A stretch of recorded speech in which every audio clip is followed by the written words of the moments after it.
Okay. Hopefully that's not the problem. Alright, we're back. Officially in there.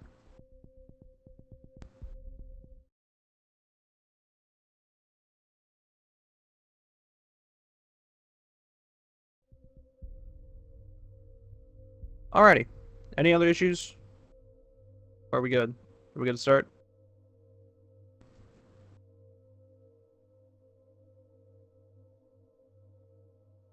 I think my Xbox might finally be falling apart. Oh. Yeah, it's probably my Xbox falling apart. I'm noticing some other issues on my end, but I can't do much about it. So, that being said, we're gonna get started. Once again, I'm Lethal Force, and here we are. We have a 1v1 LTS roulette style tournament. Of course, we saw the previous roulette formats last month with the 2v2 style, but instead we decided to transition that rule set over to the 1v1s. Traditionally, when you see an LTS 1v1, of course, everyone's got their mains. Everyone's got the picks they're comfortable on. Everyone's got the things that they like to play. But with the roulette rule set being in play, one, instead of it being 3 rounds to win, it's now 4 rounds to win one specific game of LTS, which is a big deal. It means that you have to play 4 out of the 7 titans, meaning that you really got to reach deep into your pick pool and see what you can pull out. And of course, the other deal is that the opponent gets more and more options and attempts to foil whatever you have left. So we can see, we're gonna probably see what teams, or excuse me, what individuals get to pick and choose, essentially to favor themselves further into the game, well, rather than early. Speaking of individuals, who we got lined up first for our first match of the tournament is that we have Inferno's own Marketol taking on It's Just a Person. Wow, for them to know we're ready to get started. Ready, why, they can start. Talk about these two individuals. Of course, they're two very old guards of the community. They've been playing even before the servers went down. They haven't been as active much when the lights came back on, but if you've seen any Dino D vid, you know who It's Just a Person is. Person is usually to be more of the support style player for his team. And here he is trying to take up the reins in the 1v1.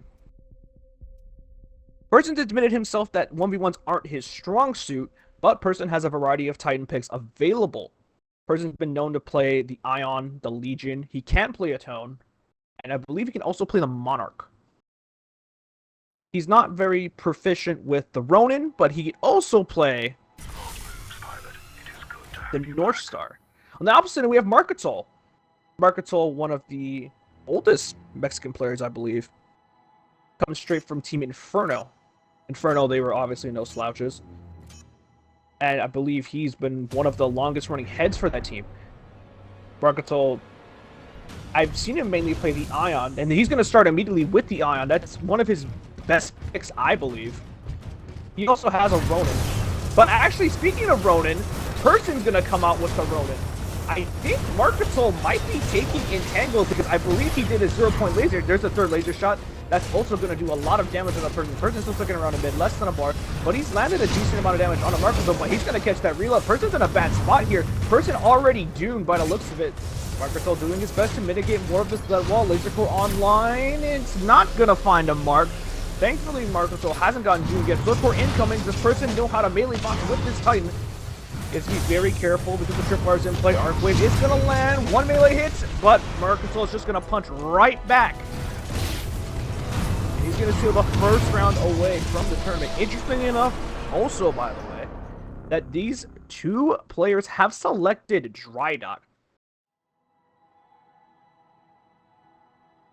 Typically, I am a Boomtown man when it comes to 1v1s. Usually, I play most of my 1v1s there, but due to the fact that it's in a tournament setting, the map pool is available.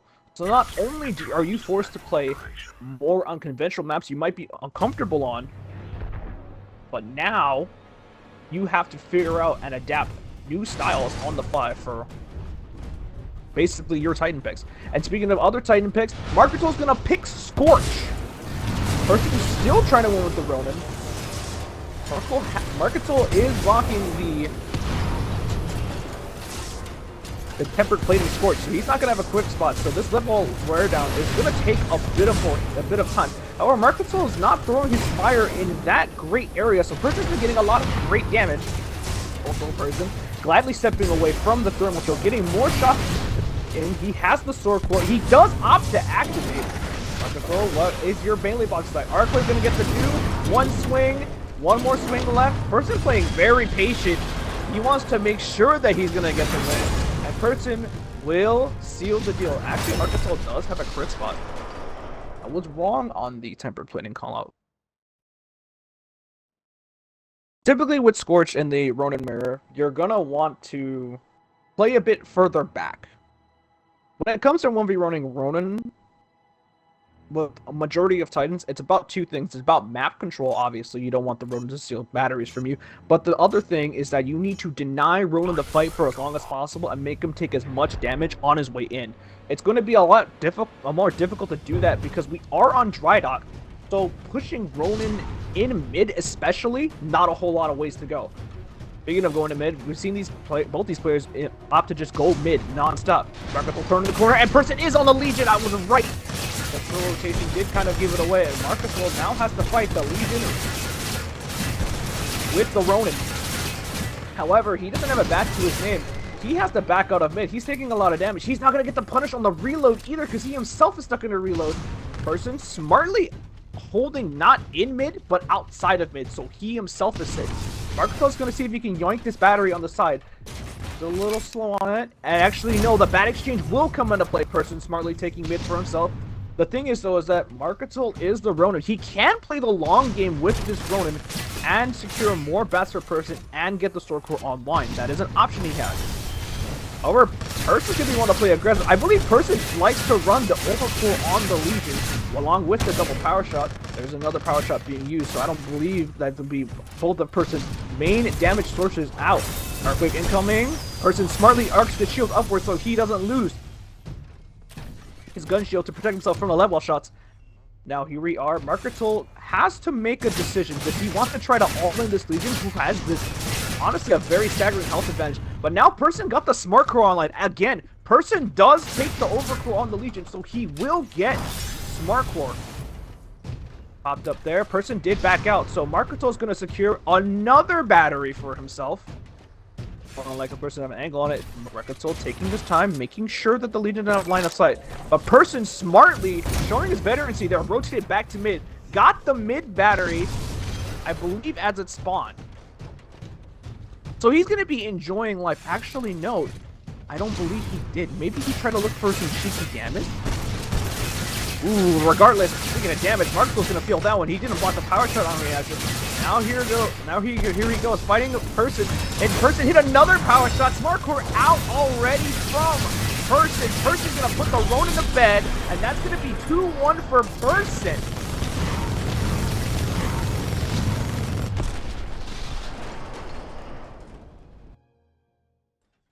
Marketol in a bit of a rough spot. While he did net 2 batteries for himself, Person mitigated a lot of damage.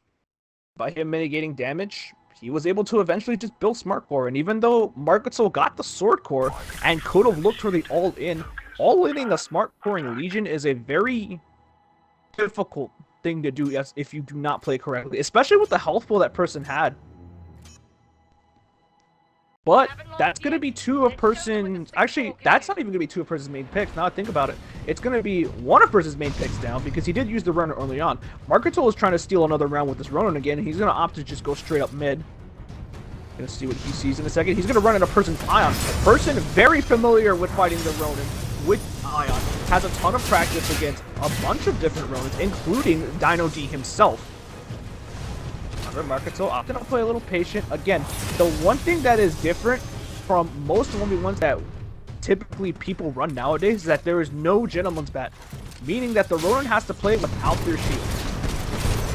getting the damage, especially stuff like that. That damage will start to add up, and damage is going to start to stick. Marketo, unfortunately, eating Tripwire. Great arc grenade from Person. Gonna deny a little bit of more momentum and keep Marketo here longer in mid so we can walk around this corner. And he gets the laser shot punish for the Doom. Huge plays coming out from Person. Person opts to just hang out and hold mid. There's an Ion. He does need to get his energy back, but Marketo's having a harder and harder time trying to push him. Laser Core aggressively comes out from Person. Not going to find the mark, but it will force the Ronin away. Marketo's going to see if he can get this battery, but Person, I believe, has already scouted it out. He's not going to be able to pull this battery as long as Ion has a laser shot. And speaking of laser shot, he's going to eat that one, and he's unfortunately going to phase into his target. Marketo, he's down 3-1. But as I stated before, he's got to pull. Person's got to pull out one more pick in his Titan Pool arsenal in order to seal the deal. Instead of being first to 3 rounds win, it's 4. Remember the roulette rules.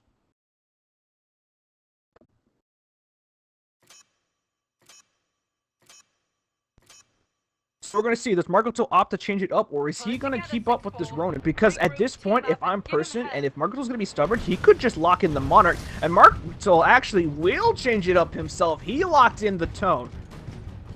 Marketo has shown prowess with this Titan pick, and it will be the Monarch from Person. He actually tried to call out the Ronin. Tracking rockets, they don't find the mark. Person's just going to outright take the fight versus Marketo. But Person has to be very careful, because if Monarch hangs around for too long, she's either going to get out-damaged, or alternatively, Salvacore's going to come into play immediately.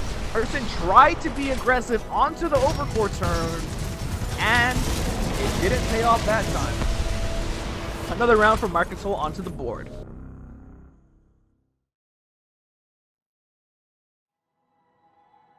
That's the thing with Monarch v Tone, is that if you try to all-in the Tone, you need to be able to, one, avoid as much damage as possible, and the second most important thing of the matchup is being able to get out of dodge once Salvacore comes into play. Monarch's going to want to look for a bit of advantage, and then she's going to want to kite the Tone, using her movement to dodge rockets, using her movement to mitigate damage. We didn't see it there, and this is another interesting pick from Marketo. I have never seen him play the Legion, but he's going to come face first into a Tone. Particle out to anchor the battery.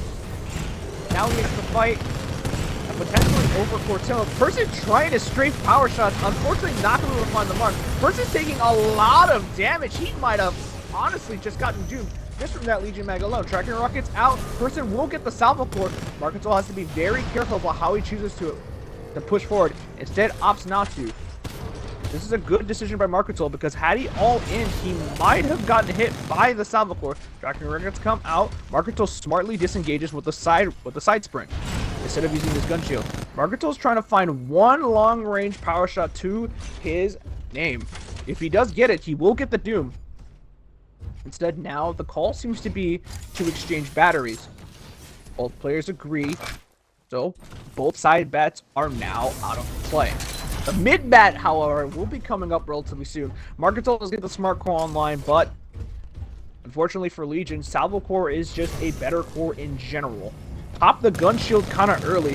This means Person might be able to look for some aggression. Marketo kind of hanging out for a little too long. Going to eat some 40 mil damage, as well as eat the rockets if Person decides to play aggressively. Then opts to play patiently by the looks of things. Marketo holding his corner. If he uses his dash incorrectly, he could be looking at it all in from Person. Here comes the Salvacore. However, the gun shield has ate most of it, but Person doing a phenomenal job of mitigating damage with the particle wall. Tries to look for the punch, doesn't get it, and because of that, Marketo will seal the deal. Marketo held strong with his commitment, and the commitment paid off.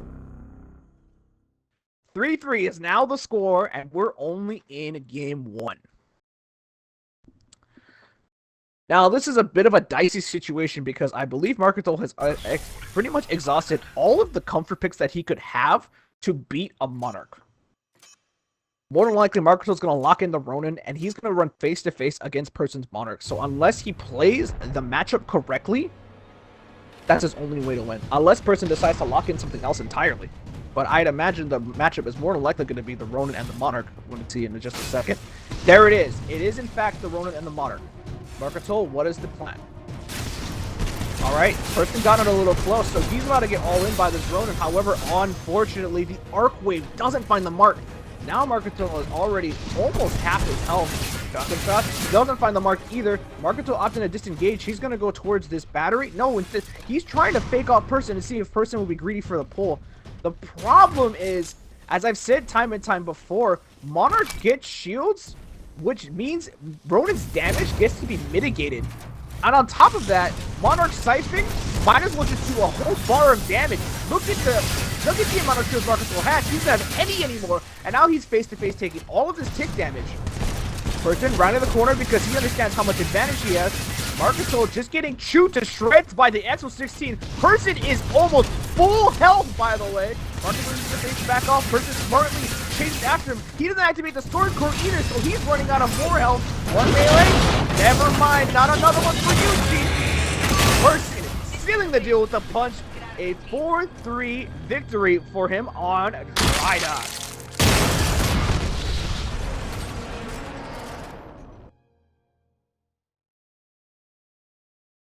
Person played that 1v1 very smartly. Marketo couldn't find the arc wave pathing because of the way the dropship angles are. The dropship angles are very awkward to essentially arc around.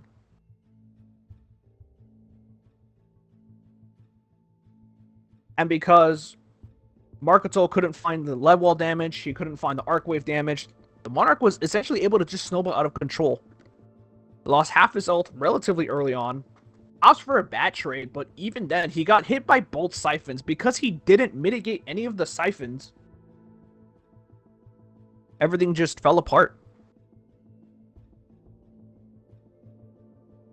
Marketo used to be really well practiced on the Ronin, but we can see the rust is very apparent. However, the other picks that he had come into play, he actually almost won that game.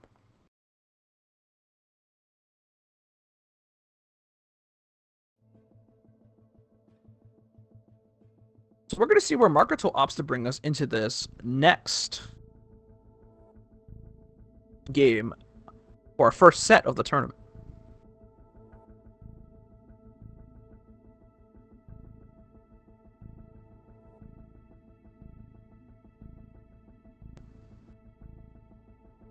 I wonder if Marketo's just gonna... actually, if I'm Person, I think if we're thinking about picks and bans here, if I'm Person, I would honestly ban Boomtown. Take away the comfort pick. Make these players uncomfortable. Put them on maps they typically don't want to play. There's a lot of interesting maps for 1v1s that are in the rotation, since we have a bit of a minute to talk about it. Obviously, Boomtown is the standard map. Everyone's comfortable on it. Everyone knows how to play it. We have Exoplanet in the mix.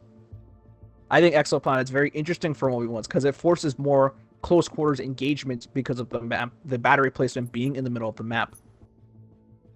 And we're going to AC. This is actually another pretty standard pick. We've seen time and time again of how many 1v1s, even in the past, have been played on this map. This is I would call this an Xbox standard, honestly, with the amount of times that people have scrimmed on it, 1v1'd on it. But we're going to see what kind of adjustments can be made. Marketo currently down score-wise. Score right now is 1-0 Person. Again, Person is not... He said it to me. He has said it. You can ask him. Person is not the best at 1v1s. But one thing he is he is a good player. Here we are, Person coming up mid with the Ion. Gonna look to see whatever damage he can deal on whatever might approach him. Hasn't seen anything yet. Marketo is on the tone, so Marketo has the matchup advantage here. However, Person got that early laser shot, meaning that he's gonna have the health. Marketo is positioned toward the dockside battery, so Person's smartly gonna grab mid. Matter of fact, he can rotate towards... He does know. He's immediately gonna rotate this other battery. He's gonna see if he can get this one too. Gets it without a hitch. 2 batteries, 4-1. Health is now even, but the core advantage is definitely in Person's favor. However, he has to play very carefully around this tone, because this tone can even that up relatively fast with how much damage she can output. All-in here is also going to be a little scary. Unfortunately, didn't catch all the rockets with that one. The main thing that Ion looks up... I just say the main thing that Ion looks to do in this matchup is she looks to get Tone to drop her wall, harass her with long-range damage, mitigate her own damage, especially the 40 mil. Another great laser shot coming out from Person. He's waiting for the rockets to hit incoming. Catches all of them. Tries to reflect them towards the alleyway. See if he can get any cheeky hit. Misses that laser shot, unfortunately. But now the 40 mil damage is going to start coming into play now that there's no shields online. So whenever Marketo establishes a lock on, both Titans are here in this star area. Marketo has a lot of options for how he wants to curve rockets. Particle wall down. Now Person's in a bit of a trouble because now he's stuck in this alleyway, so he has to pick a direction to push out. Opts to go forward. Unfortunately, Marcus will trip the tripwire. As a matter of fact, he's also going to eat a laser shot. Huge damage from Person. Person already with the laser core online. If this Tone steps too far out, Marcus can actually die. Laser shot misses, unfortunately. However, again, Person is doing a fantastic job of mitigating damage. This is preventing the salvo core from coming online. He can look for an aggressive all-in here, but he opts not to. Instead, opts to play more patient. A little late on some of the rocket catches, but catches enough of them. Tries to get the reflect, and unfortunately, he will miss. Tripwire places it to deter Marketo, and matter of fact, he hits Marketo dashing forward. Salvo core and score both online, but the laser core is going to end first, and he will get the rip. Person winning this advantageous matchup in a straight showdown. 1-0 for man who is simply a person. Welcome back, pilot.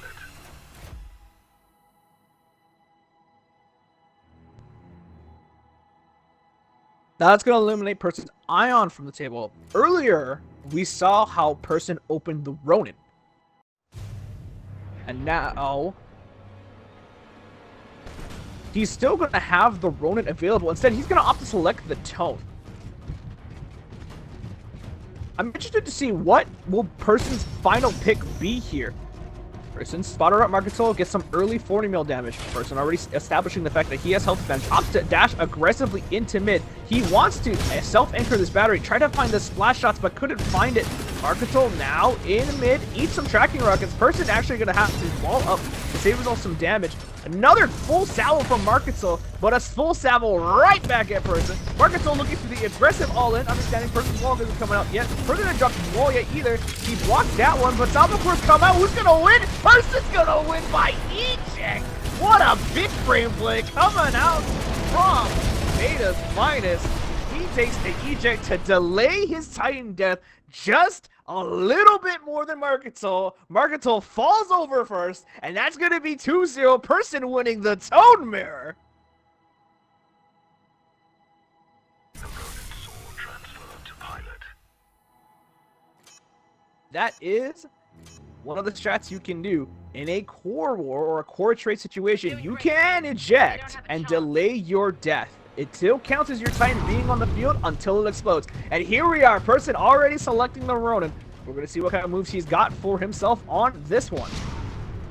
Marketo's still locking in the Tone, so by that logic, Person has the advantage with the Ronin fighting the Tone. But, as stated before, Person's Ronin's a bit more inexperienced. However, he has played with some Ronin grace, so we're going to see what he can bring to the table. Great block on the tracking rockets. Instead of to play patient, decides to face this one. He's making a lot of very good decisions so far. Tries to punch the Tone, has to block the next set of rockets, but this next set of rockets is definitely going to get the do no matter what he does. Person throws another arc wave. Unfortunately, doesn't land enough damage for Marketo to essentially be put down. Person opts to rotate out, looks for the bat trade, but it actually will be Marketo playing very aggressively. Parks his Titan from behind the wall. Thankfully, the auto Titan wandered back instead of forward. Now Person has another lease on life. Gonna try for the alley dash. No, doesn't get it. But he will disembark. He's gonna try to look for this mid battery.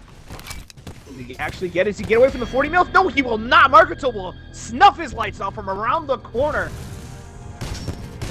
Person getting a little greedy for the battery pull, and that's going to cost him the round. Despite the advantage matchup, he died. And I do want to say, It is a little ironic since he put out that stay in the robot video. But you live and you learn. Welcome to the Ronin experience, buddy. Sometimes it just be like that.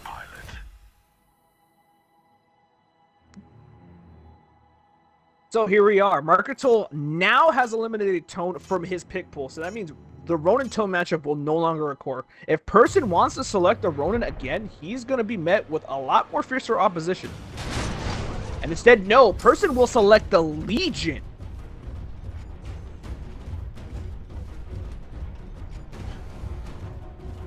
Person hasn't ADS yet, and I don't think he's been spotted either.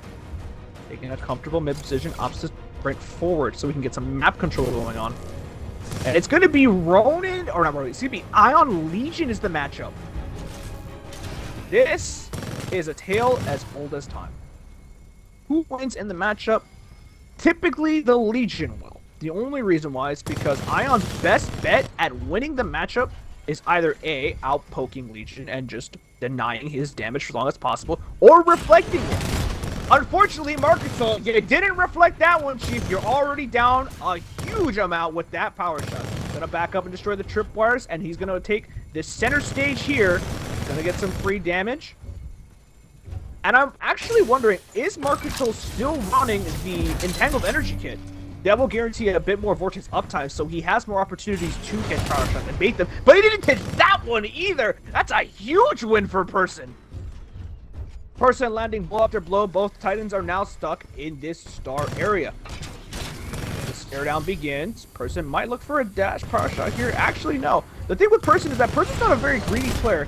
Once he gets his advantage, he's more than willing to just wait and just slowly accumulate more advantage. Like we're seeing it right here. Person. Yet he's still holding all his things.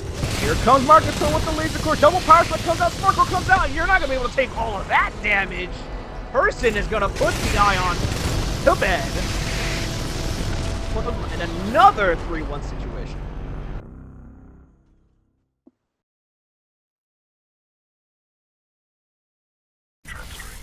Like I was saying earlier, one of the best ways Ions to win the matchup is to successfully catch a power shot and reflect Legion's damage back at him. Unfortunately, Marketul, I don't believe he caught a single power shot of Person. You're bloody well destroying them. Person right on the money every single time he pressed the button. Because of that, he's going to win that round. And now Person's going to select the North Star. The North Star pick is very strong on Angel City. She has so many different places she can just hide in. And she has so many different peak spots. But he's going to come face to face with the Legion. A little bit cautious because of the fact that if North Star gets too close, she's going to be in a world of hurt against the Legion.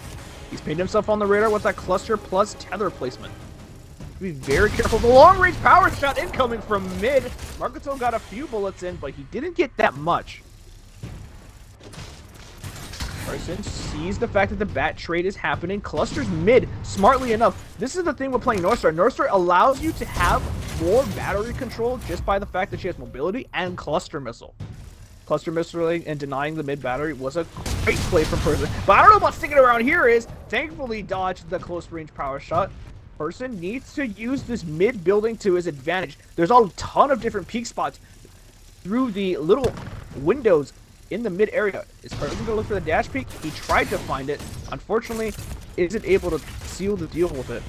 And here we go. Person trying to use the mid windows. His advantage, see what he can land. Marketul still hasn't found a power shot to his name yet. Star finds a dash peak. Oh, gets stuck on the crate. Thankfully, he doesn't end his life off that.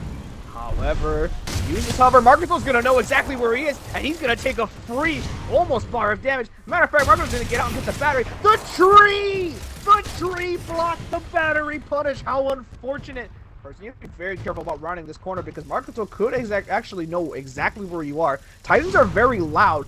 He made a dash noise. Marketul does know one power shot incoming to your dome. That's going to be a lot of damage. Marketul charging forward with the Legion. He's going to eat another power shot, but in comes the Flight Core. Smart Core in response. Power shot just to make sure. Good shield up. Person's going to fall down. One more on the board for Marketul.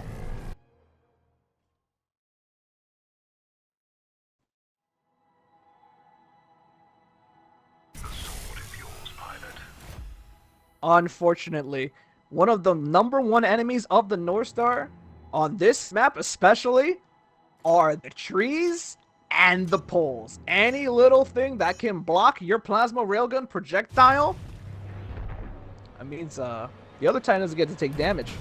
All that stuff is effectively pieces of cover. And it can be used well. Are they be used on accident? Meanwhile, person's gonna roll out with the Monarch selection. It's gonna be a Monarch Mirror. However, Marketo's gonna win that exchange because the way the Monarch Mirror works is whoever siphons last will get the advantage. Person throws the Arc Grenade mid and greedily sneaks away the mid battery.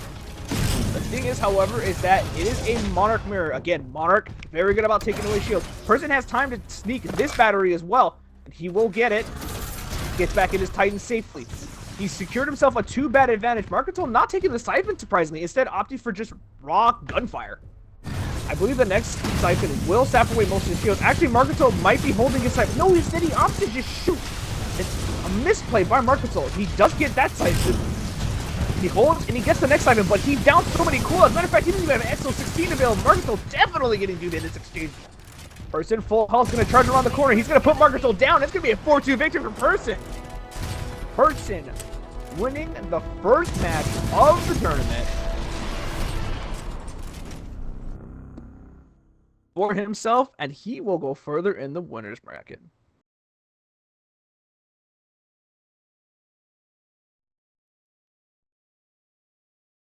Part of the reason why that last round went the way it did is because Marketol didn't opt to take his shield advantage.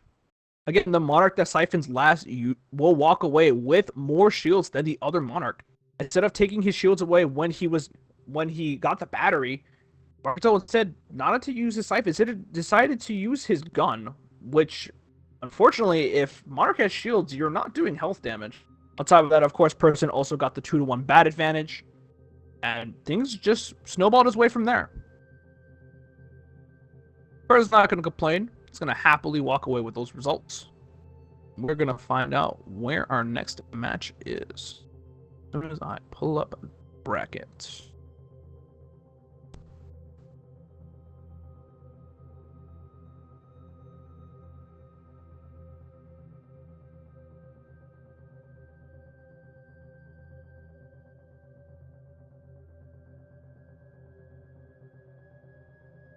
Also, for any players that are in the stream, you guys can feel free to just play your matches.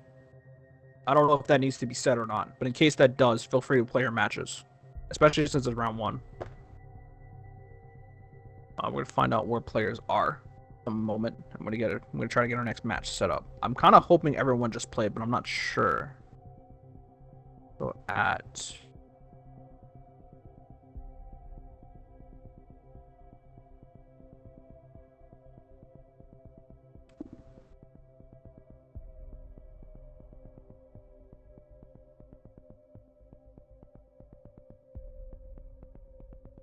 I'll play now.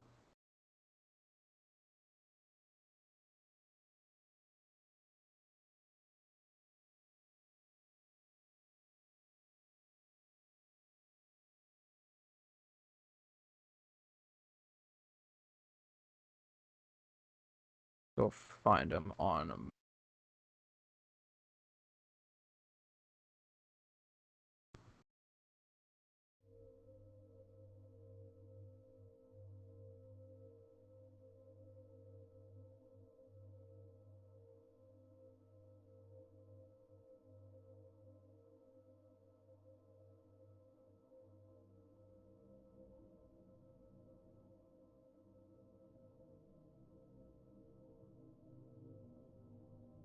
Yeah, Boyka, actually. I don't know what Ben's Discord is. I'm gonna add Boyka. Are you running your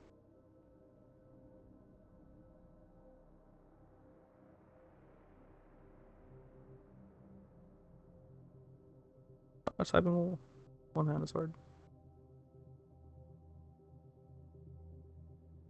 Oh, Ven isn't here. Okay. If he hasn't played this match, tell him to send me an invite. LSD.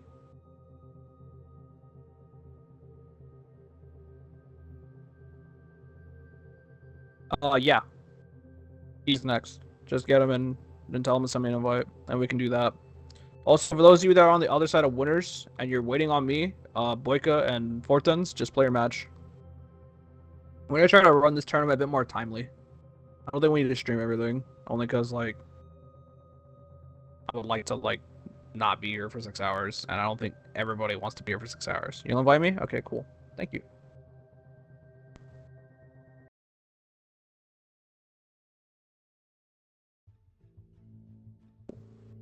Here, you.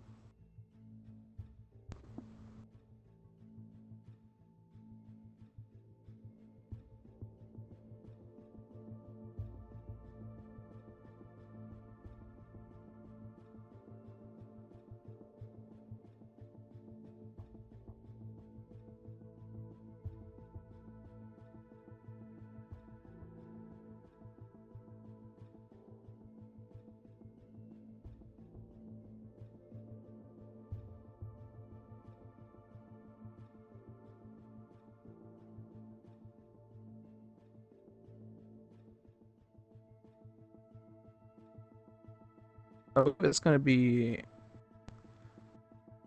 Yeah, we're gonna have Veneno versus Sally Wally. And here he is. Everyone's in the lobby.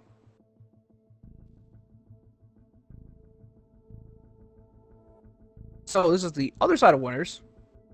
The other first match that we got going on. We're gonna have Veneno take on Sally Wally. The winner of this is gonna go fight LSD, so we're gonna go straight to that match next. So we can have things smoothly in order. And we're gonna try to be even more timely with the tournament because last time we ran a very, very long. You know, mainly because roulette format does take a little longer than a standard LTS tournament. So we're gonna try to speed up the process, okay, for everybody here involved. That way there isn't much downtime, and that way we can have a smoother tournament and spirits for everybody involved. But all that moderator stuff out the way, back to being a commentator. We have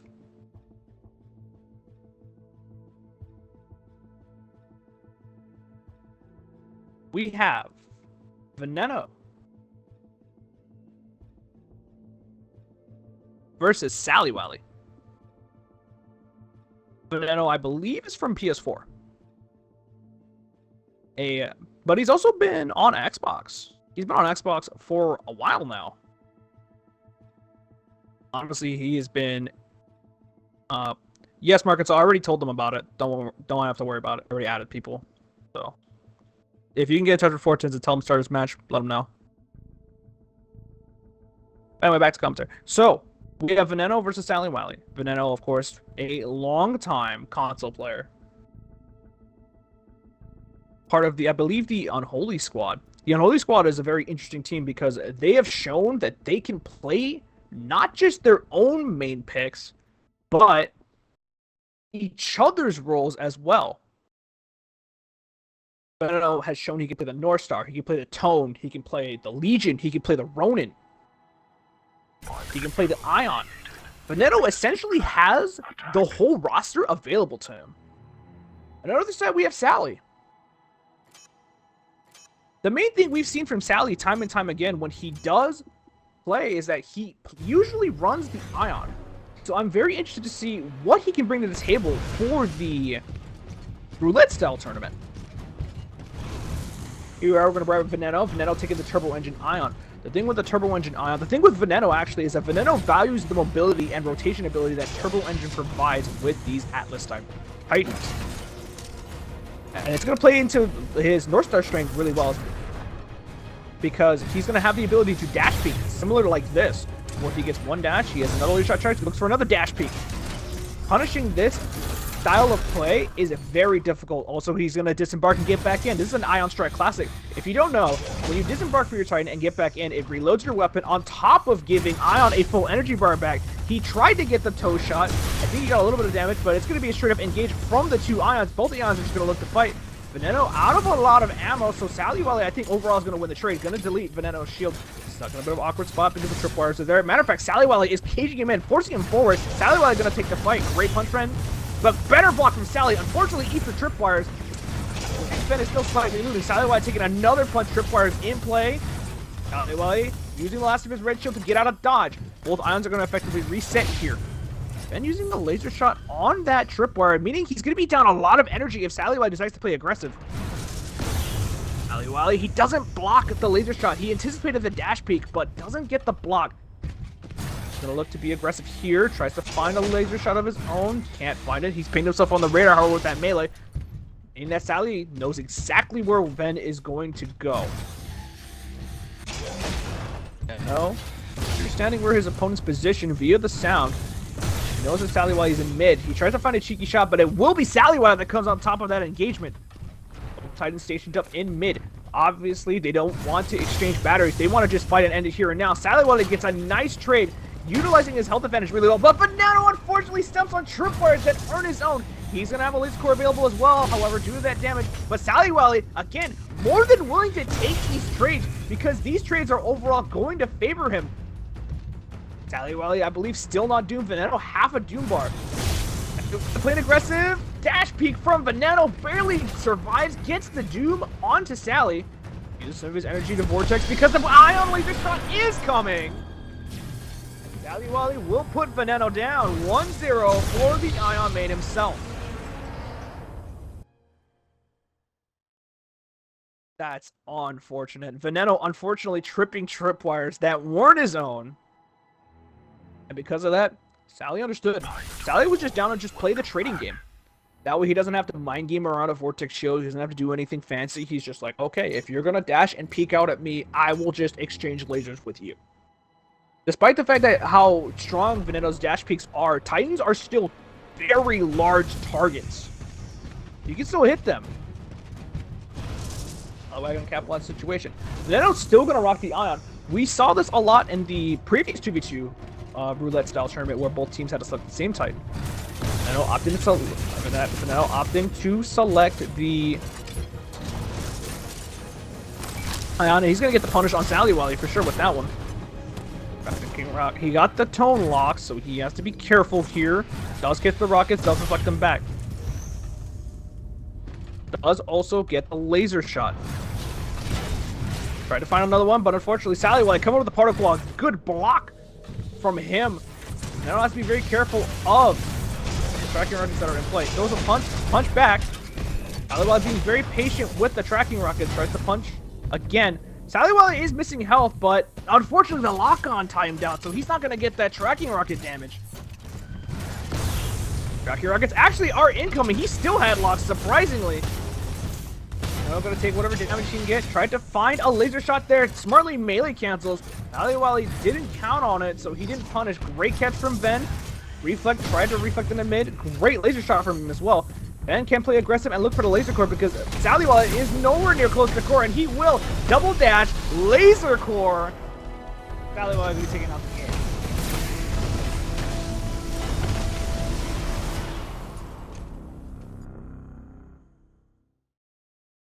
Halftime.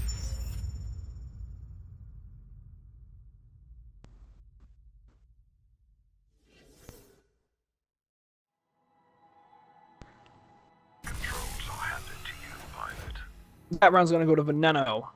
1-1 the score, evened up. The ion out on one side, and the ion out on the other side.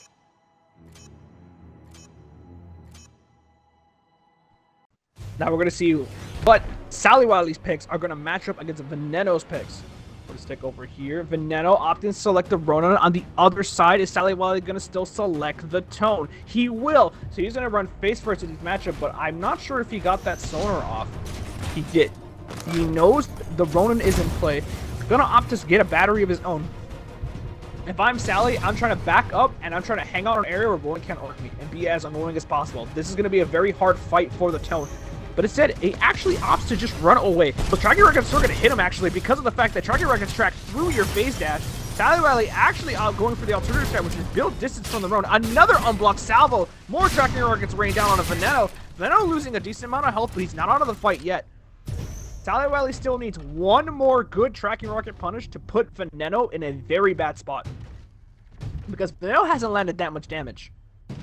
If Veneno can find this tone very close, then he can actually still win the game, because Sword Core build will actually net him a victory. However, Sally is doing a great job of hanging out in this back area.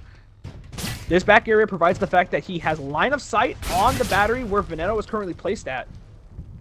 Veneno looking for it. He's going to get out for it. He's going to try. But instead, Sally's going to try to goose him. Sally doesn't get the goose. Unfortunate. Veneno's going to come storming in towards Sally now for sure. One arc wave. Melee.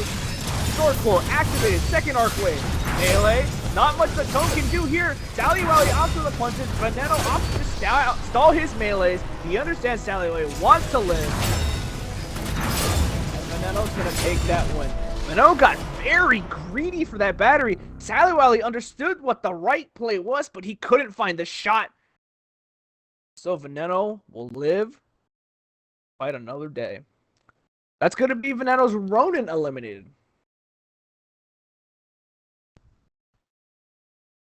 Welcome back, pilot. Now the question is Sally going to run the Tone again? Now that the fact that the Ronin's not in play? Because I believe at this point, Veneno is more than likely... Veneno will select the Tone himself, actually. Because the thing is, Veneno still has his North Star available if he wants it. Tone Mirror is now the call. Sonar for Sonar. Both Titans know exactly where they are. Sally trying to be aggressive, and he tries to steal this battery from Veneno. Particle Wall does go down. Sally, unfortunately, strafing into the 40 mil shots. Veneno does get a decent amount of damage onto Sally early. Now, let's get this lock on, though.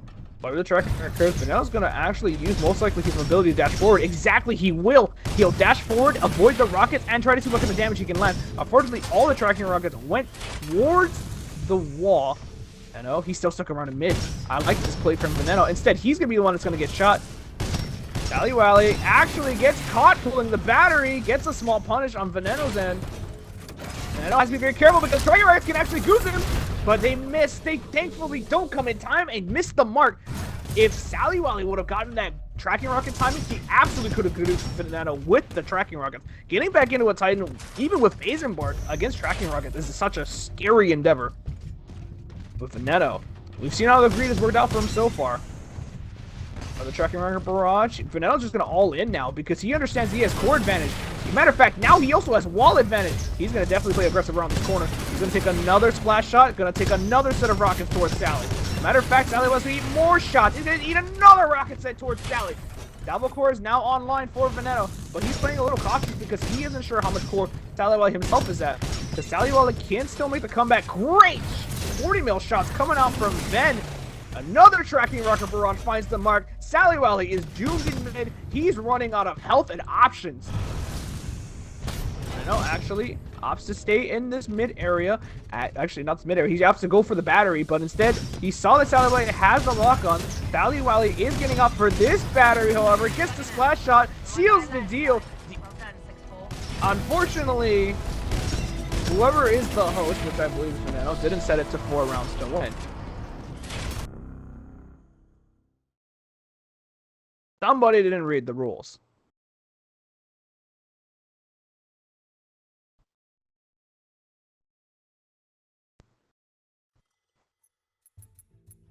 Meaning I have to go send messages.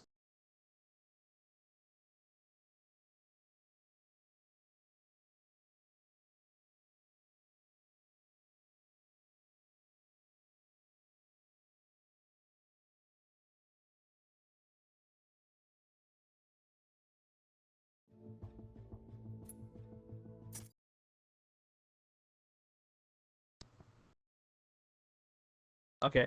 It seems they're aware of the problem, but I don't believe I'm on spectate because they started it without me. I'm just going to eject. I'm gonna have to do things this way. It'll be a little awkward, but we'll make it work. I hope they are going to draw the rounds so that way they swap sides. Actually, they stopped. Thankfully, thank you for stopping for me, guys. If you're in the chat, you can hear me. Draw the rounds so that the sides switch. We know the score's 3. We know the score's 3-1 already. I believe for Ven, Nut's out of the picture, Ion's out of the picture, and Ronan's out the picture. Sally Wally, Ion's out the picture. I know what the picks still are. Sally Wally needs to win 3 rounds. So for those of you that are unaware, unfortunately, the players did not set the round count to win correct. But we're still going to play it out because Ben technically still hasn't won yet. Again, to mention, Ben's picks that are eliminated are Ion, the Ronin, and the Tone. Those are the 3 picks that he no longer has available. Sally Wally has only won a round with the Ion.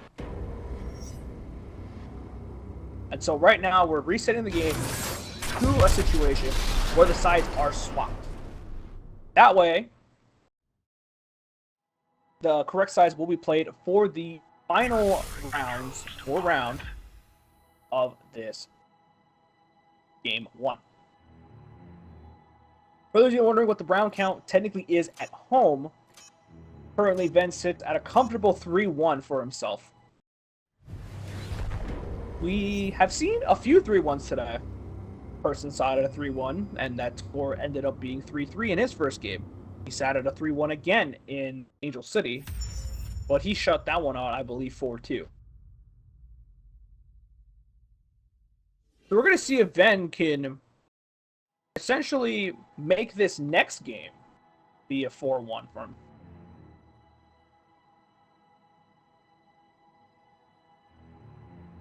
Pilot mode online.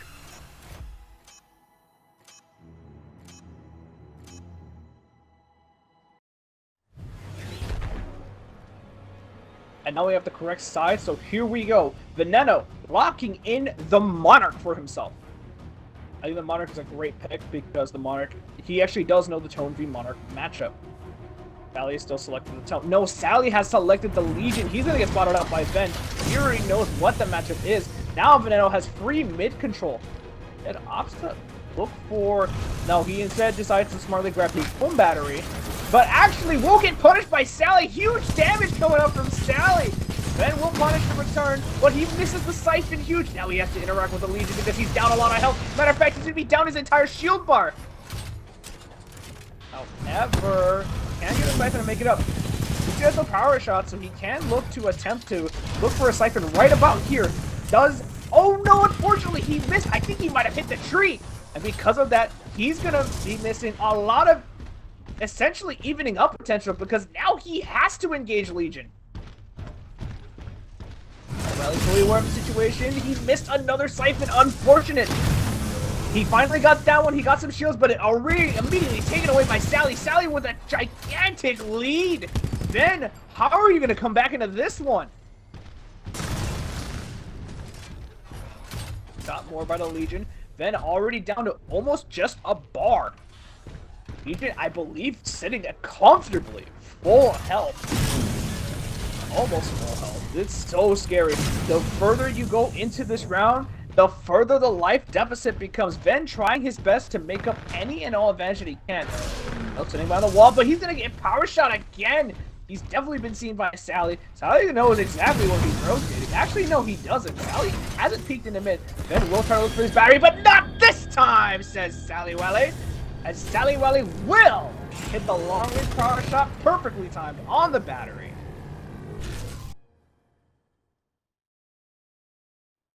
And he's going to get that one.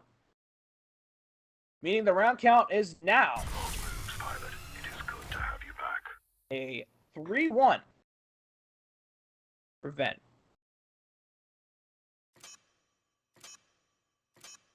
Or 3-2, excuse me. The round count is now 3-2 for Ven.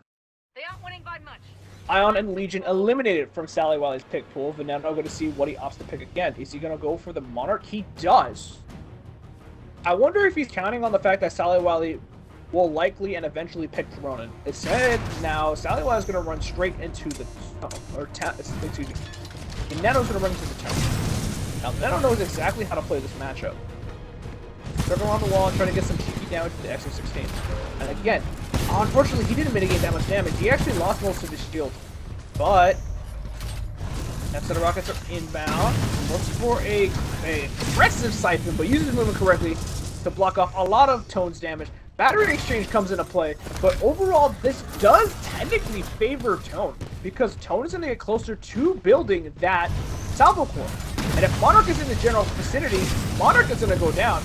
Does get the 2 siphons to siphon off the shields, and now Ven looks like he's positioning very aggressively. He's going to eat that entire rocket salvo, gets whatever damage he can, and Marley backs away. Another set of rockets are incoming. They do find some of the mark. Sonar is found. Now he knows exactly where Ven is. Ven is backing up towards his mid position, but now he's out of movement. If Sally got a lock on there, he could have looked for a huge punish potentially. Gets a lock on now. Tracking rockets incoming, and it will build him a salvo core. Now this is the game. The game now becomes, can Tone land the core on the Monarch? If Tone lands the core, it is good game. No salvo core pop yet. Sally, while he opted to play patient, forcing Ven out of mid. Great tracking rockets on the Ven, taking away his shields. However, Ven is now the one that's in an awkward spot, because since he's been forced out of mid, he's essentially been evicted out of his own home. And now he's going to take more tracking rocket damage, and he's not going to be able to punish that battery either. Back for bat exchange, it is incoming. Sally was going to get his bat first. Arc grenade comes out. Arc grenade actually finds the mark. He's going to get a huge amount of shield damage from that one. Tries to find the blind siphon, can't find it. Nano looking around for the Tone. Tone got 2 shots. Tone got 3 lock-ons with that one. Tracking rockets incoming. Easy dodge. Unfortunately, the tracking rockets weren't spread out enough, so they were very easy to look up and visually evade. Sonar didn't find the mark. Now, I believe right now, actually, Sally has the health advantage. Ven not mitigating enough damage. Now he has to be forced in a situation where he has to kind of start interacting with the Tone, which is something Monarch doesn't want to do, especially when the Tone has Salvo Core online. This is the siphon, gets locked on for his troubles. Ven might have to look to play aggressively here very soon, because the timer is winding down. Trying to look for a wide curve, unfortunately not aware of the map geometry. All his rockets are going to go into the building. Wally smartly sitting behind a building. Salvo Core incoming. Doesn't find the mark, but now this gives Ven an opportunity to play aggressively. Target rocket, great to the Ven trying to do as much damage as he can with time winding down, but it's going to be a round loss, as Sally Wally will take that game.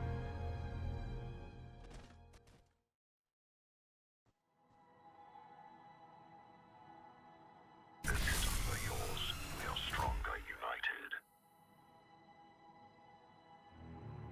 Again, like I said before, once a Salvo Core comes into play, the matchup becomes very different. Salvo Core becomes a gigantic deterrent. As long as Salvo Core is in play, Monarch can no longer be aggressive on Tone. Veneto's still going to select the Monarch. I wonder what Sally's going to pick. Sally's going to pick the Monarch of his own, so now it's going to be a straight mirror match for these 2 players. The winner of this round, by the way, will actually win game 1. A pretty even exchange between the 2 players. How about if Siphon comes out? Sally actually got second Siphon, so he will extend himself a lot of advantage. He took off almost half of Ven's health already. And that's taking much damage of his own. Nano, you're around by the battery. Now, the one that heard the dash. Matter of fact, he's going to see that radar pinning. Veneto trying to throw a siphon. Unfortunately, threw his too early. Sally getting even more damage. Veneto getting greedy for mid back. He got the mantle. That's kind of unfortunate. Sally might be able to push up mid here. He will push up mid, and the Monarch is just going to start to fight. 1 siphon, 2 siphons. Sally can actually play aggressive and take Ven's shield right now. Dead. Neutral has been reset. No! Sally will come around the corner. Sally will take the fight. I am not sure who has core advantage here. Sally will get the rocket, and he will get the core 1 upgrade, meaning that he has arc rounds. Arc rounds around the corner, gonna get the 2. Veneto himself, saving himself some health. Great! Unfortunately, actually, Sally gets melee cheese. Even if he got pushed away, the height did save Ven there. Ven playing aggressively. He's trying to get the Doom back onto Sally, but he can't find it. Then, what a siphon angle coming out from Sally.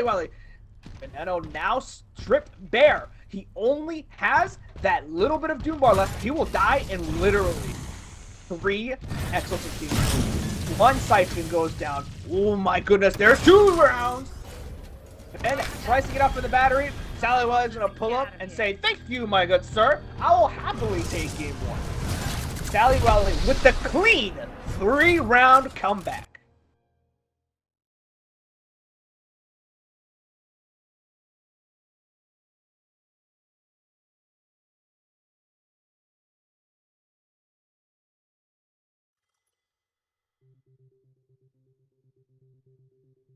A lot of that was just Ben honestly just whiffing siphons. Sally Wally got the better of the siphon exchange time and time again, and because of that, he was able to not only have effectively more health advantage throughout the extended engagements, but also he's not taking normal damage. He is stripping away Ven's shield. He's dealing damage with the SO-16. Smartly enough, Sally Wally also used the rocket salvo. And by using the rocket salvo, it built him the core 1, which gives you 10 extra bullets and allows you to hose a bit more with the XO-16 chain gun.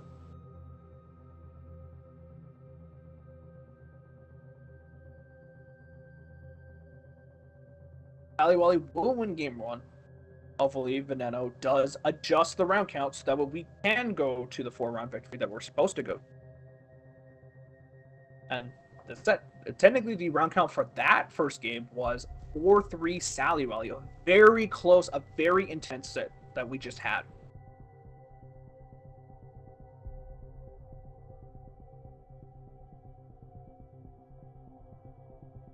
Right now, the players are debilitating back and forth and see where we're going to go next.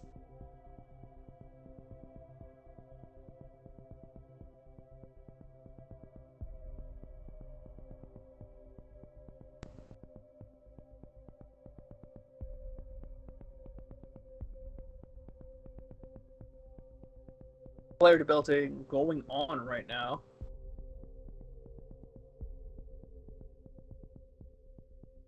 Should mention, if you are on the other side of winners, I hope you are in fact actually starting your match. I've already added you guys. Please play it out. That would keep this tournament rolling.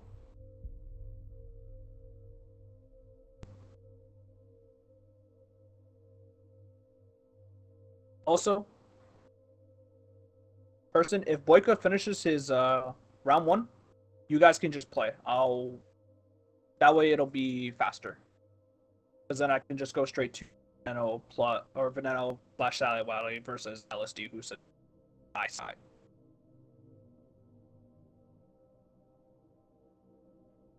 And those of you that do get knocked into losers, feel free to play your match as well. We're trying to run this tournament a bit more efficient because of the fact that one extra round in roulette style.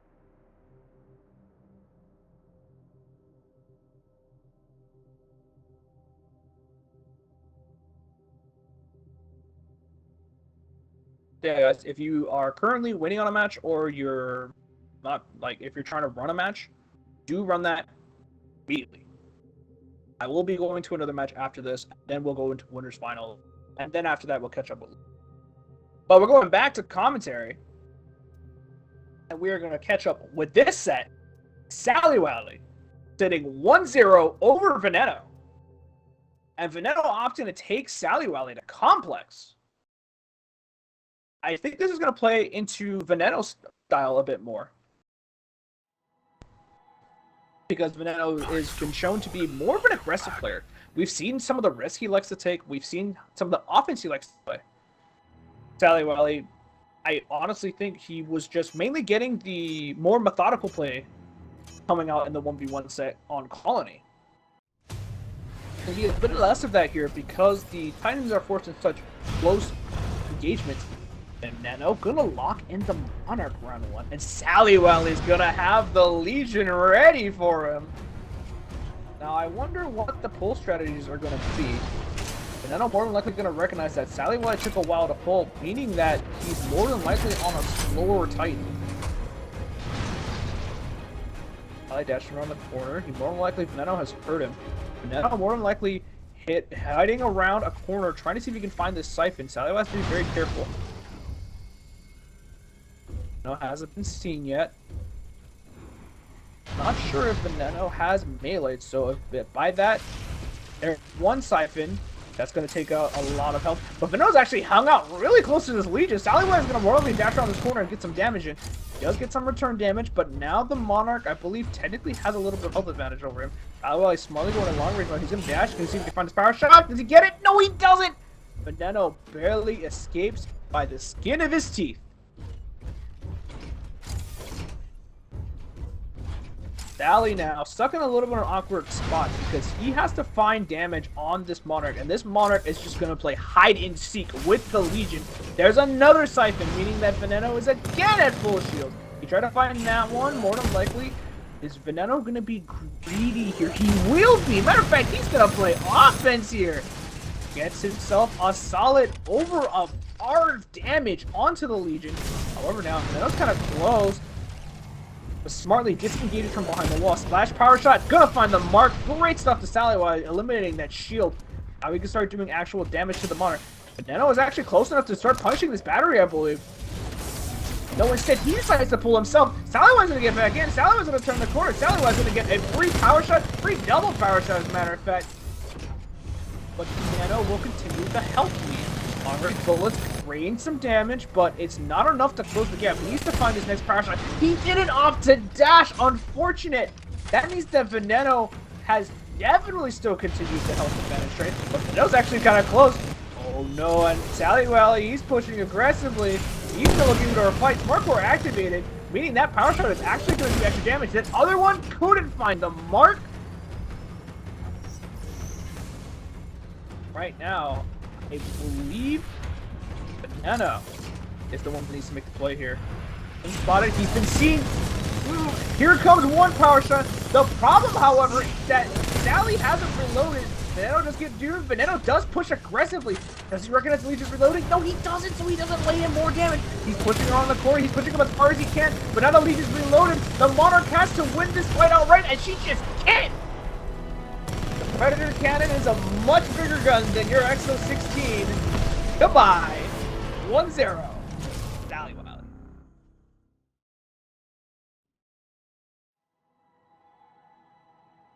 Welcome back, pilot. Interesting thought process for Ven to lock in the Monarch immediately. Either he wants that pick squared away, or he assumed that Sally Wild was going to pick his usual pick, being the Ion. Here we are, Ven picking the Monarch again, and he will, I think, get the matchup that he's looking for, which is the Ion versus the Monarch. Monarch has a very good matchup in the Ion. Ion just doesn't have the damage tools to strip Monarch's shield, so Monarch gets to essentially bully Ion when she is missing things. Thankfully, that laser shot hit after the Siphon, meaning that that laser shot will actually overall net him a win. Veneno opts to throw another Siphon and some Chinga bullets, but thankfully nothing was caught in the Vortex shield. No, he's sitting in mid. Now he's going to opt to take the fight outright. Trying to punch, doesn't find punches with his melees. However, look at the shield health that he has here. This is such a hard fight for Ion because Ion, again, just doesn't have that damage.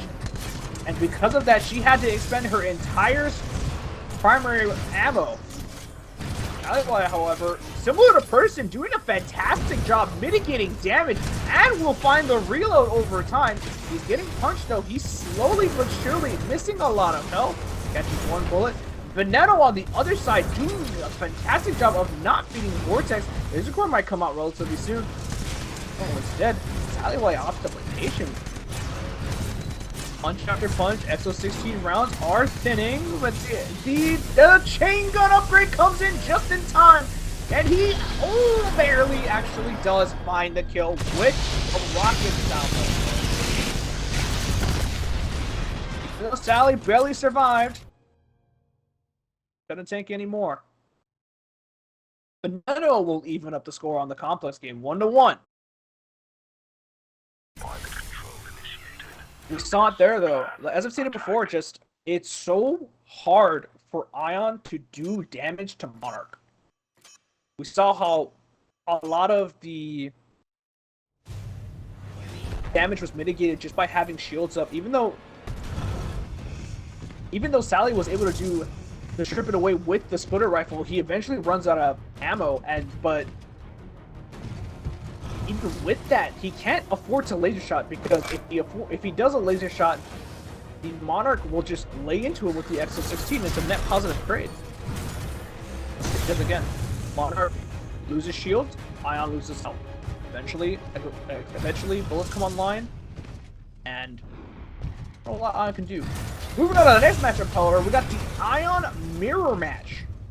Our fires are detonated. I'm not sure if those hit Ven or not. Those were kind of close. It'll be both Ions opting to recharge their energy and take a next fight. Veneno with a slight shield advantage, meaning that his next laser shot, dude, he can't be crit. But Veneno will miss the shot, so now it's Sally with the health advantage. Sally opting to take this mid position. He has to push his way in here purely because of the fact that Veneno does have the side advantage. That's with the laser shot peaks. Laser shot peaks have been exchanged. Another laser shot coming up for both Ions. Because of this, now Sally has successfully bullied his way in. Now he has mid control, but instead opts to just fight Veneno outright. Veneno even taking a greedy melee for his troubles. Now he's down and alive. Sally unfortunately out of splitter ammo, trying to find a laser core. Laser core does come out. Laser core 1-for-1. Veneno losing the trade overall, and that's going to be the round. Sally takes his mid space. Matter of fact, will also take the round. Half time.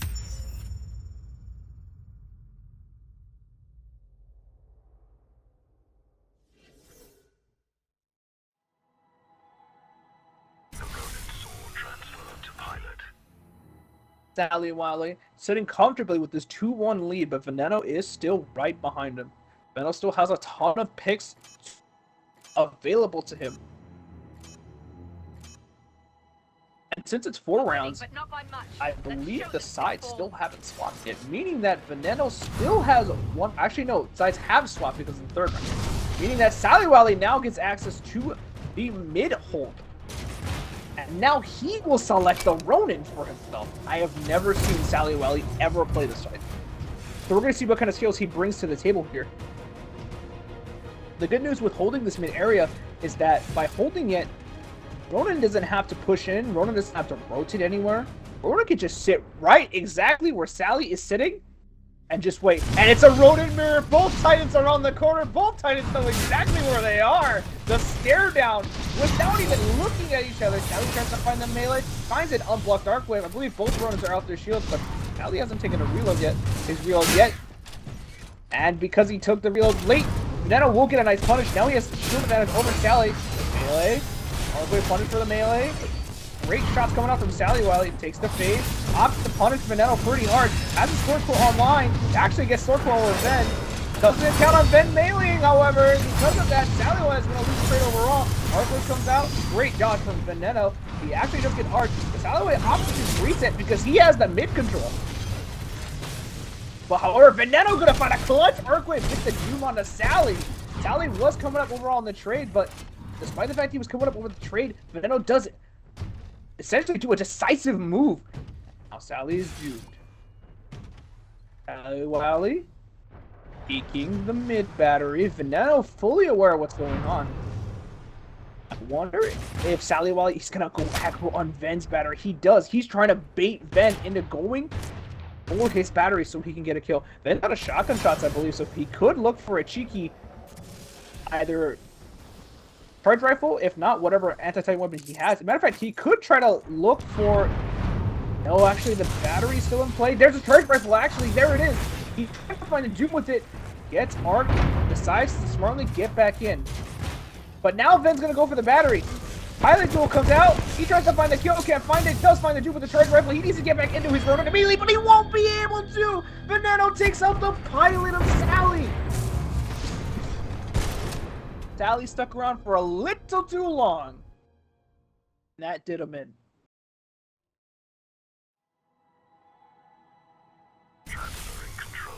Veneno gonna win the Ronin duel.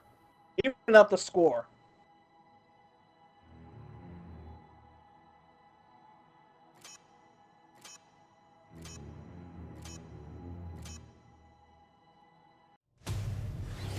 However, Sally Wiley, for the rest of the set, he's going to have access to the good side, and now he's going to opt to take the Monarch.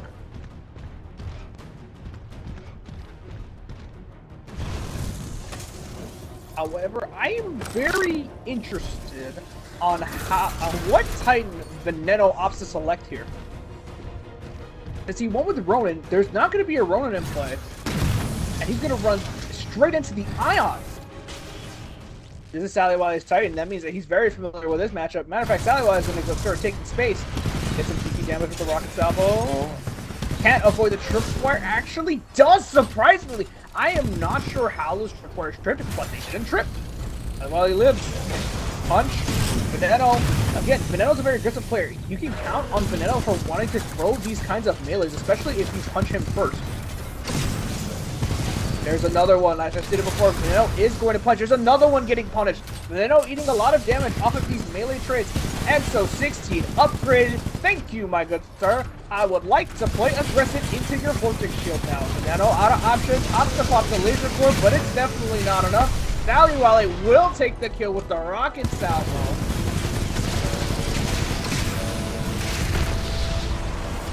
He's going to be up 3-2. I'm going to say it. I respect the fact that Sally was efficient and got killed with the rocket salvo. But I bet all the LTS players in here are thinking, you could have killed him with energy siphon. Come on, let's leave them in the dust. You got the job done, so it doesn't matter. Sally Wiley locking in the Ronin for this potential final round. If he wins this round, Veneno will be sent to the loser's bracket. And the winner of this match gets to go head first against LSD.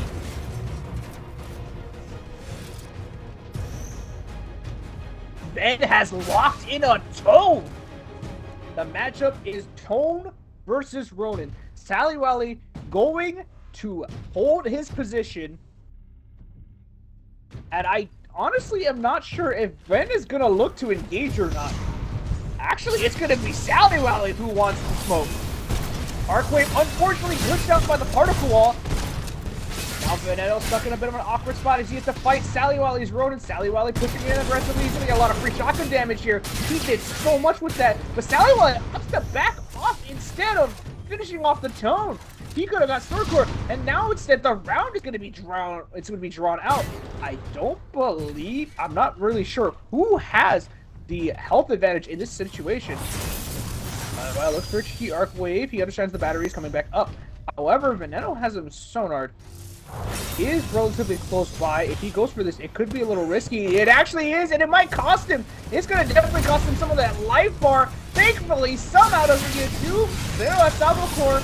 Sally has the Sword Core. He's going to look to block here. Punches come out. Veneno, can you box for your winner bracket life? Arcwave doesn't come out yet. Arcwave comes out now. Veneno 1 HP. Another punch.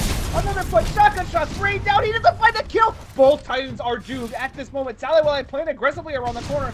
Veneno gonna look for the rip. Veneno actually looks for the disengage. He's perfectly okay with if this round goes to a draw. Unfortunately, Veneno has already thrown the particle wall down. Sally Wiley gets to walk up and play aggressively here. If Ben is still here, he's going to get shot for sure. Instead, Veneno smartly disengaging down the hallway. Matter of fact, I wouldn't be surprised if he's all the way up the blue hallway by now. There he is. Sally Wiley has seen him with efficient movement. Sally Wiley can actually catch him, but instead, Sally Wiley, he's thinking about it. He opts to go for it. Does secure himself a battery, meaning he will have an overshield to work with in engaging this Tone. However, Veneno now able to get the other battery in time. Sally Wiley has no phase, but I don't know if Veneno knows that. Veneno needs to get out of dodge immediately. Instead, he will stick around. The Ronin is hot on his heels. One arc wave down. Arc wall comes down. Second arc wave incoming. Oh, the ammo wasn't enough, but essentially Ben's gonna fall down for sure here, and that's gonna be it. Sally Wiley eventually cleans up the kill with the Ronin. 4-2 is the score, and he will move on to fight LSD in our next match.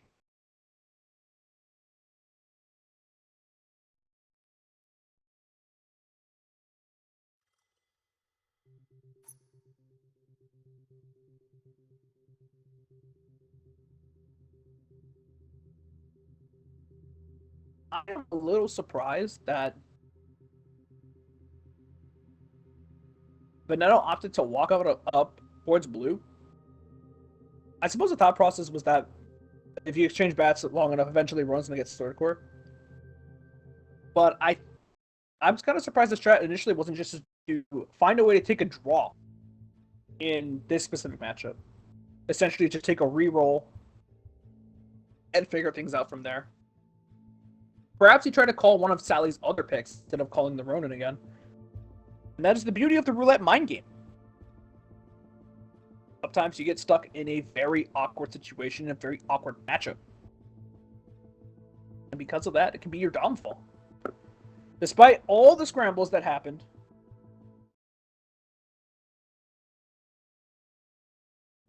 eventually,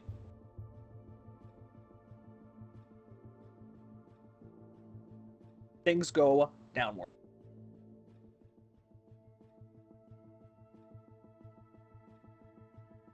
We're going to move on. We're going to go towards LSD and Sally Wally. That will be next up on the list.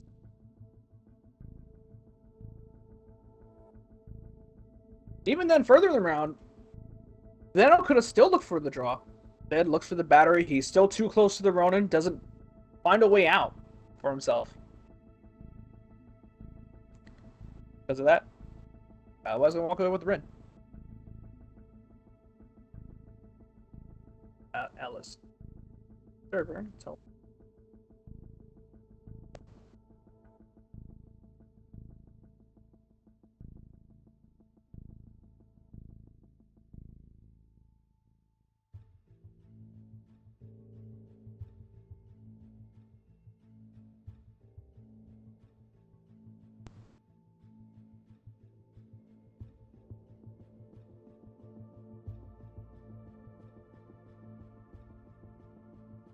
To our next winner side match. Other end, we'll tell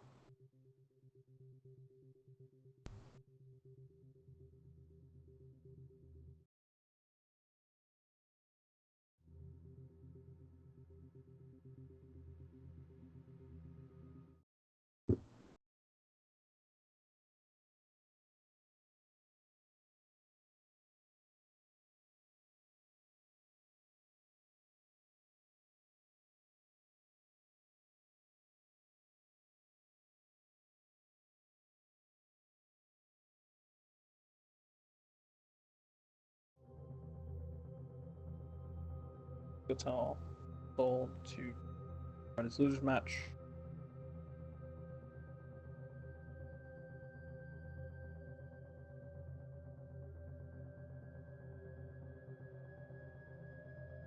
To clear my point in the chat. Yes, there are two opportunities you could have drawn. You could have drawn around. You could have attempted to draw from full health, but scrambles happen, of course. Sally Wally surprisingly didn't finish the job initially with the sword core that he got. Because of that, more things happen, more scrambles happen, dooms happen, and then at that point, you surprised that Veneno didn't just keep backpedaling away, forgo the battery, and just try to create as much space to draw. But Sally Wally wins the deal. And he has won an all-expense-paid trip to Colony, fighting up against LSD himself. And here we are, immediately locked in. Game 1 of our third set of the day. We're going to stick with Sally Wily while he's playing the Ion. We're going to see what LSD brings to the table. LSD, another player who is a master of many types. Has been shot, and he's going to run straight first into a Legion. This is going to be an interesting matchup. I like that play from Sally while he actually caught a power shot. Gets the replay. Huge damage already. LSD already missing about half his health. However, a good power shot will even up, exactly like I said, will even up the trade quite nicely. Sally Wally not quick on hands that time. Now he's going to advance towards Legion. Great block. However, he didn't hit that much of the power shot. The thing with power shot, for those of you that don't know, all you need to do is hit one singular pellet, and power shot will do full damage.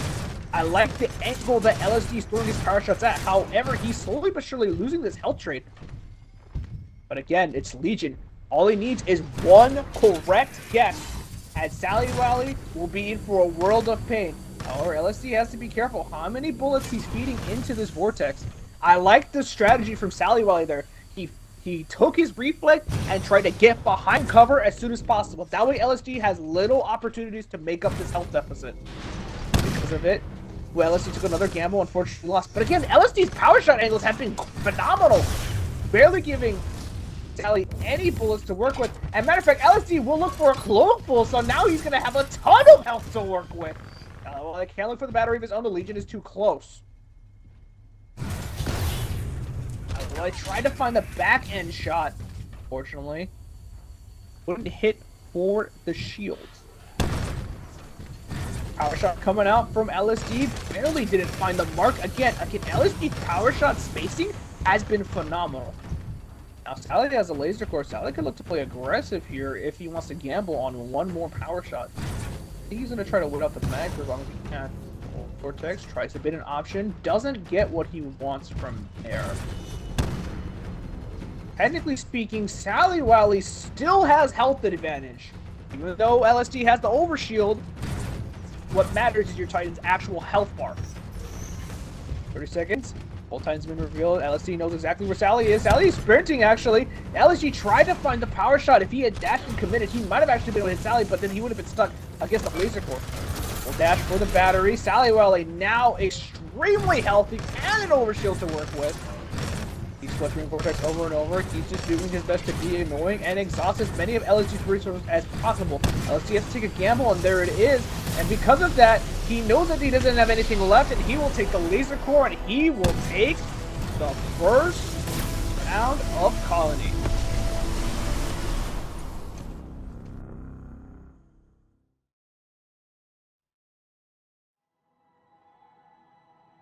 The sword is yours, pilot.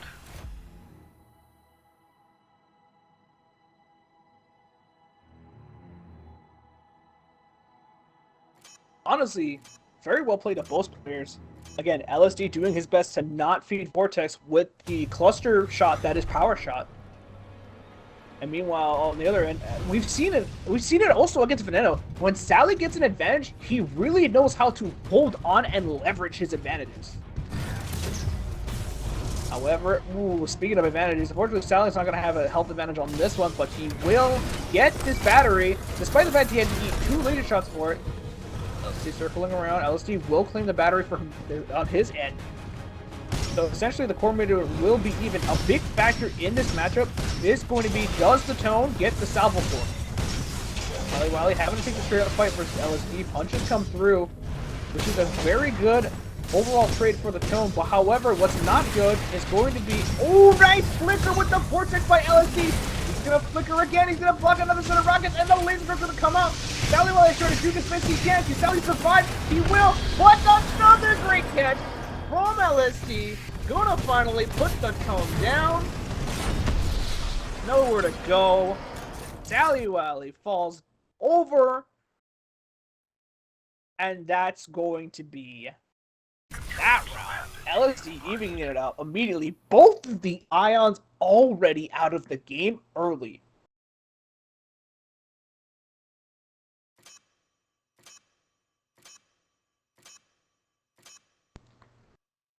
Interestingly enough, we are on Colony, and we still haven't seen any one of these players opt to select a North Star. And as soon as I say it, it comes out the gate. The spawn shot tried to be incoming from LSD. Sally Wally smartly blocks. However, Sally Wally will lose another piece of health, another chunk of health. He's experiencing the first class trip that is Person. Person experiences a lot of pain. However, that amount of bullets, LSD is actually okay with taking that damage because he knows that he's going to get the battery. Will also get his battery. As a matter of fact, LSD's in position to punish as well. Great positioning from LSD just to string those events together. Now Sally Wally has to play the very not so fun game of where is the North Star?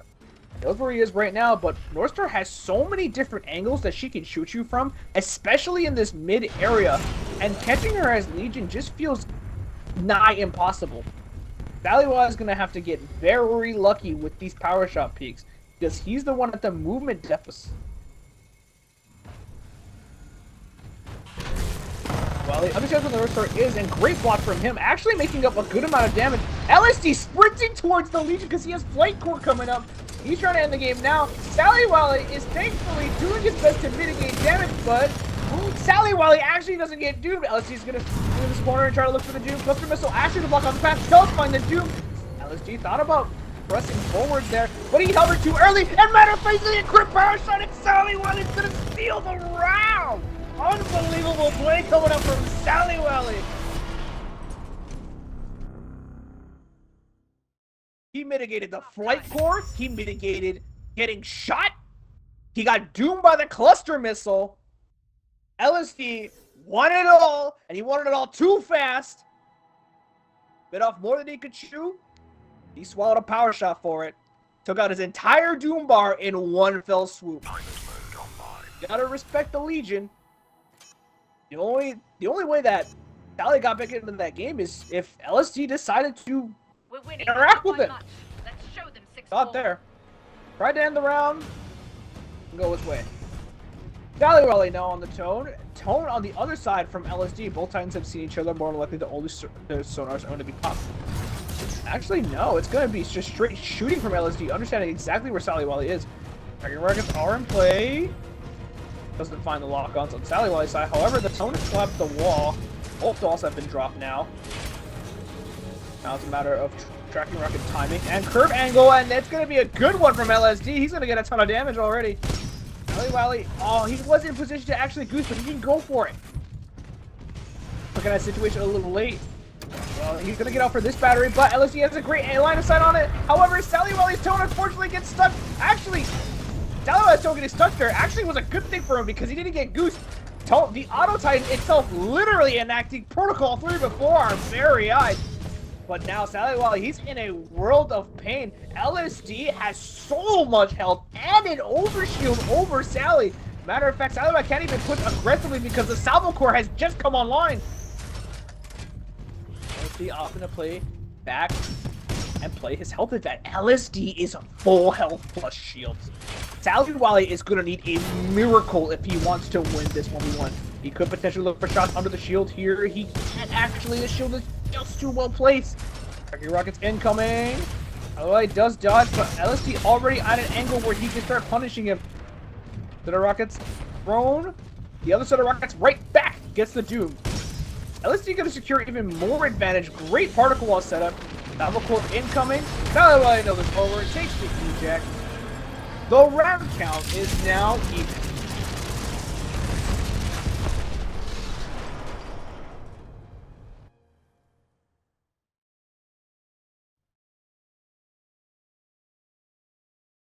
Unfortunately, LSD decided to clean it up, and he decided that I want to win this round. There will be no more throwing.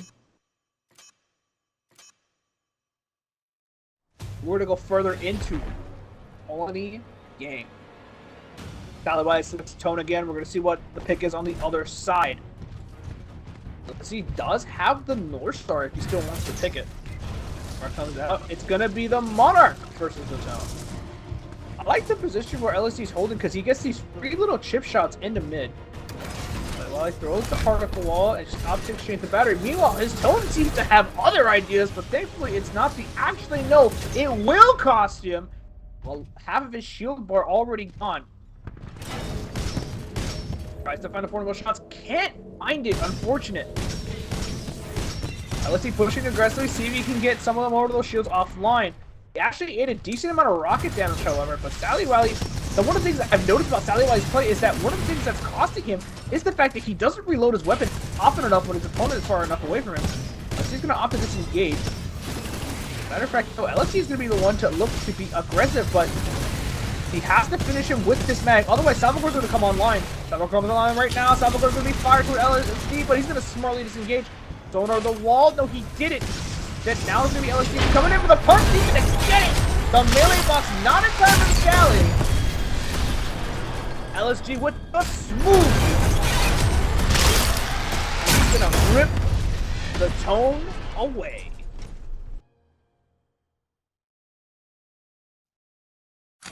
LSD now sitting on this match, or not match point, this game point.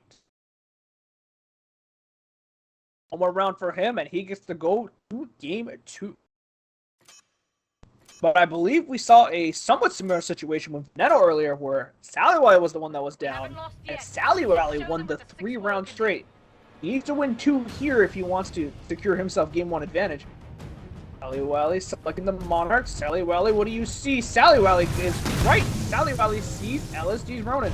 However, he's gonna get that battery. He's not gonna die. He didn't opt to use his chain gun, meaning he's gonna miss out on a huge punish opportunity to get the health that he wanted. And matter of fact, LSG is gonna play super aggressively towards his Monarch because of the fact that he essentially has a ton of more cores than the Monarch does, and the Monarch is way too close. Monarch hasn't been able to deny the fight versus Ronin.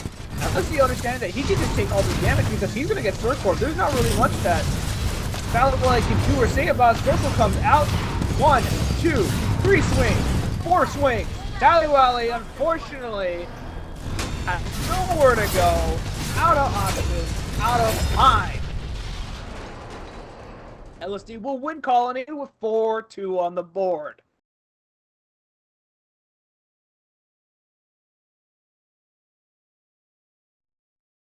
Again, the most important thing about fighting Ronin, even if your Titan has an advantage matchup like the Monarch, is to deny Ronin the fight for as long as possible.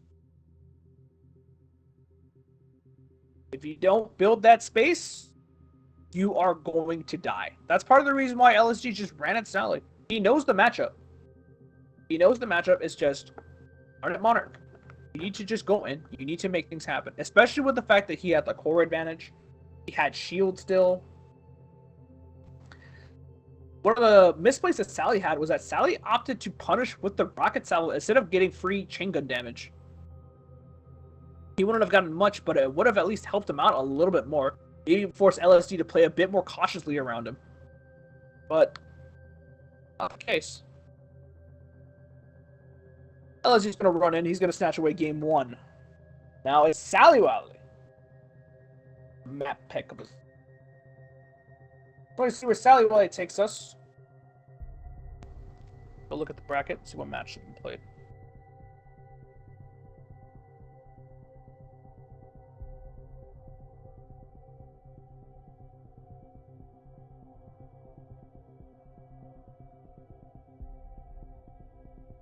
Right now, we're still on the other side of the bracket, of the winner side. We still have Person and Boyka, which I've told them to go play, so they'll be playing that match already, and that way we can link up with the winner in the winners bracket final.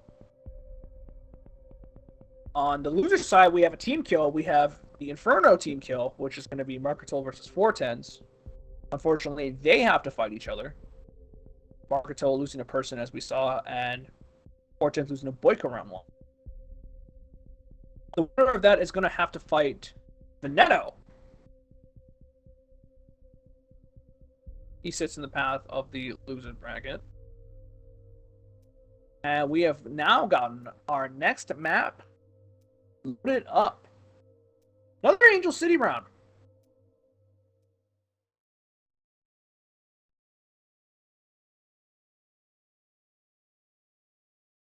Again, Angel City is another pretty standard 1v1 map, both in present and past time.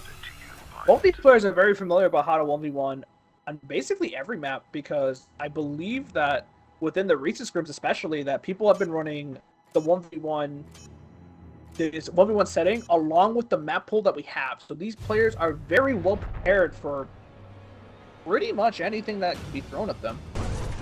But we're going to see what the Titan round 1 picks are. LSD opts to select the Legion again.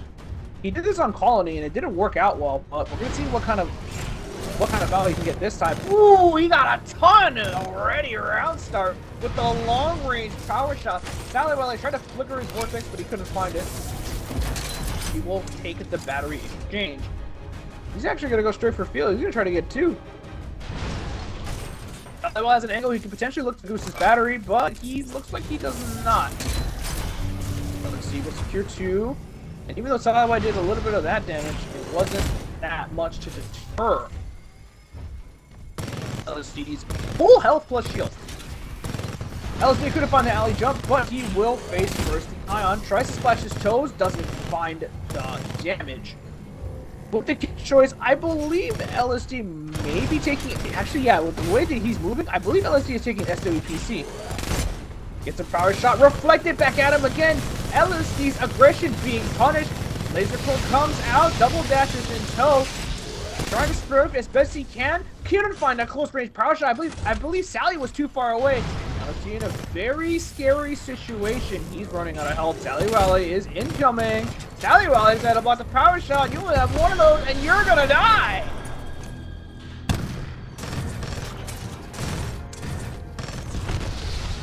Leisure pick not working out.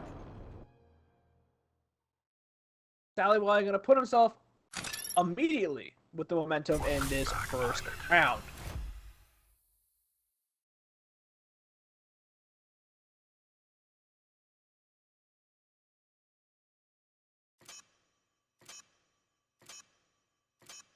With that though, that is Sally Wiley's main pick already eliminated from the equation. Now he's gonna have to play everything else. The things that he is less known for, I would say.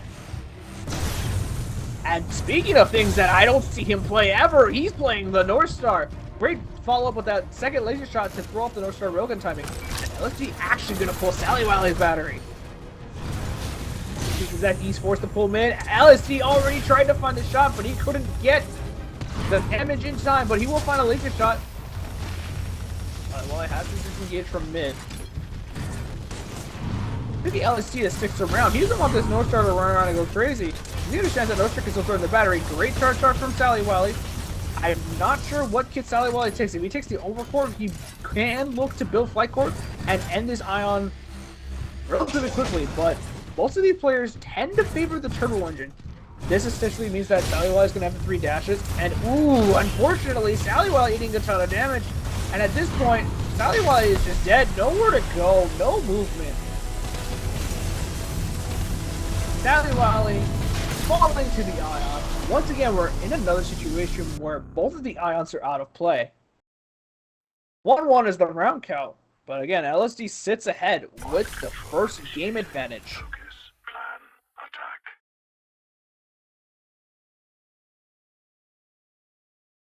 Sally tried to gamble on the North Star.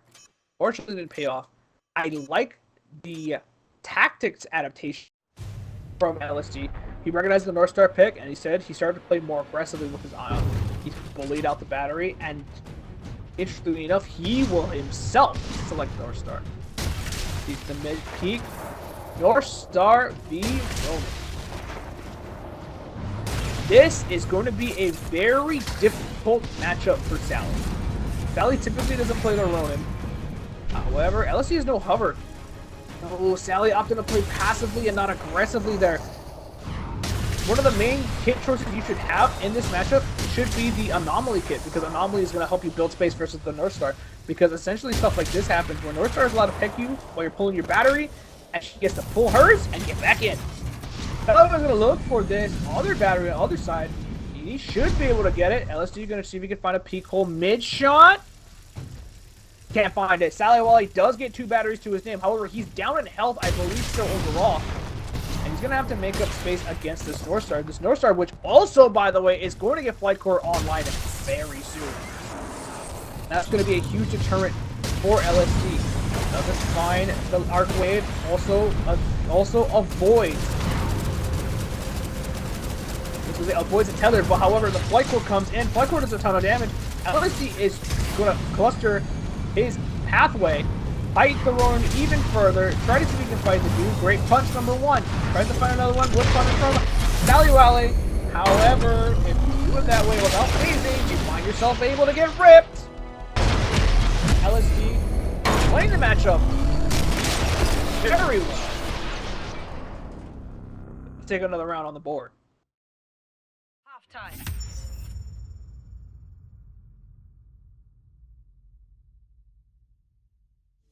Again, one of the things with North Star v Ronin matchup, it's about building space.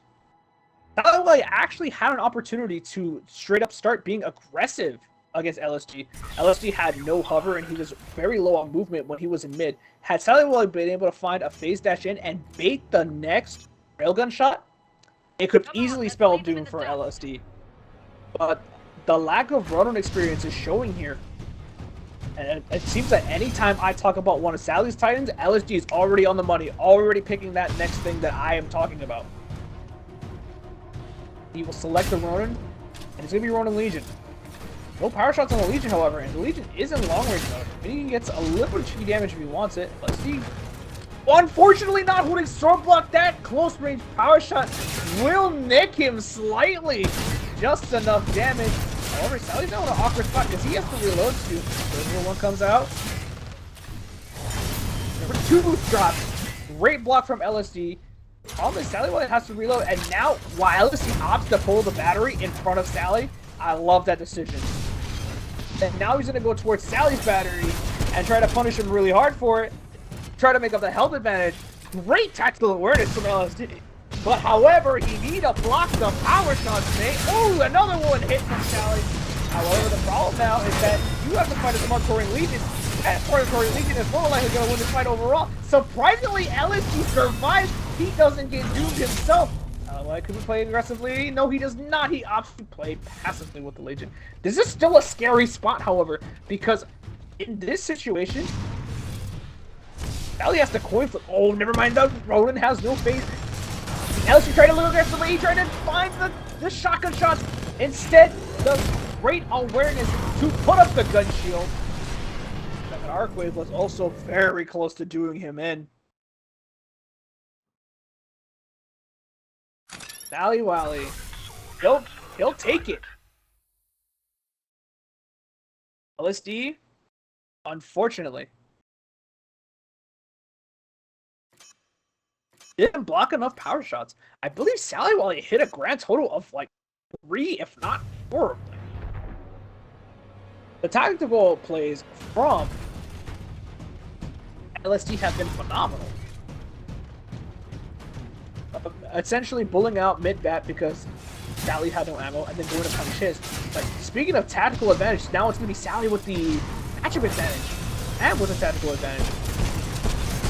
He's trying to find whatever damage he can. Unfortunately, the shotgun play was relatively messy. Oh, Sally Wally coming around the corner and gooses it with the rocket salvo. What a shot coming through the smoke as well. Oh my goodness. Sally Wally coming in clutch with the play. Pilot mode online. My goodness, Sally Wally is going to happily run away with that, getting a 3-2 round lead. They aren't winning by much. Take them out, 6-4. My man, LSD thought he was safe to pull that battery. No. Monarch is too close. He's probably going to pull the battery and eventually just take the all-in. And now it's going to be LSD on the receiving end of the North Star Reborn match. However, Sally Wally is a bit close. Sally Wally needs to back up. Sally Wally did cluster mid, but LSD doesn't take aggression. Sally Wally's going to be the one that takes aggression. Sally Wally, you have burned your hover. Sally Wally, you have burned your railgun shot. LSD's out of ammo. He's going to get a lot of free damage. Remember, he's going to get an Arcwave. He's going to get a full shotgun mag onto you. You're going to get another free shotgun mag. Matter of fact, LSD's going to pop the first floor, and you are going to go down, Sally Wally. You are too close to the Ronin. You're too close, man. You need to back away. But LSD's not complaining. As a matter of fact, he's going to even up the round count. So now we're in a situation. LSD's Ronin's eliminated. LSD still has, I believe, the Monarch available to him. And I think he still has no. Transferring controls to pilot. Sally Wally is going to be a bit of an awkward spot because, again, Sally Wally's pit pool is not as vast as LSD's. And he needs to win this round. LSD locking in the tone, I agree. No Ronin to harass you. Final round, lock in. Actually, never mind. Sally Wally still has the Ronin. I thought he already used it, but turns out he still got it. He's in position, gonna do whatever harassment he can. Do the Ronin and get whatever damage he can. Play patient. He knows that Sally Wally is essentially locked around this corner. One more shot will get the lock on. Takes another reload. I like LSD's timing on when he wants to reload. Ace from Sally Wally is actually going to cost him a lot. Great patience with the short block. Another great block.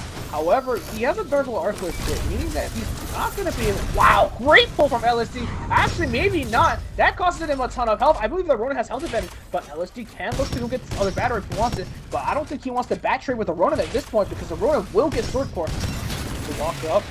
Striking Rockets. Some of those hit the tree, unfortunately, so he's not going to get max value. Look for the Rockets come in. Tree locks.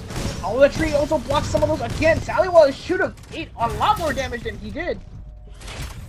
Sally Wally with the Ronin experience, he's gonna pull his battery. One shot for a lockup, more than likely. He tries to get the pilot. He's gonna get the Doom. He does. Huge play coming out from LSD. LSD gets another set of rockets. Sabaku incoming on the Sally Wally just for even more damage. That phase isn't gonna save you. Matter of fact, that phase is gonna kill you. Sally Wally gets put down. I'm not sure if he either let go of Sword Block or he got Sword Block pierced, but either way, that's going to be a win for LSD, taking it 4-3 on Angel City. Even with the losing matchup of Tone, surprisingly enough, LSD is going to emerge on top.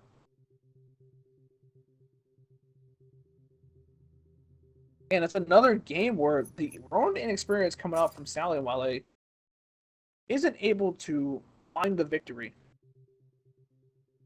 We're going to keep going with our winners bracket. We're going to go towards... It looks like it seems that Boyka has beaten Person, meaning that Person and Veneno are the ones they're gonna have to play.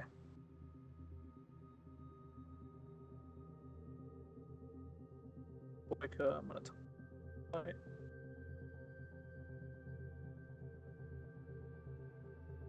So we can finish up our losers bracket side of the match.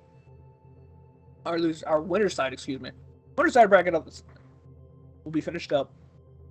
And after that, Person and Veneno, if you guys are in here, just play, please.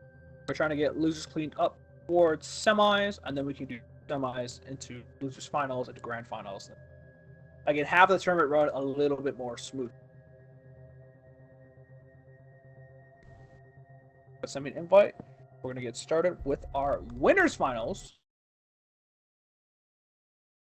Or it's going to be LSD taking on Boyka. Through Boyka's path of destruction, he has taken out the following people. So far he's taken out Vortens, another person on the Infernal roster, and he's also taking out Person who beat Marketol. It'll be Boyka who finds himself in the winners bracket, or in the winners finals versus LSD. LSD, of course, we've seen him where he got a bye initially round 1, took out Sally like we just saw, and now he finds himself here.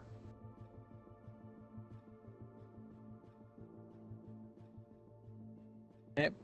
Guys, if you are in losers, okay, and you're in this stream, please play your matches. Want the matches from losers to be up to at least loser semis when we come out of the set, please. That way we can have, like I said, the tournament run a bit more smoothly, and we're not here for like 5 hours. Okay? So, please, if you are in losers and you're in the stream, you have a match that you know is being played. Like example, right now, Person and Veneno are supposed to fight. On the other end, we're supposed to have Fortunes and Marketo fighting.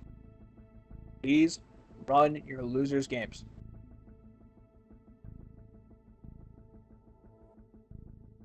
But we're going to go back towards the winners finals that we have online right now. We're going to have LSD versus Boyka. Obviously, the winner of this is going to go towards the grand finale of our Xbox tournament.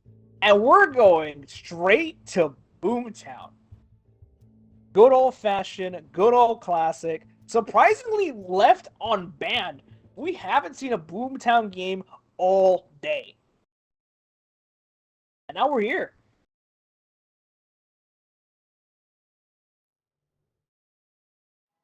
Boomtown, a map where you can play anything your heart desires. And there's a variety of strats available, especially in a 1v1 setting. Now, what I am wondering is that typically people like to run the gentleman-style battery rule set. These two players are familiar with each other, so they can acknowledge the gentleman's battery. Or alternatively, Boyka's going to lock in the North Star. Maybe he's going to look for a cluster missile onto LSD's battery. No LSD is selected yet. Yeah. I should mention the thing about Boyka. Boyka, of course, being a long-standing Xbox player himself. Very familiar with the game. Has played it for a long time. So barely doesn't get goosed on his battery. He'll find it. But he'll find LSD's Legion. LSD been locking in his Legion a lot round one. But securing himself a little bit of health advantage. And the thing with Boyka, however, is that Boyka likes to play a bit more aggressively than most players. And that aggressive positioning is going to put him face first in front of the Legion. He is hovered, but thankfully does not get punished. Oh, never mind. He tried to dash forward, and he ate a huge power shot. That is a normal power shot, by the way. LSD has shown that he only has one, meaning that power shot, unlike Hidden Compartment, is going to do full damage every single time. Cluster missile on the Legion that actually didn't hit correctly because of the gun shield. The floor of the gun shield may have blocked it. Okay, going towards this underpass side, trying to see if he can find damage on the Legion. Now he has to start interacting with him, which is going to be very awkward. Not exactly something that Northstar wants to do. Northstar just wants to peck at you at range. She wants to keep her health advantage, and she herself does not want to take damage. LSD hasn't been spotted yet. Playing very patient, very sneakily on this Legion. Trying to see what he can see. See, again, doing his best not to be spotted, not to make that much noise. Once the Legion's positioning is available to the North Star can start playing around that angle. He's heard some shots in mid, and he will get a bar. He needs one more. Power shot is down. Does Boyka know he only has one? Great dash peek from Boyka. But Ops to run forward. Ops about to play core because LSD has the gun shield actually, and the gun shield will mitigate most of that. Now Boyka is effectively going to die with the smoker coming back out. Another greedy North Star play coming out. Instead of LSD, this time it's Boyka. North Stars are getting way too eager to wanting to end the game. Instead, they need to just play the slow game. Why calling a Legion is very dangerous. No matter how much health you have, because the amount of return damage you're going to take might result in the round going the other way. I also want to point out, very smart decision from LSD to hang by the crate. That crate would have given him extra dash distance, number one, if things got really messy, or he was trying to chase the North Star. Or number two, it's just, we saw how it mitigated more flight core damage, that his gun shield could come up. Ooh, this time it's going to be Boyka having to play the Toe and B North Star matchup. I know from personal experience that this matchup is not very fun, but LSD, again, these North Stars are playing very close. Tracking records come out. LSD is going to take the fight. LSD is the running overcore on the North Star, so he's just going to try to get flight core and end this Tone's life. Great block on the shot. Tracking records come out. Tracking records still find the mark. Another Star Shock going to be incoming relatively soon. Great dash forward by LSD. LSD trying to find the Doom, and he will. Flight core incoming onto the Tone. That means Boyka is definitely going to fall down here. If, fortunately, Boyka couldn't finish his reload.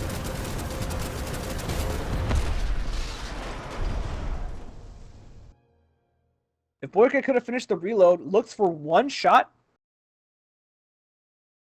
he could have looked for the Doom, and the tracking rockets might have been able to seal the deal, but the problem is that he's already so low health. LSD right now. Strong 2-0 back-to-back. Boyka getting kind of punished for his aggression. Pull it together, 6-4. Matter of fact, LSD last round met him with aggression. Boyka still locking in the Tone, he's still keeping it prepped in.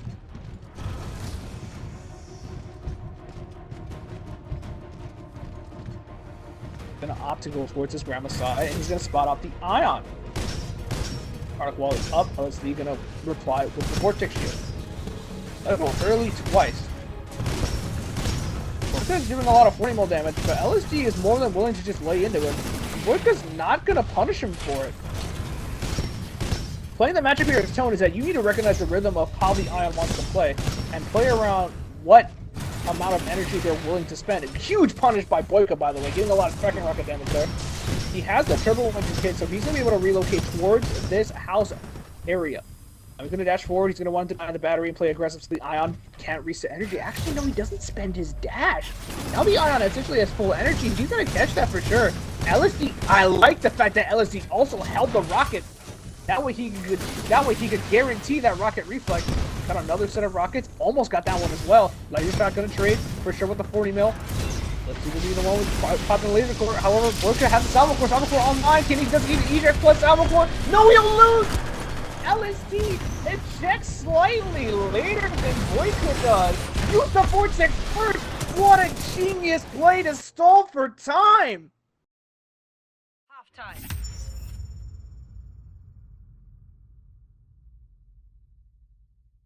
Because of the fact LSD ejected later than Boyka did, LSD's gonna win the round. 3-0, complete shutout by LSD. LSD just needs one more round for a complete 4-0.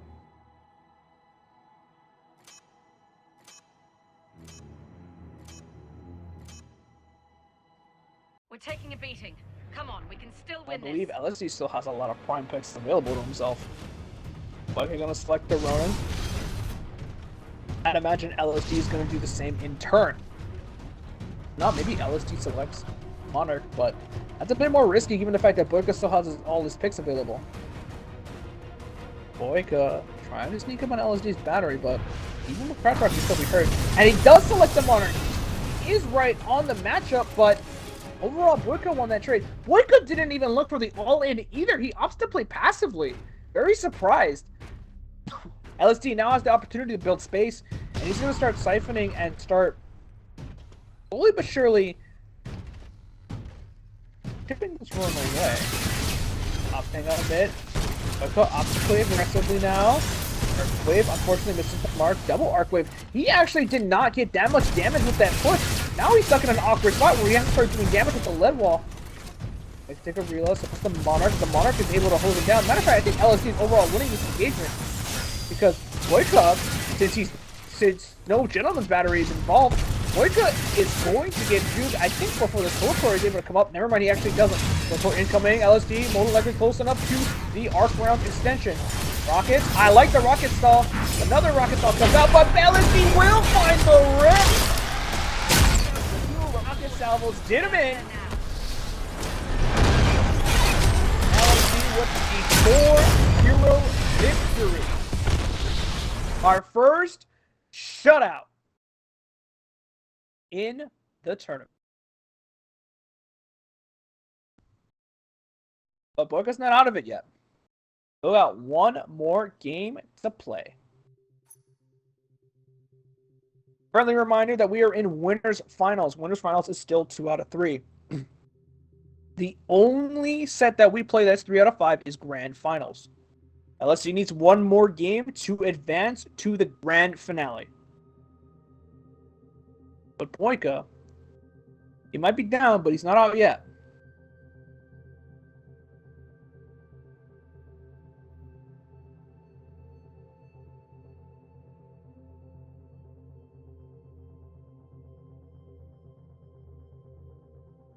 Those picks and bans were really fast, but I think Boyka wants to get right back into it immediately. Colony is being hovered over. Colony is being considered.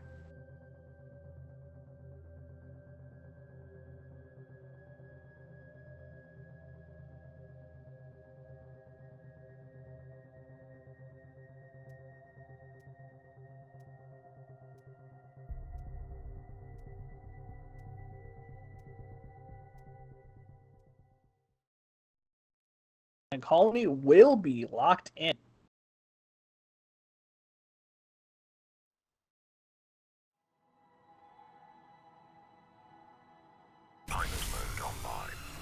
Here we are. Game 2. Boyka versus LSD continues on.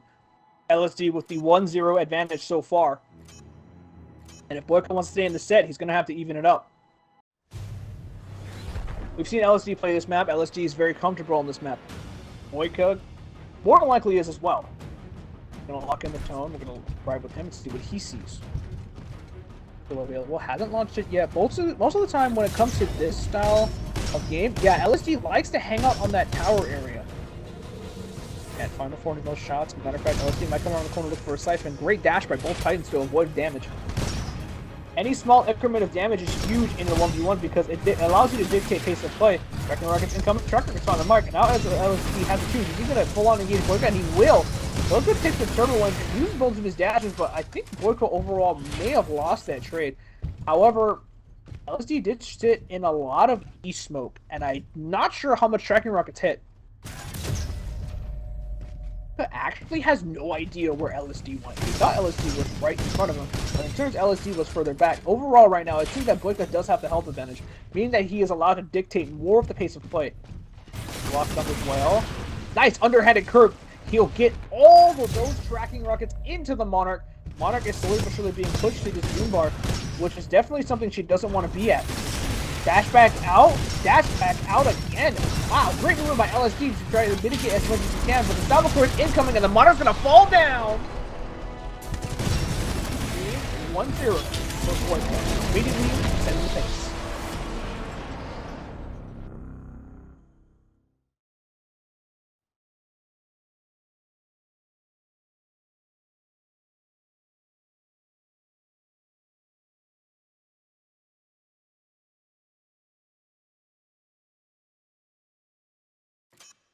Controls are handed to you, Pilot. Now moving on, here we are. We're gonna have the tone for Boyka being out of play. Boyka, definitely one of Boyka's more preferred Titans. And we're gonna go towards his Ion. And on the other side, I believe that was a plasma railgun. We're gonna have a North Star in play. Boyka gonna get out from this battery in front of the North Star, no less. Definitely gonna eat a crit. Actually, somehow did not eat a crit for that. Now LSD has chosen to hover in front of an Ion. And believe the damage wasn't that bad until he got that crit laser shot. Still has to be careful of this Railgun. The Railgun is offline. That means Boyka can play aggressively. Boyka doesn't opt to play aggressively. Instead, he opts to hang back. Very uncharacteristic of him, I think, honestly. But instead, now the straight-up fight is happening. Another laser shot comes out. Great damage from Boyka. However, the Plasma Railgun, again, the Plasma Railgun hurts. LSD immediately evening it up. And now if he lands one more good shot, Boyka will guarantee GG. Upper peak incoming. Can Boyka find the snipe? Doesn't have to even look for it. Oh, that shot barely went past his face. Boyka, can he find the Doom? Boyka does, but Flight Core is incoming. The Core tries to fire back, but it's not going to be enough. LSD will win the matchup draw. Will even up the round count in Game 2. I'm quite surprised because of the fact that the main North Star representation we've seen, I believe, is we've seen Sally pull it out once. That did not go very well because he lacks the North Star experience. And our main representative has been LSD.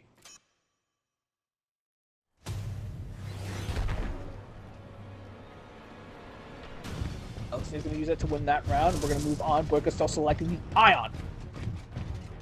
That opting to take the right pathing. Now this will guarantee him a bit more mid control. I don't think he's seen where LSD's been yet. LSD is on the Roman. This is huge. LSD is allowed. LSD can now run towards his Ion and start bullying. Matter of fact, he'll pull a battery in front of him as well. That sounds good to him. Get himself a little bit more shields, health, and more core. Matter of fact, LSD is already on the warpath. Never mind, he baited the Ion in. The Ion has no energy. Boyka is now stuck in a rock and a hard place on Colony. LSD mitigating another damage as well. The Sorcerer comes out. One melee has been lost, but I don't see your way out of this one, Boyka. You're gonna go down for sure. There is no way you can survive this onslaught. LSD will advance further up in the set. Time.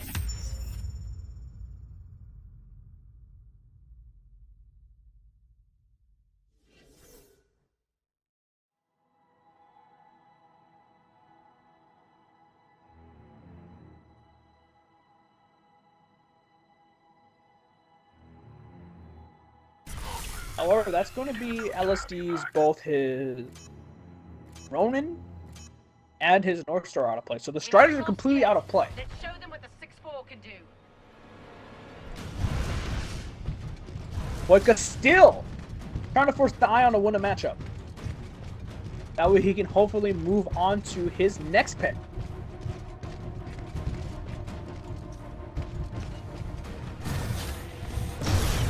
And he's going to find himself face first against LSD's Tome. This is a very scary matchup for the Ion, especially with the amount of...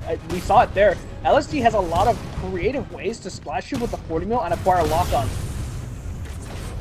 Rockets come out. Great mitigation by Boyka. Does overall win that trade for himself. Laser shot. Unfortunately, couldn't find that one due to the particle wall. Particle wall is essentially a big no zone towards ion damage.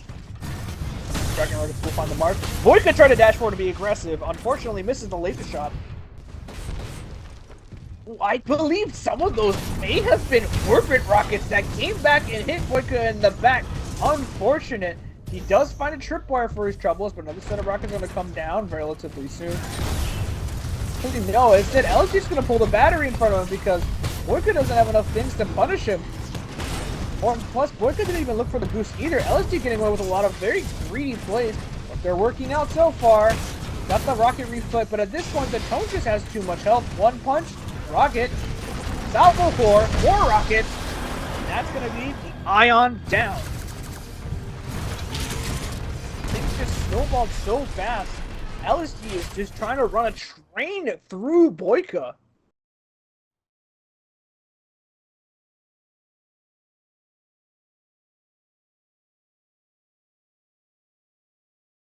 Vengeance are yours. We are stronger united. If he wins this next game, we're going to LSD in the grand finals. But Boyka, he has to pull something out now. It is now do or die time. He is either going to stick with forcing the Ion again, or he's going to go something else. He goes the Monarch. This is a little scary, depending on what LSD decides to lock, and he decides to lock in the Ion. Thankfully, it's going to put Boyka in a very comfortable position overall. Right now, Boyka wouldn't get the damage straight, but it's going to be LSD who just gets the battery again in front of Boyka. Boyka misses one siphon. Boyka misses the second siphon. That's huge. That means that Boyka is actually in contention to lose this round. He's very close to getting upgrade core 1. If he can get upgrade core 1, we're going to do, but he's not going to be able to find it. Matter of fact, LSD is going to find a punch. He's going to put Boyka down. He's going to take Colony 4-1.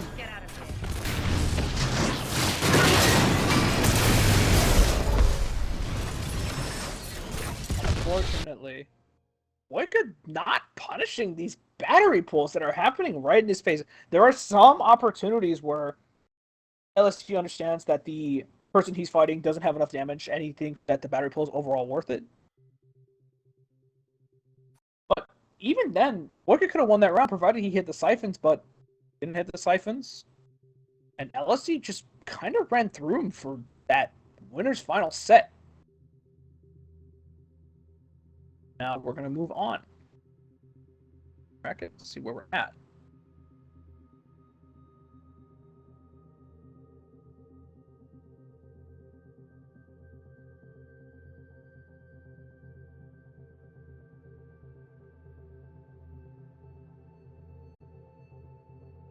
Yep, we're going to go towards loser's side. So immediately go towards Hortense's lobby. And we're going to have an interesting matchup here. Seems on the other end, for losers, we're already in this lobby, we had Marketel and Fortunes face off, and it seems that Fortunes has been the one to win out over Marketel. Again, the Inferno team kill. Boyka's now going to drop down towards the loser's bracket as well, as LSG now sitting in the grand final. On the opposite end of this side of the bracket, we have Veneno versus Person, which I told them to play their match. Hopefully they play the match already. And right now we have this match going on. We have E. Nagant aka Fortens, taking on Sally Wiley. Fortens is also another aggressive Ion style player. But I'm not sure if he has other Titan picks, because from his, at least from what I've seen of his competitive history, while he is a long-standing Xbox player, member of the old guard as well, he hasn't been very active recently, as well as the fact that he usually just only plays the Ion. Occasionally he plays a Legion, but that's about it. He has to find a way to win the full round, and he was able to do it over Marketal, so we're going to see if he can put his pedal to the metal and win 4 rounds against Sally Wiley. The first map is AC. Friendly reminder, we are in the loser side of the bracket. Immediately moving on.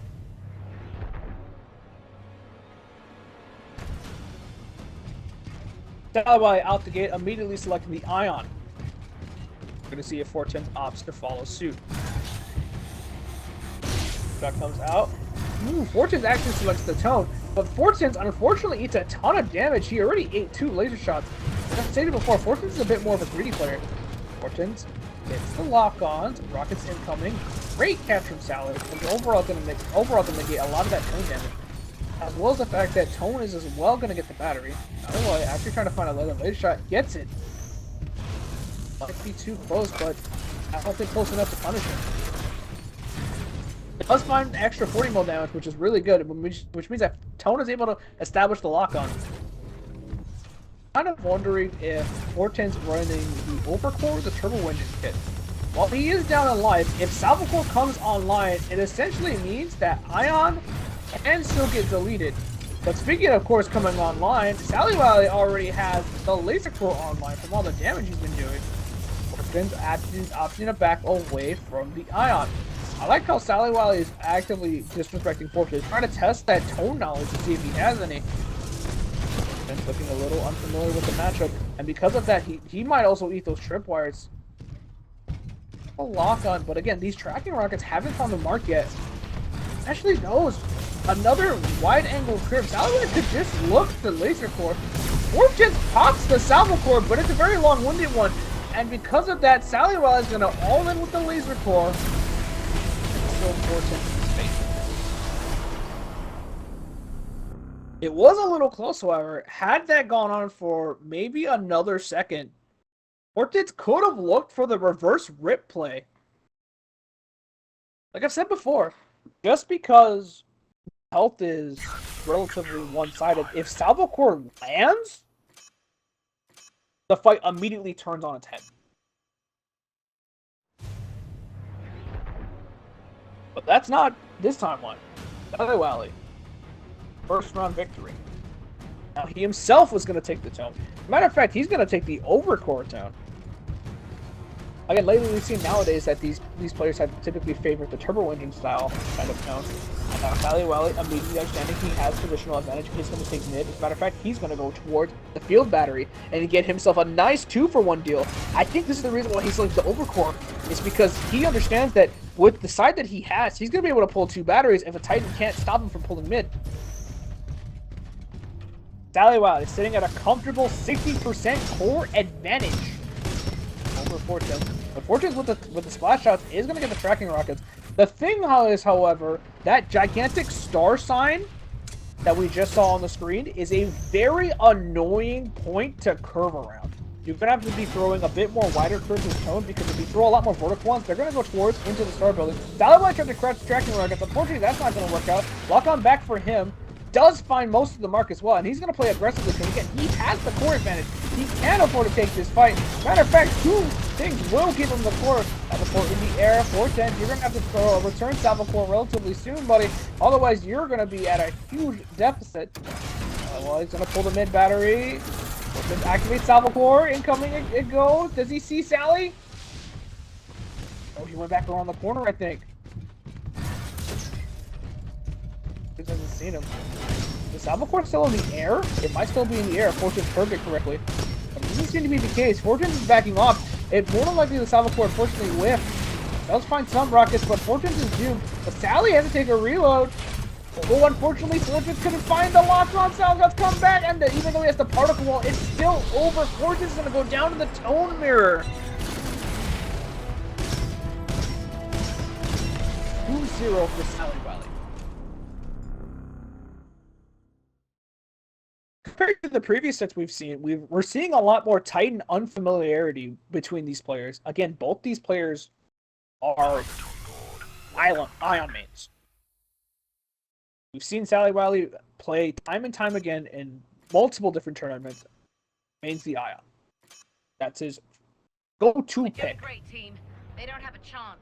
And with Fortunes, with his long-standing history. What does he main? Mains the Ion. Go-to pick. But that's the beauty of Roulette. You get more interesting interactions like this. Interactions where Sally Wiley is now playing the Ronin.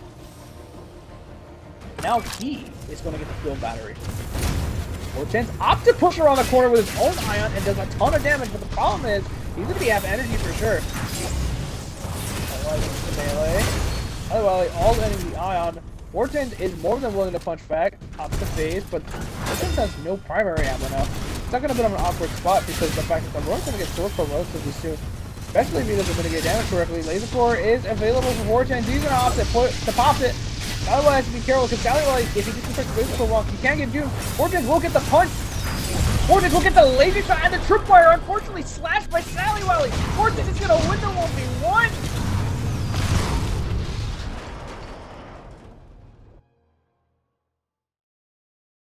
Despite the situation that Fortunes found himself in, Sally Wiley, again, the unfamiliarity on the Ronin. Another factor coming into play. Fortunes using, like I said, his comfort pick, the Ion. Able to mitigate the situation, able to find core at the same time as Sally Wiley because of the early damage he got off. Plan attack.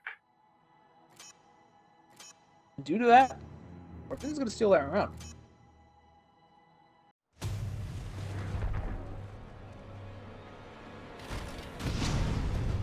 Sally Wiley taking the Ronin once again. I believe he thinks that Fortunes is going to lock in an Atlas. Because we saw the tone earlier. It's going to be a Ronin mirror between these two. It's going to be a little interesting because I don't know if Fortunes knows the crouch tech. But the lead wall trade is overall his favor. Especially with that RP blocking the tree. Doing a lot of damage on the Sally actually. Sally's going to have to be the one to play aggressively. He's going to walk up, take a free arc wave. Now it's thinking Fortunes playing aggressively with the Ronin. I am very surprised to see this. I think overall, between Ronin experience, I think it's going to be Fortunes the one with the lesser experience than Sally. Both players opt to exchange batteries. But Fortunes is going to get 2 for the price of 1. A little slow on the pull, but he's going to get it and be relatively fine. Lead wall from range isn't going to do a whole lot, especially with the fact that Fortunes is already back in the Titan. He opts to use his phase, but he misses the alley jump. We've been seeing a lot of players miss the alley jump lately. As a matter of fact, Fortunes hasn't opted to pop Sword Core either. Fortunes has Anomaly on, meaning that he will have a phase over Sally Wiley when it comes to the overall game. Sword Core is popped by Fortunes. Fortunes, what kind of movement do you got? Sword Core popped back from Sally Wiley. Sally Wiley actually gets doomed. Fortunes is taking it through the Ronin. Nice swing by Fortunes again. Sally Wiley trying to find a swing of his own, but he can't get it in range. Fortunes opts to just reset and get a shotgun. You could swear that this man actually plays Ronin. What?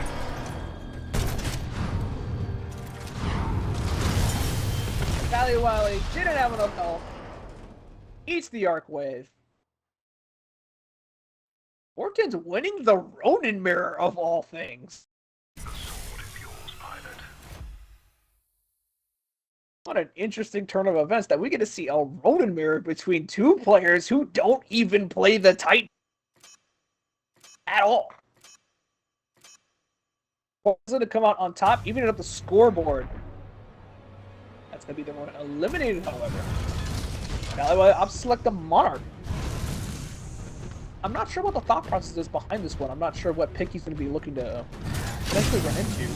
And surprisingly, we've got another mirror match. We've got a Monarch mirror. Fortunes actually kind of smartly puts a cycle in it. He's going to use it now because he understands the second cycle will win the trade overall. But with the initial gunfire trade that happened, Sally Wally overall winning over Fortune. Yeah, we can still see the health advantage is still Sally Wally's favor. Sally Wally's going to use one of his rearms to play aggressively, and he's going to actually melt Fortune's health bar for trying to be aggressive, and he's going to kick the door down. 4.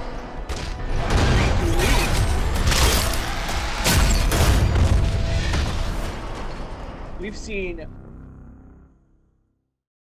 an insane amount of mirrors, actually. This specific set, we saw the Tone mirror, we saw the Monarch mirror, we even saw a Ronin mirror. That is 3 different mirror matches we have seen in one set. Unbelievable odds, if you ask me. We're winning, but not by much. Let's show them 6-4. Sally Wally selecting the Legion. Understands that Fortune's lost with the Monarch, and if he locks it in again, he is going to hard punish him with it. Ooh, Fortune's actually smartly selects the Tone. He's going to get the battery. The Tone is in the way of the battery. That means the Tone is stuck in front of this Legion's power shot coming your way. Rockets are good. Dragon rockets are fired. However, Tone is taking a lot of damage. He's going to get another battery, but the Legion is definitely going to have a nice, healthy time in this potentially last round of April City. Sally Wally opted to take up this mid position. He has to be careful how many quarters around he gets hit by. Great block by 410. But Sally Wally's going to opt to just all in and engage. And that's because Sally Wally is confident he can win the fight. However, the salvo core comes into play. If 410 uses rockets correctly, he can get the execute, but he doesn't find it. Well, you understanding he has to play up now because he's the one at a gigantic health deficit. He tried to just outright bully Fortune, and Fortune wasn't having it. Fortune's trying to use some creative splash shotting from the bottom. He finds the lock-on. Incoming smart core. Tracker rockets are blocked. Good stuff to Sally Wally to buy himself a bit more time, but he has to mitigate somewhat 40 mil damage.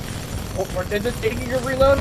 Sonar will ping him on the map, get the lock-on, and finish the job. He's got a little bit awkward there, but Fortune's used the E-Smoke as makeshift cover. That way the smart core can't damage him. That way he's allowed to buy time for his next option. 410s, evening up the set, 3-3. Problem is, though, there is a Legion in play. Fortunes has Scorch, North Star, and Monarch available, I think, are his last 3 picks. Meaning that he has to go heads up against the Legion with something that's going to have a relatively harder time due to his inexperience. But we're going to see if he can leverage that or not. Sally Wally smartly locking in the Legion. Fortunes isn't on the map yet, but he got the field battery. The issue is, however, it's a North Star, but he's too close! He hurt his other block, but now he's stuck around this corner. This Legion is effectively going to lock him down. The good news is that the North Star has health advantage, but... Ooh, great shot from Fortunes! Actually successfully backing out. He found another shot from this Legion from around the wall. Let's see if he can find it. He might have just opted to rotate far out. Never mind, he's actually right here! Oh, Sally Wally is coming. Fortunes, you better not be around this corner. Sally Wally, he's trying to use the mid-peak hole to see where Fortunes went. Fortunes is hovered. Fortunes saw the Legion, thankfully. He threw his tether down in his way. Fortunes, oh my goodness, Fortunes is playing so dangerously close. That splash power shot's gonna hit him, but I think Fortunes overall still has the health advantage. Sally Wally. Larry's power shot on the Fortunes. Fortunes a little slow with the dash peak movement. Another dash peak comes out, but Sally Wally is already ready to hit him. Dash shot incoming. Fortunes has the flight core, but the gun shield umbrella gonna defend Sally Wally. And matter of fact, Sally Wally is gonna win the round 4-3. Another bird falls down for pressing the core button.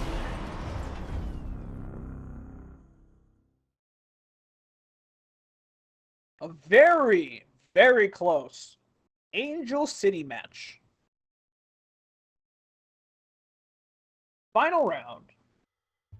410's almost able to do it. Gets taken out at the very end.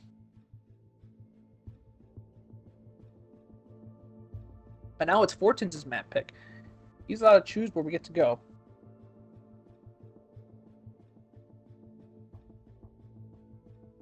That Buck decided to say that Sally's the best Ronin when actually it was Fortins who beat him in the Ronin mirror, of all things. What an interesting way to shake things up.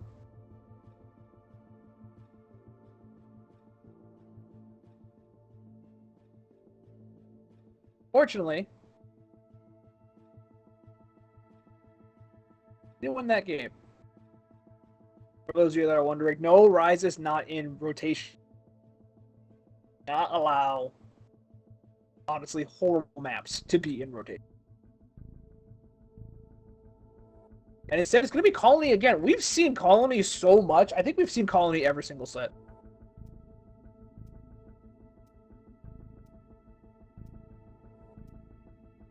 I'm going to go there next. Fortunes versus Sally Wally continues.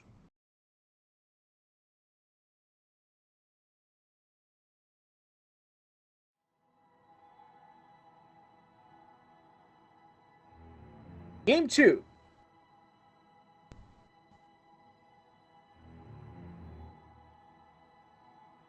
Pilot mode online.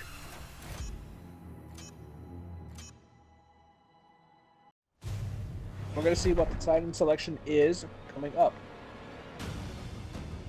One side we have the Ion. Up from, I believe, our friend Sally Wally. On the other side we have 410s playing the Tone. He is rocking the overcourt. Part of the reason why he was able to clear that core that one round. Battery exchange is happening. Turns out it's just a fast pull straight up without the particle. It's a little dangerous because you can get laser shot. Usually Salawa doesn't find an angle. Hasn't revealed himself yet. I'm not sure if Sally knows exactly where third persons. Wilkins knows exactly where Sally is. Sally's gonna actually just take the heads up fight because the wall was dropped relatively early. Well, damage is gonna start adding up. However, Sally is caught on. Never mind, he has it. Morgan actually tricked him. He thought that Sally thought he could just lay into the Tone with some of the damage that he wants, but because of that, he's gonna get punished for it. Definitely gonna catch those rockets. Fortune's wastes out the reflex smartly. Fortune's trying to get as much 40 damage as he can here. Fortunately, mistimes the dash shot. Shot came out a little too early. I don't know why they're gonna for sure run up here and try to punch. Fortune has a salvo core online. Fortune's gonna barrel through the tripwire for sure. And find the core, unfortunately, the Tone experience. We see it here again. Sally definitely made it inside the bunker. No questions asked. That means that the Tone win condition is effectively offline. Sally Wally right in the corner. Sally Wally gets the Doom. Sally Wally still holds the laser core. I was gonna look for this. Oh. If he gets out at the wrong time, it's going to be definitely Dunzo, but actually Sally doesn't even get out. I think Sally might be rounding back. Yep, he's rounding back for Fortune's in sight. And that's going to be round 1. Unfortunately, the Auto Titan walked back out. Felt the end for 410. Fortune was actually in position to win that game. Had he popped the salvo core immediately or attempted to track the Ion, as they were passing through, he could have still landed the core through the wall, believe it or not. But again, like I've stated before, inexperience with some of these players is starting to show, and it's costing them rounds, essentially.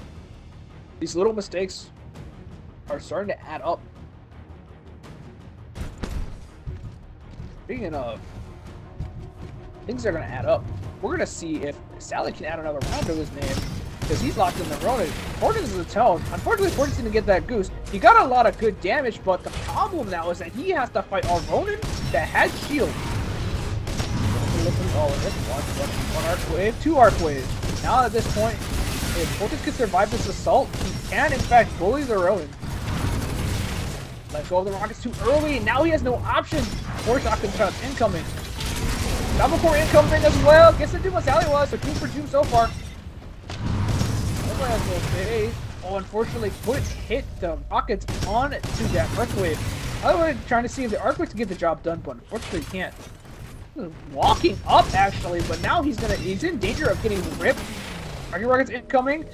phase coming out for Sallywally, but the problem is Sallywally is going to have an arc wave relatively soon, and he's going to be all in more than likely. Oh, and Fortune, if he just shot the rocket straight, it might have actually killed Sally. But instead, he tried to arc for a curve because he thought Sallywally would get down, and Sallywally will barely win the Tone v Rodent matchup. The sword is yours, pilot. Again, the name of this set, I think, is just inexperience. Fortune is barely losing some of these rounds. And there are times where he's down a huge amount, and then Sallywally makes a mistake. And then because Sallywally makes a mistake, Fortune's able to come back in. But thankfully, Sallywally is able to keep his composure. Able to seal the deal. Railgun shot early. Northstar locked in. This is another tough matchup for Tone. Unless you're Sally getting up for a battery in front of a Tone, you give the Tone immediate health advantage. Tracking rockets incoming onto the Northstar. Hits another set. Huge win for Vortex immediately out the gate. The Northstar now has to play a bit more aggressively. Up to the wall. Wall is no longer in play. Sallywally might take a slow peek here. He does, but the Vortex smartly jukes the shot. Vortex is still standing in the same place because you know Sallywally is going to slow peek again. Again, Sallywally taking all these very risky maneuvers. Vortex playing aggressively with his particle wall shield. Trying to see if he can get the Doom on the Northstar. Couldn't find it there. Northstar gonna get the battery, but Northstar's gonna be too close to Tone. Vortex doesn't opt to play aggressively, however. Instead of fighting the Northstar, now he's back here. Northstar has 2 batteries in her chamber. Hasn't done a lot of damage yet. Gonna run up, but I believe Sallywille's gonna see this blue coming. Matter of fact, Sallywille's probably positioned for the battery. No, he's right here. The wall. Fortune's looking for some splash shot damage. Has to use the dash to the left. The hover tries to find the shot. Sallywille might look for the peek here. He does. Unfortunately, can't find a lockdown with the sonar. There's no wall, and the Northstar just needs 1 good crit, and this matchup is effectively even. He has to move to the There's the dash bait. Salvo Core activate. No, Salvo Core's late. Because Salvo Core's late, Fortune's is gonna die to this Flight Core, and because of that, Sallywille is gonna win another round.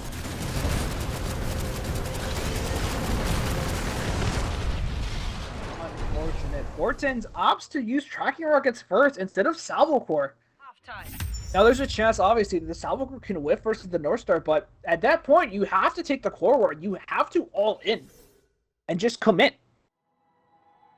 Instead, Fortune's is now stuck in core startup. Sallywille gets a ton of free damage with the Northstar core, and Fortune's is eliminated. It's another round where we can see the mistakes from both sides, honestly, just pile on top of each other, but when it comes out, we Sallywille. Today with a 3-0 lead, by the way. Give him hell. Fortune's taking on the Ronin, trying to see if he can push this round count further. Sallywille, already knowing it, takes the Monarch. Fortune's already siphoned early, gets hit for a little bit of damage, but he will get this battery, and so will the Monarch. Overall, this is a net game for the Monarch because if the Ronin can't find a way to force the fight, the Monarch will win in the long run.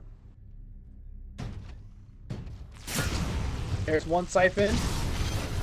Fortune understands he needs to all in now.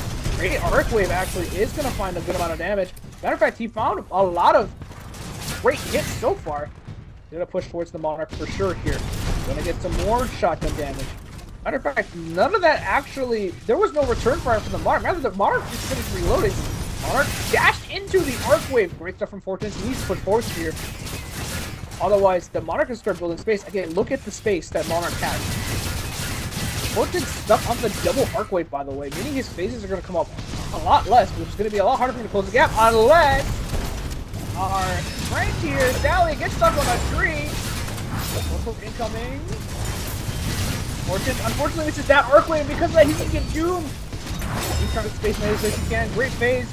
Great spacing on the melee to still survive. Great swordplay coming from Fortune. However, the Monarch has so much health, and Fortune's, he's running out of options. 1-3 on the clock. And if you exchange batteries here, it's not a good trade because the Monarch, it'll just outlast whatever assault the Rodent has at this point.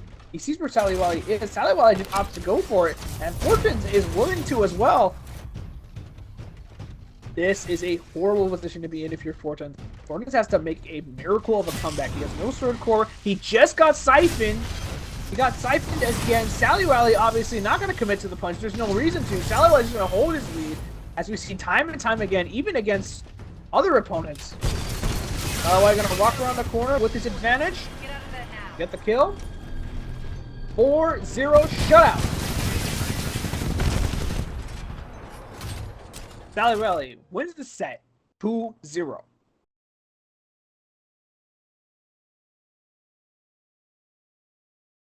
Now we're going to move on. We're going to go towards the losers semifinals. Now Sally Wally will go fight Veneno for his next opponent. I want to get that right underway immediately.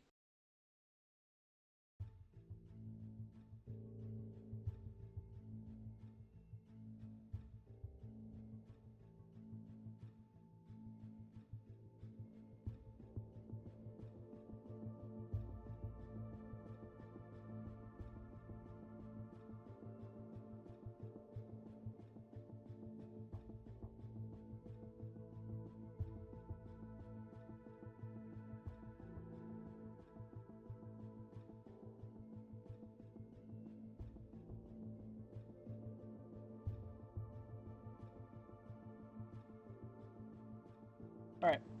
Pretty sure one of y'all is in the chat. Sally or Ben, please send me an invitation. That way I can get spectating away. Thank you, LSD. Way.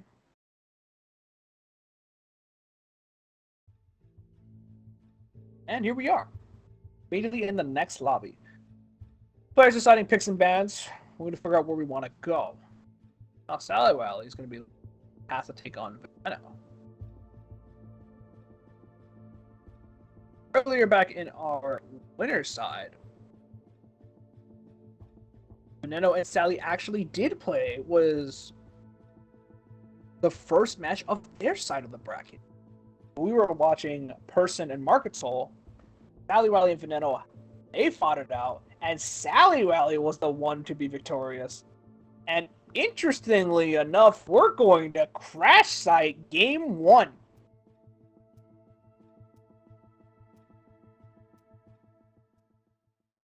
In all of my years of playing and spectating competitive Titanfall, I don't think I've ever seen someone select Crash Site Game 1.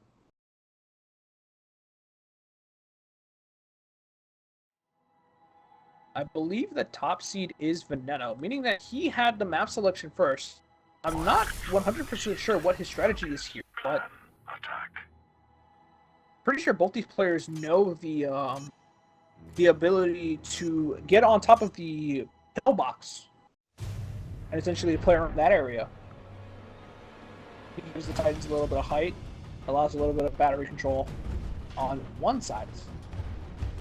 Fortunately, Sally Wily get the bad side of the spawn. Crash site is a map where there is one side that's bad, where you have to fight uphill, and the other side that's good, where you don't have to do that. Nano is going to be playing the on. He's going to pull right in front of Sally Wily. Sally Wily's going to get a free nice chunk of damage. Matter of fact, he's going to take 2 nice chunks of damage early. Nano playing aggressively with the ion, but there's no tripwires, and he's standing in smoke. This is not a great spot for the ion. He's running out of energy too. Sally Wily going to look for a dash power shot. Great route as well. Make sure he doesn't feed as much. He's going to run forward. He's going to try to punish Veneno on this next battle. We've seen Veneno be very greedy, and it looks like his greed is going to be met with even more damage. Unfortunately, just missed time. Veneno gets 2 batteries to his name, so now he's in sure position to earn a laser core. Veneno trying to bait out this other power shot that Sally Wily has, but out of energy. I think one more tripwire in play. Unfortunately, Sally Wally missed times his power shot. Veneno will reflect it, and he'll get the rip.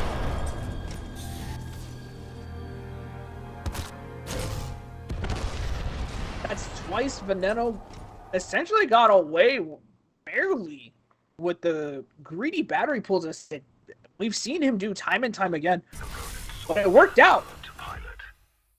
He'll take a 1-0 round lead.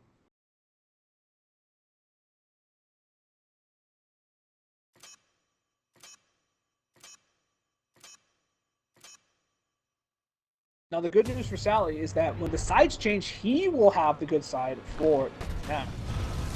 He's going to opt to select the on. He's going to opt to go towards the left side battery, meaning that he's fully committed to letting go of Hill. And on the Legion, meaning that Sally is going to get a nice little bit of health advantage. But now actually opted to just completely ignore him and go towards the Hill battery. Sally, I think Sally controller disconnected. Oh, unfortunately, I think Sally controller disconnected. So now he's going to play this round with no battery. He's just going to opt to just stick it out for himself. I was going to see him, and he's going to see that he has no overshield. And now Sally is going to be the one, unfortunately, eating a power shot. Now he has to fight Veneno's Legion. Great power shot again from Veneno. And now at a huge deficit against Veneno. It's a third power shot. Smart Core is online. Sally has to get away. Stands in front of the Legion. No more energy. A fourth power shot rains through.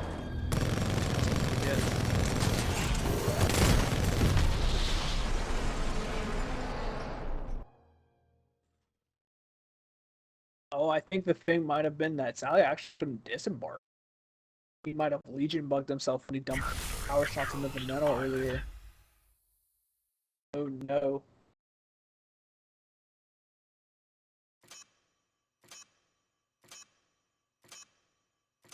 To explain the Legion power shot bug, if you power shot as Legion and then die, you are locked into the power shot animation, which doesn't allow you to disembark from your Titan. See Sally get rid of it here. And now he should be able to disembark from his Titan whenever he pleases. Opts for this bottom battery. Fortunately, had to lock in the Legion again.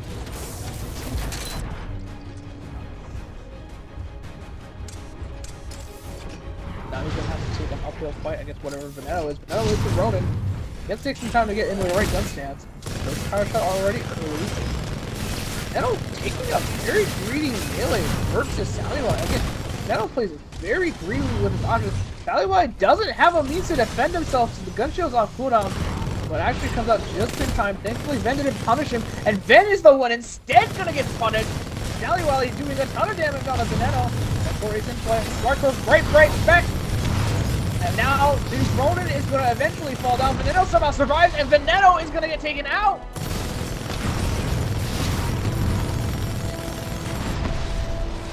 Sally will win the round. Time.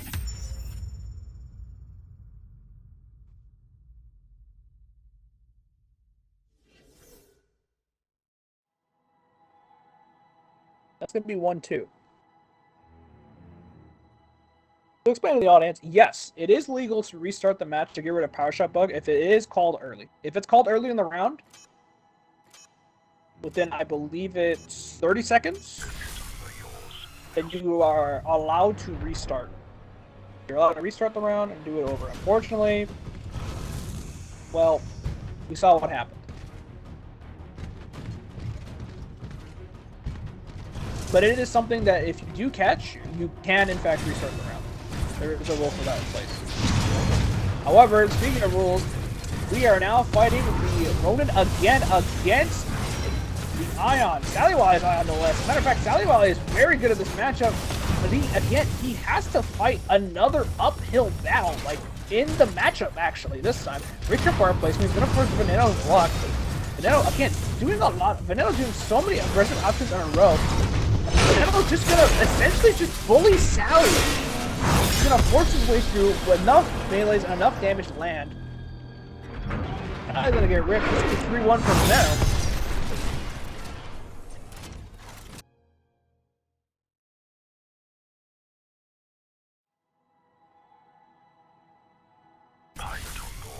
Welcome back.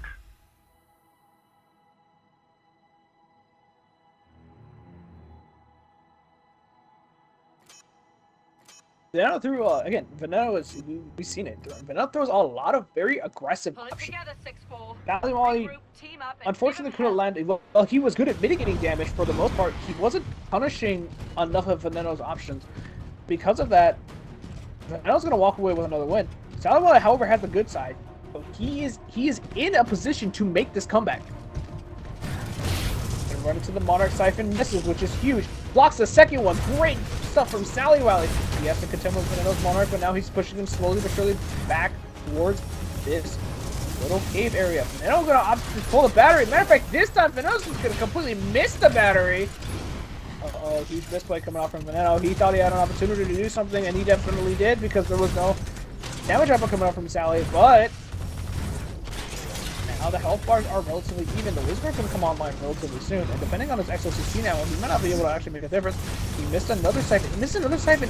Veneno, I don't think, has hit a single siphon this specific round, but it might not matter. Let's come down the batteries. Veneno takes his time to eliminate them. Great leader shot from Sally. The Monarch's still not doomed. Great siphon from Veneno. That's going to buy him a lot of time. Veneno's going to play very aggressively again, as we've stated before. Veneno is a very aggressive player. Alright, Laser Core comes out. Veneno's going to be able to get the duel, but he doesn't get the rip. The Laser Core actually is able to kill the Monarch just as death approached.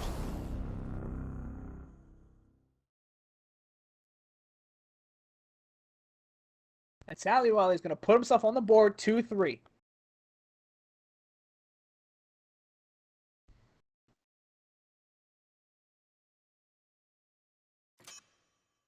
Sally Wally was literally frames of having this first game ended. Thankfully, he'll survive. Now he has to deal with whatever else Veneno tries to throw at him. Sally Wally going to take this uphill position. He's going to go move up on this hill position. He's going to try to get hill dominance early. Going to get stuck on a little bit of terrain. And it's going to be Veneno on the tone. I love this tone selection from Ven because now, if he wants to heads-up fight, he can. He has the damage, he has the defensive, he has the abilities to bully this Monarch. And it's going to be a heads-up fight, Monarch versus Tone, both turbo engine. Monarch, again, early on, Monarch can potentially still win the matchup, but it's going to be a very difficult position, especially with how close we are to this Tone. The rock to come out. Sally Wally opts to disengage instead of continue fighting. No, the Luminate opts to be greedy and grab the battery. This time instead decides to hold his lead. Otherwise, I'm gonna go for the battery and defeat, but I don't know how you close this health gap. Zeno understands he sees the Titans out of his Titans, so it means he gets the bat trade. Overall, his favorite because you see that up there. The Salvo Core has come online, meaning that Monarch has to be very careful about how she plays aggressively. I'll take it up this right side. Nice, number one on Ven. Ven thankfully burned the particle early, meaning that she can potentially get damage. And Sally is in a good spot where he can opt to dash towards the ship to mitigate the Salvo Core. While he's walking dangerously close up to Ven, Salvo Core immediately popped, no questions asked. Somehow Sally Wally still survives. Somehow Sally Wally is still alive. But never mind, Ven will finally put her down and secure a win.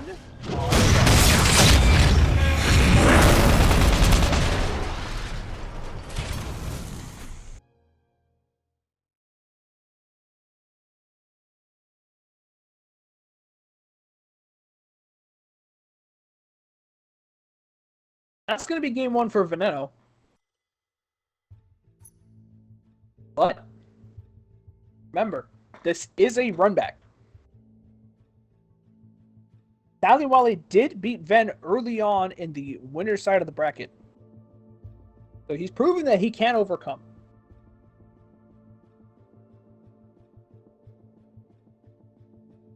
Or is Veneno going to be the one to get his revenge?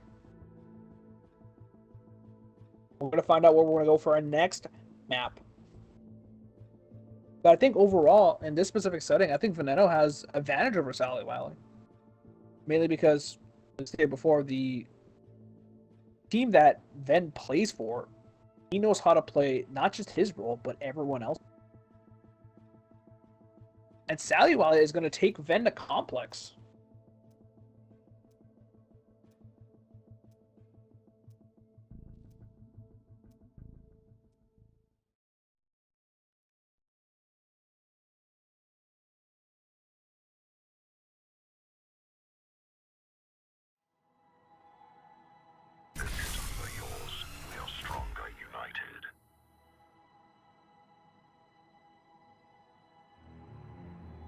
Here we are, game 2 of our losers semis.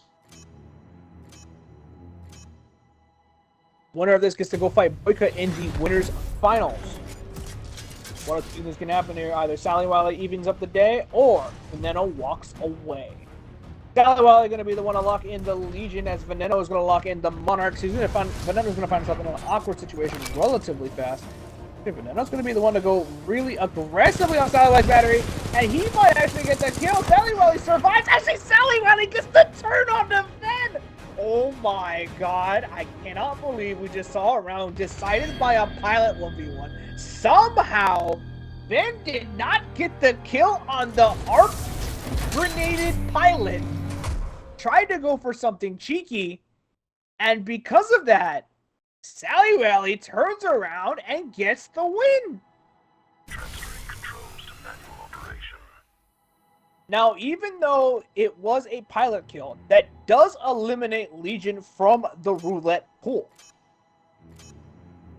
Ben tried to do something tricky round start, and it bit him. Again, Ben plays very aggressively, plays very greedily, and he has no problems with that. And wow, speaking of options, Sally Wiley has full confidence, locked in a Scorch.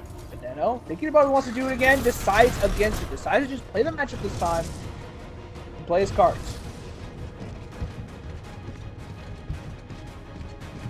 Ven runs the turbo engine, so this is going to be very hard for Sally Wiley on this Scorch.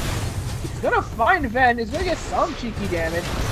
Releasing him out, but Ven is standing in so much fire. He's thrown in 2 thermite traps, despite having turbo engine to get out of dodge. Sally Wiley is the one with the flame core. Ven again sticking around for a little too long, biting off more than he can chew. Now has to find advantage on this Scorch.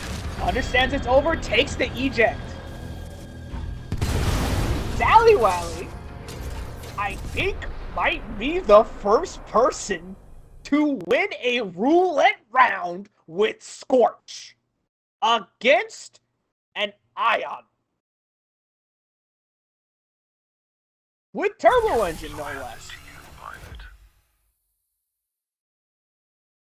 Absolutely incredible performance by Sally Wiley. He did throw the thermite traps to completely cut off the main exit point for Ven. Come on, we can still win this. The thing with Scorch, however, is that Scorch always has a way, or excuse me, no matter who you're playing, there's usually a way out of the fire. But Ven stuck around for too long, and also picked the wrong path. That's how it was. It ended. Ven, unfortunately, missing his battery. Sally Wiley might be able to come up with a punish if he walks out mid. Well, did not to walk out, but then using this hallway peek.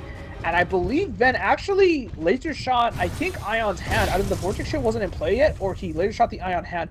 One of the things you can do against Ion is you can hit their hands because their fingers do technically stick out the Vortex Shield.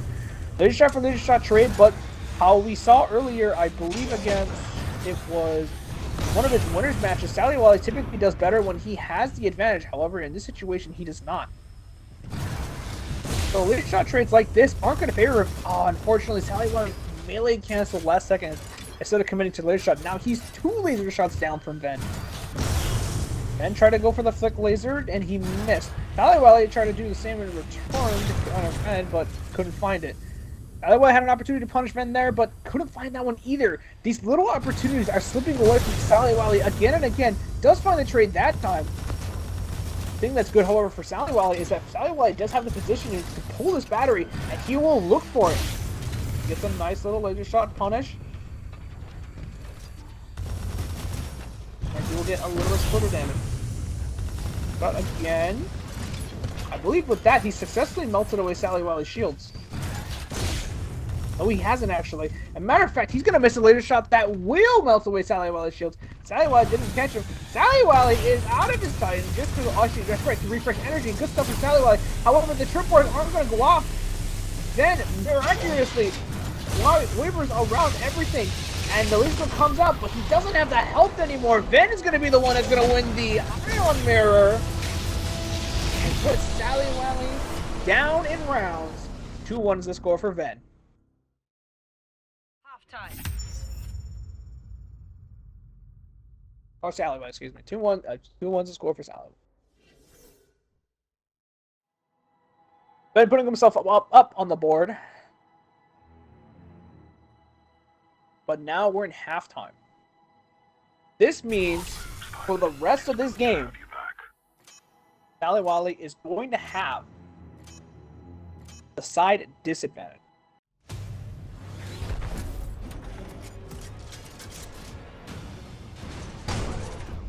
But Neno, coming in with the Legion. I love the fact he selected Legion on this side because Legion is allowed to lock down mid. And you gotta deal with him. It is simple as that. No shenanigans this time. Opts to pull his battery. No ifs, ands, or buts about it. And if he runs into Sally Wiley's... Oh, he can look for cheeky power shot through the window, actually. The projectile for long-range power shot is actually small enough, I believe, to fit through there. With some free bullet damage. And Sally Wiley, unfortunately, misses the laser. Great power shot. Sally Wiley with the great block. Another one coming.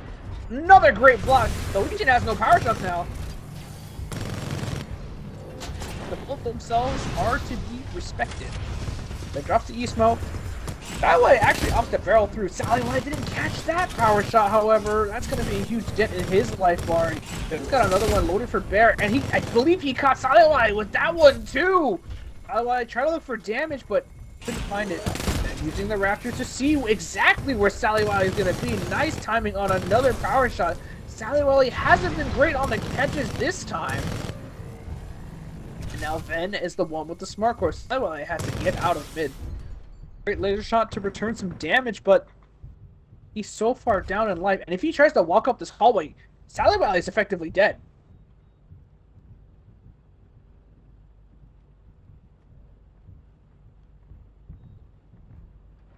Ben, play patient a bit.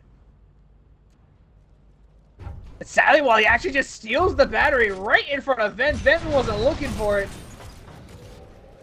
Will clean the battery of his own and secure himself a bit more of a health advantage. Now, the problem here is that Sally Wiley has to A, barrel through a entire smart coring Legion, and B, effectively barrel through that smart coring Legion that has full health. He opts to pop laser core immediately. He's going to tank the 2 power shots, but take the overall trade. Matter of fact, got the reflect. That was a really smart play overall from Sally Wiley. He used his shields to lever, and he used his life bar effectively as a restart. That pressure incoming from Ben. He couldn't find it. I'm not sure who has health advantage in this situation. It's definitely Ben. Power shot incoming. Great catch from Sally. Great reflex as well. Tripwires did some damage. He got the Doom, but now he has to get out of this hallway. Held Vortex long enough, and now Sally Wiley has successfully made the clutch comeback on Veneno's Legion.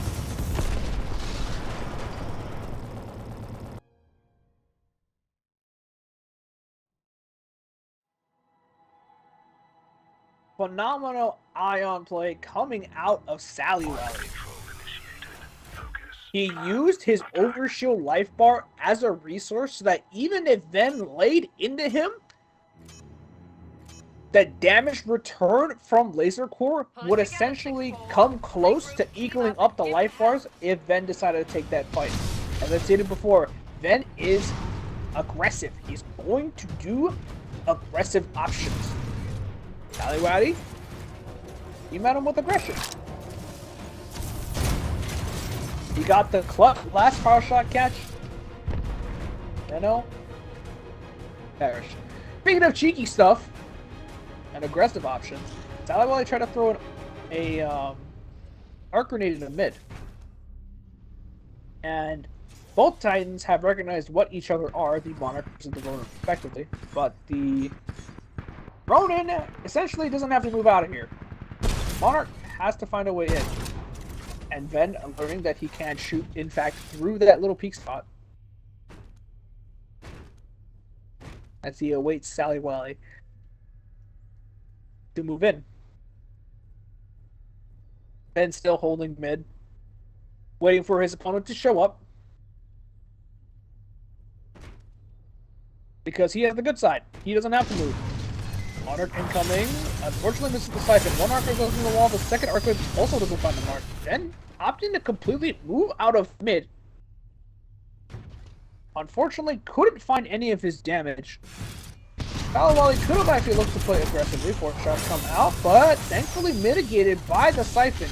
Now, Wally actually is going to take the fight to Ven, and Ven is getting melted here by the Monarch. The return damage from Ven actually isn't that great. Ven is thinking about backing up, but instead he's going to play here. He's going to try to bully Sally Wally. So many shotgun shots missed by Ven. Sally Wally is going to get upgrade for 1 relatively soon. Unfortunately, but Sally Wally can't find the melee bosses. He does actually get that one. He does upgrade for his time, and he rips the Nano. Wow. Huge play for Sally Wally. The last 2 rounds. Barely, by the skin of his teeth, he survives. He gets the upgrade core, able to face tank 1 more sword core melee. The Nano thought he was dead, but Sally Wally, he lands the punch right back, and the set is now evened up in a 1-1.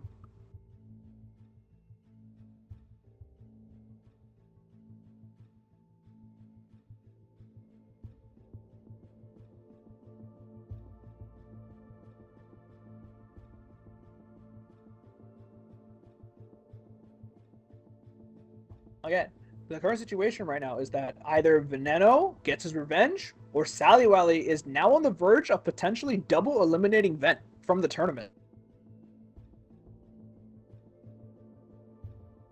And once again, the next match we have coming up after this will be our losers finals. Boyka awaits there. In the grand finale, LSD sits, and we're going back to Dry Dock. Dry Dock's going to be the last game of this set. And with the way these players change stuff up, instead of what we saw in the previous Dry Dock game where both players just opted to go mid, maybe we'll see a bunch of different strategies employed where one person opts to go specific lane. Maybe the side batteries get exchanged out instead of mid. The sword is yours, pilot. We fight in one of them always. But here we are. Dry Dock. For the second time this tournament. Final game in our loser semis. One side stands Sally Wally. The other side stands Veneno. Sally Wally immediately pulling out the Legion. Veneno more than likely going to meet him in this area, and it's going to be the Ion. Sally Wally already down a little bit of life. Veneno looking for the laser shot, doesn't find it. But he finds that power shot, opts to just straight up pull the battery in front of him.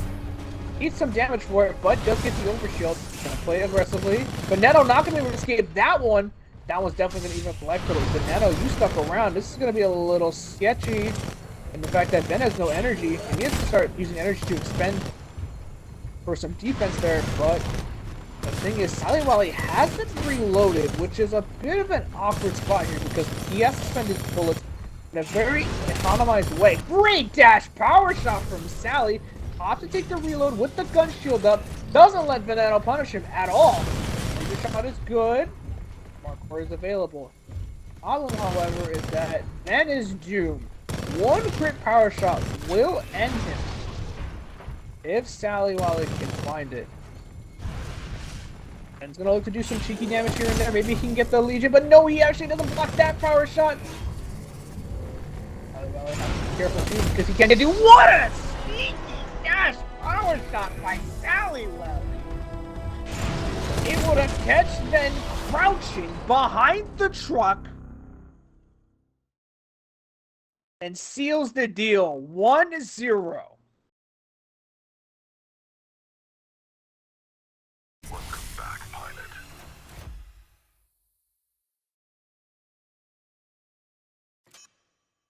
Ben was looking one way, assuming the all-in was going to come through the tripwire lane, in which case Ben could have potentially looked for a rip on a Sally Wally. But instead, Sally Wally plays patient, goes the other way, and just Ben not looking in that specific position. Sally Wally has pick Scorch twice. Not once, twice. Now, there are some people that will tell you their mind is a steel trap, And if Sallow Alley told me his mine was a steel trap, I would believe him. He has locked in Scorch twice in his essentially, potentially elimination game. Otherwise, going to go straight for this hallway battery, but he's more than likely going to be met by Boyko, unless Boyko opts for the mid control. Now the Scorch actually has 2 sets of batteries, which is a sentence I never thought I would ever say in an LTS 1v1. Gets the shot over the barricade. Huge damage on the Ven. Gets another good shot. That's a lot of damage Ven just took, actually. Understands that Ven has to spend, or that Ven does punish Sally with for 4, essentially blowing up the tripwire. He gets another good amount of thermite stick. Tries to find a third one. Tries to block that laser shot, but I don't think Ven is still sticking around really close, actually. Batteries are going to be exchanged once again. The Scorch is going to get a 3rd battery. Ooh, Flame Core versus Laser Core. Flame Core is going to be the one that's going to do the ion. Misses the shot, unfortunately. Now relatively low on energy. He's trying to find a ricochet shot of some kind. Sally Wally is in contention to potentially win another round with Scorch. He's going to go for a brief iron shot on the dash. No, he doesn't. A little late. If he went for it, he could have potentially been doomed for it, but he might have gotten the kill. Instead, doesn't be greedy, decides to rotate towards this hallway, see if he can bait Ven in. He's waiting around the corner. He's trying to see if Ven will walk up through mid or if he's going to walk up through the hallway. He has eyes on both sides. Ven's going to pull the battery on the far right side, meaning Sally Wally is going to be able to get this battery, hopefully without getting doomed. Ven does have the turbo engine, so he might catch up. Doesn't seem to be the case. Sally Wally going to run down this hallway and waddle his big way into Veneno, actually. Veneno's actually here. That tripwire, that laser shot, everything somehow did not do damage to Sally Wally. And Ven is now in a position where he has to barrel in towards Scorch. Ven ate a lot of damage. Hopefully Scorch's toes aren't poking out around this corner because Ven can look for some cheeky damage. Doesn't seem to be the case. He can't see through the peak hole. Because of that, Sally Wally is holding Ven in, but that's 2 laser shots. 1 good thermite shot will seal the deal. Veneno has changed the punch, but he couldn't get the kill! He couldn't even get the draw! Sally Wally has won another round with Scorch! Sally Wally, unbelievably, has done what I think is unreal. He has won 2 rounds on Veneno with Scorch. Keep it up, 6-4. He's godlike. That's all I can say. Sally Wally is insane. And now he's on his Ion. He's on one of his comfort picks now. However, the last time in the Ion mirror, it was Ven that won out overall. Whereas now Sally Wally playing aggressive, trying to take the fight. Overall, losing the trade. He understands Ven has no energy, but Ven will kindly walk in and try to do whatever damage he can. Veneno punches again. He misses the laser shot. This is, unfortunately, a rough spot for Veneno. He's going to trip the tripwire. Veneno's going to punch, but the laser goes to come online. Sally Wally will get the kill! Unfortunately, Veneno wasn't able to find the pilot with the tripwire. The tripwire didn't connect, and because of that, the tripwire didn't detonate. And when it did detonate, it was on himself.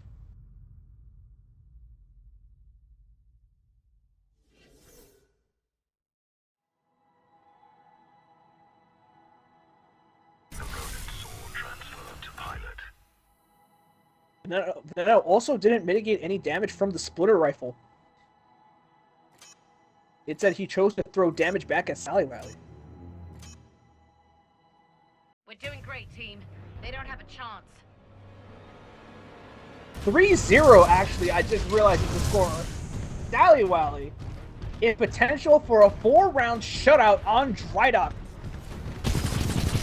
Monarch incoming. Monarch does a lot of damage. He got the Vortex Reflex punish with the Energy Siphon. Unfortunately, misses that one. Now he's in a relatively awkward situation versus Veneno. Veneno does spend his energy rather aggressively. Otherwise, gonna walk in. He's gonna try to start taking a fight instead. But the problem is that there's a lot of tripwires between him and Ven. Get the siphon. Nice job from Sally Wally, but opts to back out. I highly doubt Ven's gonna let him have this battery. Unless the battery exchange is the call. Exchange. No, he's not. As I said before, I doubt Ven is going to let him have this. He's going to attack Sally Wally, and he's going to more than likely rotate towards the bat of his own. Can Sally Wally catch up to Veneno in time? No, instead, Ven's going to be the one who's going to run back and fight Sally. Veneno just spent all of his energy aggressively. Veneno popped the laser core. As a matter of fact, Veneno's going to get kicked down out of the tournament. And Sally Wally is going to win 4-0 on Dry Dock.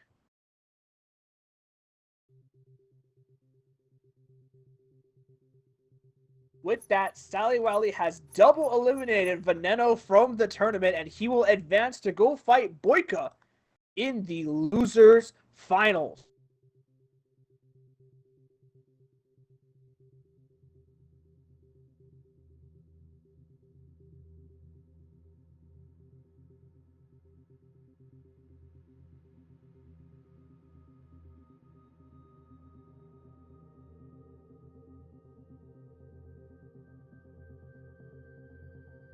Now, we're going to go move right on there. We're going to get an invite from one of the players, and we're going to be on our way towards a losers finals.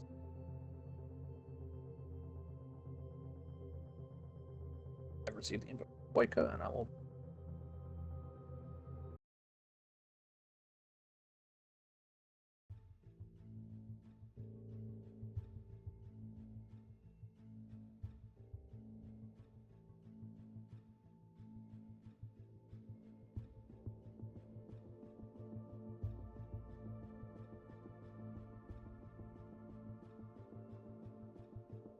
What an interesting outcome we had on Dry Dock. Not once did Sally Wally win with Scorch, but twice.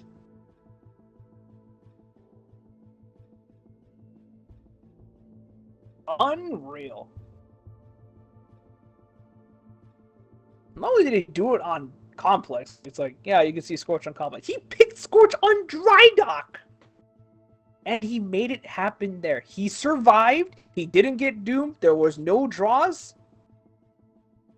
He did it. If Dino Rush was here, Dino Rush would be proud.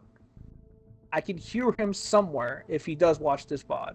I can hear him tell me, Scorch meta, Scorch meta, Scorch meta, Scorch meta. Good old Dino Rush.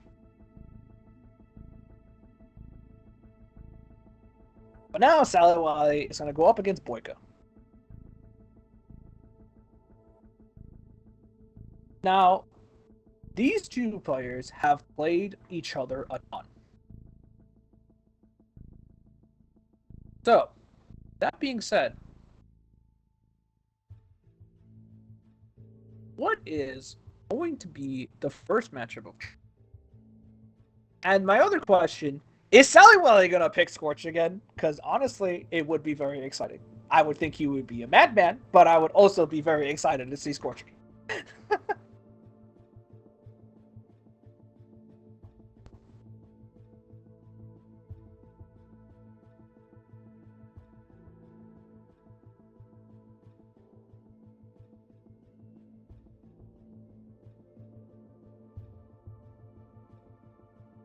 Players are debilitating between picks and bans, so we got a little bit of down.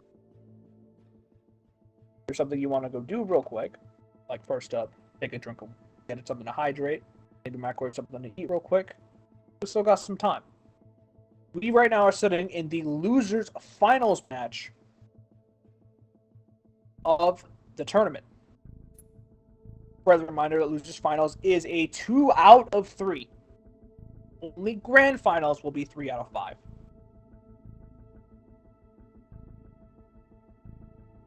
So whoever wins 2 games here moves on to go fight LSD.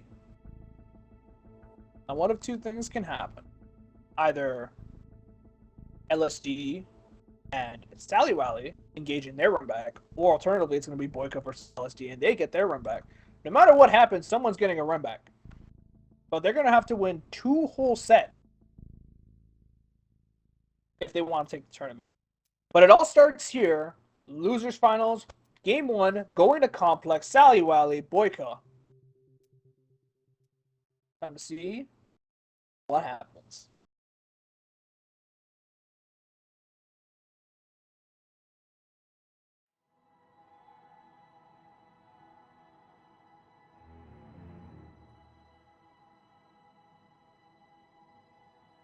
Pilot control initiated.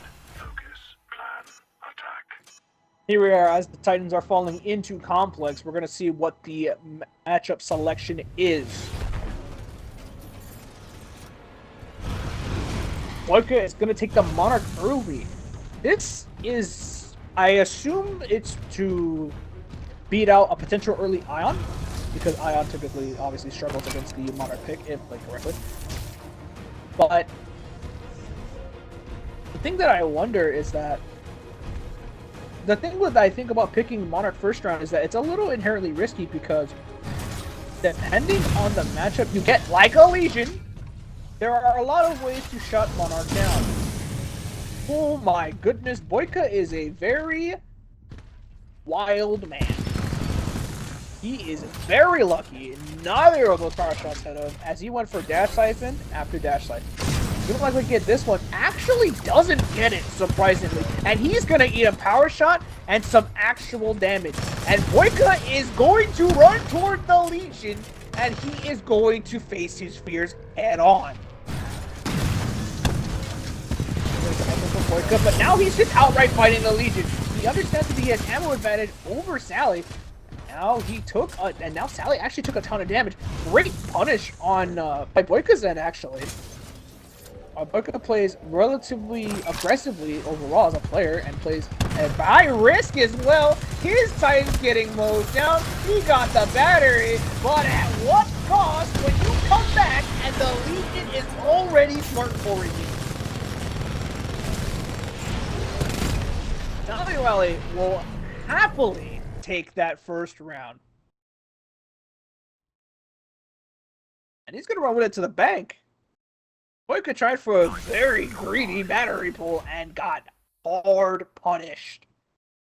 The Legion didn't even try to care about the pilot. He's waddled up and he said, "Hello, Auto Monarch. I'm going to tell you about minigun. Not what you have, the real minigun." Boyka again locking in the Monarch, hoping for a favorable matchup. The problem, however, again, is just one of the things I don't like about locking in the Monarch early is because the amount of things that can shut her down still exist. For example, like a Tone could still be here, and the Tone in the CQC fight versus the Monarch is overall going to win. They're trying to use the Raptors, he would have been fine. Locks out Sally Riley's Ion. This is something I think Boyka was looking for round 1. Sally Riley does block the second Siphon, but now he's in a bit of an awkward spot because, again, Ion has a very hard time dealing with shield. Punch. Great punch. Great punish on the melee with a Siphon as well. Boyka smartly decides to back away from the tripwire so he doesn't get hit. But he still has to fight Sally. Sally finally has gotten those shields completely off. There's tap fire from Boyka. The problem, however, is that Boyka doesn't have a ton of ammo. He's about to run out of ammo about in a few seconds here. 3-2, and the last shot has been fired. Sally Wiley can look to do damage here, but actually no, Sally Wiley is out of primary ammo. There was a punch because he himself thought he was going to get bullied. Now the Monarch has free reign and just bullied his Ion.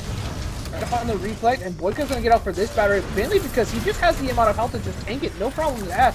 And this is actually good for him because now, even though the old laser bolt comes out, and Boyka's just going to hard tank it because why not? Somehow Sally Rally is still alive, it doesn't get ripped, but this time around, Boyka will finish the job and even up the round.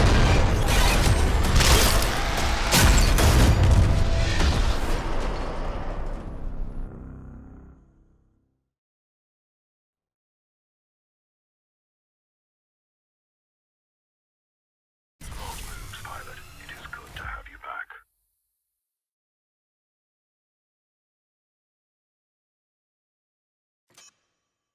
That time around when Boyka pulled the battery, he wasn't face down versus a Legion.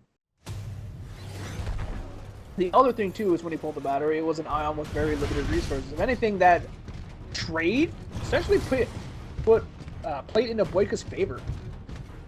The less resources Ion has, the easier it is to fight her. And even though she got the laser core online, it meant that Boyka just didn't have to deal with Work Shield anymore and was just stay into her. Laser Star for laser shot trade in mid. The Ion Mirror is now the call. The double laser shot trade in mid. That's the opposite disembark, re-embark. Dally opts to just walk up and take position, I'd imagine. Wait, I think Sally is still there. As a matter of fact, I believe he sent Sally coming up this way. Pardon the laser shot. I think while he goes for the early laser shot but misses. But also misses. I think can throw tripwires into the smoke and get a large chunk of damage. Great return. Laser shot from Boyka. Boyka opting to immediately get back his energy. On the corner sneakily. Now Sally, while I believe is slightly at an energy deficit. Unfortunately, Boyka smartly using the terrain in mid and actually getting Sally to whip a lot more damage than him. The tripwire is going to come into play, and because of the tripwire, Sally is going to win the exchange.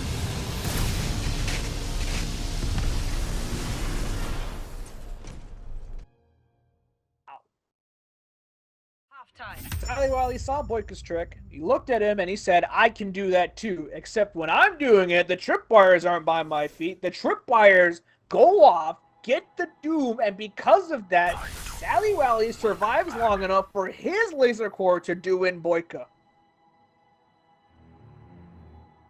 I don't know what kind of guardian angel is watching over Sally Wiley, but it is pushing him to potentially win this first game.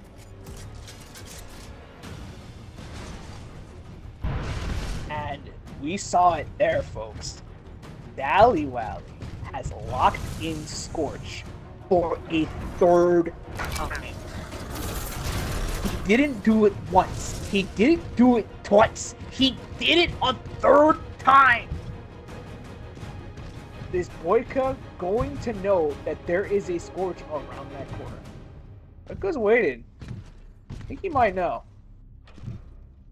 Around. He sees the Scorch. He's going to shoot his toe for sure here. Otherwise, his position has completely been compromised.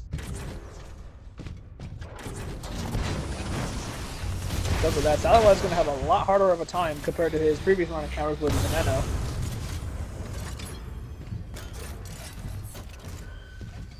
Boyka is going to be the one with the shield advantage, and he's going to be fighting a Scorch. The problem is that this is exactly how you want to play against Scorch. You want to wear him down, you want to reflect his one shot. This is all you need to do in the matchup. As long as you don't play greedily versus Scorch, there's not really a whole lot the Scorch can do. Granted, the Scorch can play this hallway, and similar to the old Avalanche strat, is that he can anchor you out. But unfortunately, with that thermite trap, and Boyka deciding to play aggressively, this is actually a good time for Boyka because Boyka's going to use the Turbo Winder. He's going to lay into this Scorch and eventually get the laser core online. Great reflect by Boyka. Boyka gets the laser core, and this should be the end of Scorch. Not today, Sally Wally. You will not burn me like Veneno.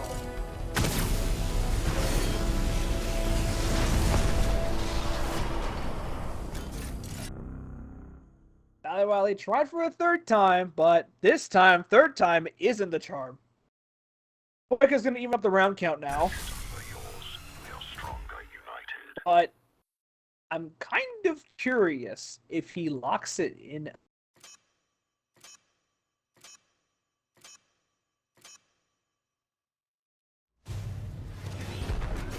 Honestly, that was a really good, hard call-out by Boyka. I think he understood the situation that he was going to be put in.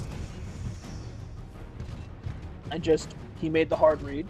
And instead of walking straight into mid, he was like, I know exactly who I'm fighting. I'm going to take some time, and I'm going to slowly but surely make my way up there. If there's a Scorch up there, okay, I'll play back.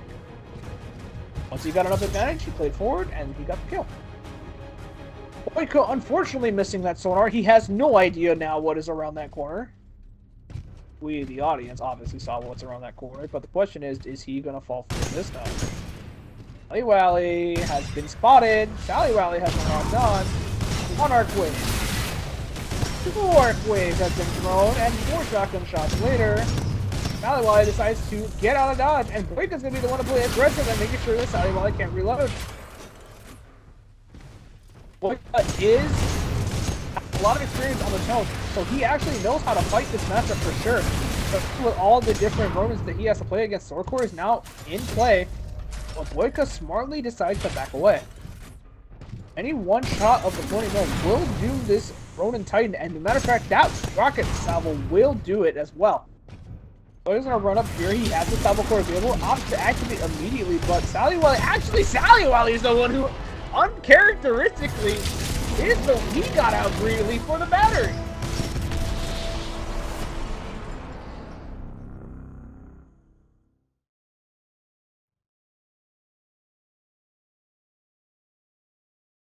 Of course, Sally Wally is the one that's in a disadvantage in this situation, given how much life he was at, but I'm surprised he didn't just reset around the corner and then try to play the hallway. See what Boyka was gonna do, size him up. But instead, Come on, let's he unfortunately lost Tone v Ronin on Complex. Again, Sally Wally lacks that Ronin experience. We saw that earlier against, I believe, 410, where the lack of experience ended up starting to hurt him in some specific matchup, and even some scenarios where he's just kind of supposed to win, but what Roulette will do to you, it'll push you to these uncomfortable situations that you're not really used to unless you train with all of your picks. There's that situation where Sally Wally now has the advantage matchup where he is the one on the Monarch and Boyka is the one on the... Boyka, of course, a long-time Ronin player. We saw earlier how I believe LSD beat Boyka in that specific matchup. We're going to see if Sally Wally can repeat this. Boyka holding crouch, opted to just hold mid. Sally Wally hasn't been seen. Mid battery is about to come back into play relatively soon. Boyka's looking around to see if he can find this Monarch. Their Monarch has been spotted through the people. Trying his best to bait the second siphon. If he can get the second siphon up the Monarch, then he can essentially go nuts. However, he is here by the battery. Boyka's gonna go out and try to get his battery. Sally Wally is already waiting in the wings. Arc grenade. Is Sally Wally gonna go for all in? Ooh, Sally Wally. They're still pilot dueling. No one has opted to get back in their Titan. They want to settle things here. They want to settle things now. Boyka's gonna be the one to emerge victorious because he's gonna get that battery, and he's also gonna get the other battery. I like that strategy from Boyka. E-smoke to cover his approach. Now he's going to get out. He's going to get this battery for sure as well. Now Boyka has a gigantic advantage. However, he did get double siphoned.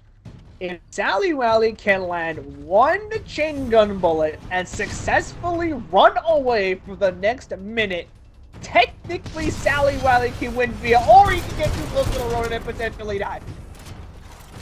Sally Wally, you to run very far away and very fast. Arc wave incoming. Unfortunately, he tried to arc wave through the hole, but he didn't find it.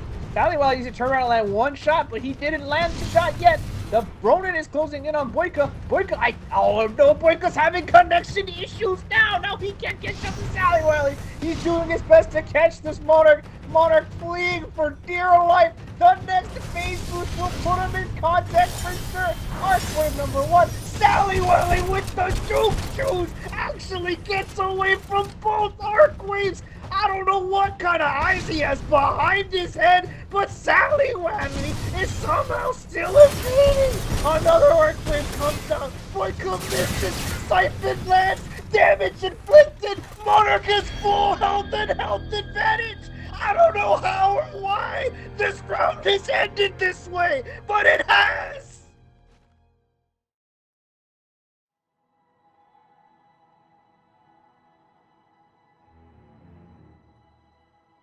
Sally Wally somehow Houdini'd away from Boyka's Ronin. He juked not one, not two, 3 different arc waves. Even though Boyka was the one with the gigantic core advantage. Unfortunately, we finally hit the spectator bug in this final round of Complex.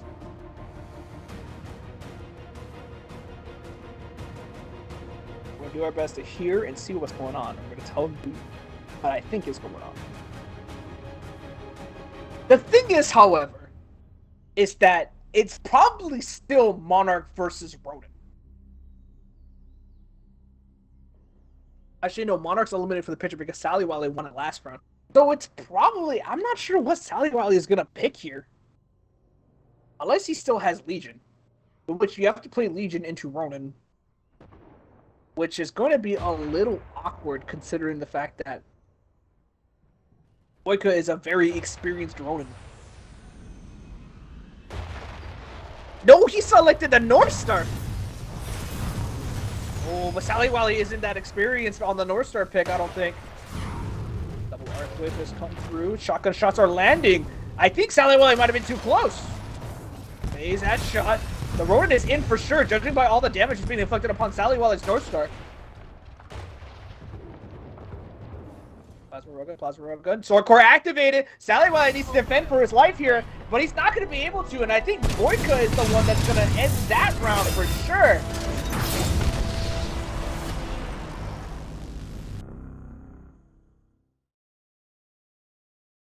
Fortunately, even though we got the spectator bug, through the sound of the game, I was able to hear what was going on. I'm pretty sure that it was... Yes, it was Boyka on the Ronin, because he still had it as his final pick. Sally Wiley tried to lock in the North Star. Unfortunately, we saw earlier how he fared against some of the Ronins where he was just too close. And he's put on a map like Complex where there isn't a lot of room to run away.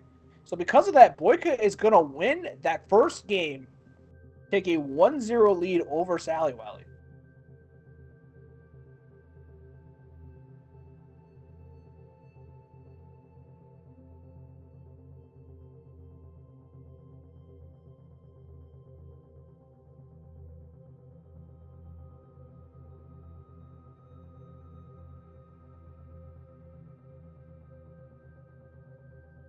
Now the players are debilitating between each other for game 2, and we're going back to Colony. We've seen Colony so much in this 1v1 tournament.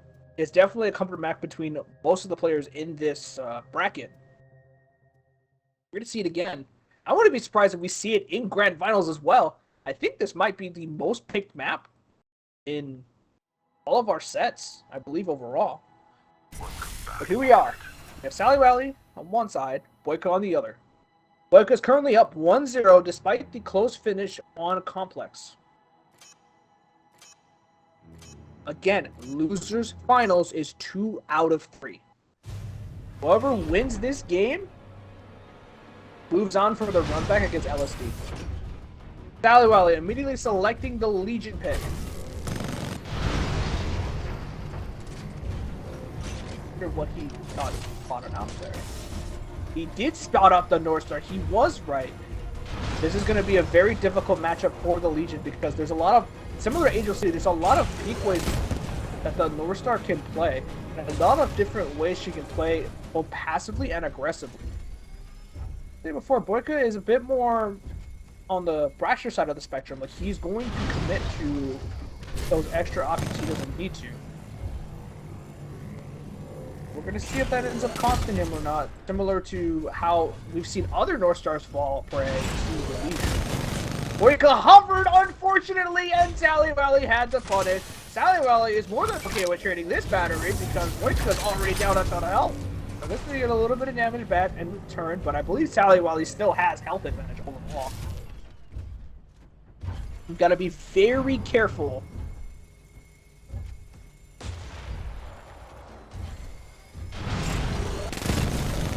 Ooh, Boyka with the clutch duck. Unfortunately, Sally Wiley hit the wall with that power shot. This is the thing, though, is that the reason why we see Sally Wiley hold this one area is because Legion just can't really afford to move around North Star. Boyka unfortunately misses another shot. Sally Wiley trying to do as much damage as he can towards mid. That Boyka is terrible. Maybe you could third-person camera peek over the wall and see what Sally can't see. Hasn't made a move. Yeah, Boyka actually was running in mid. The opposite run up, trying to see. damage of the Sword Strike, who is right in front of Sally Wally. Boyka didn't make enough space. Now he's going to lose a good amount of health for that. Now it's on Boyka to play aggressively. Doesn't have a lot of time either. Boyka needs to find a railgun shot, a cluster missile, and another railgun shot if he wants to get evening up. Oh man, he almost hit that power shot. One more power shot is easily going to spell doom for Boyka. Boyka has to make a huge play coming up relatively soon because 35 seconds is about to round down the timer. No power shot. Oh, but he wasn't in close range mode. I thought Sally Wally was going to be aware enough to be in close range mode there. Boyka understands it's over and takes the eject early.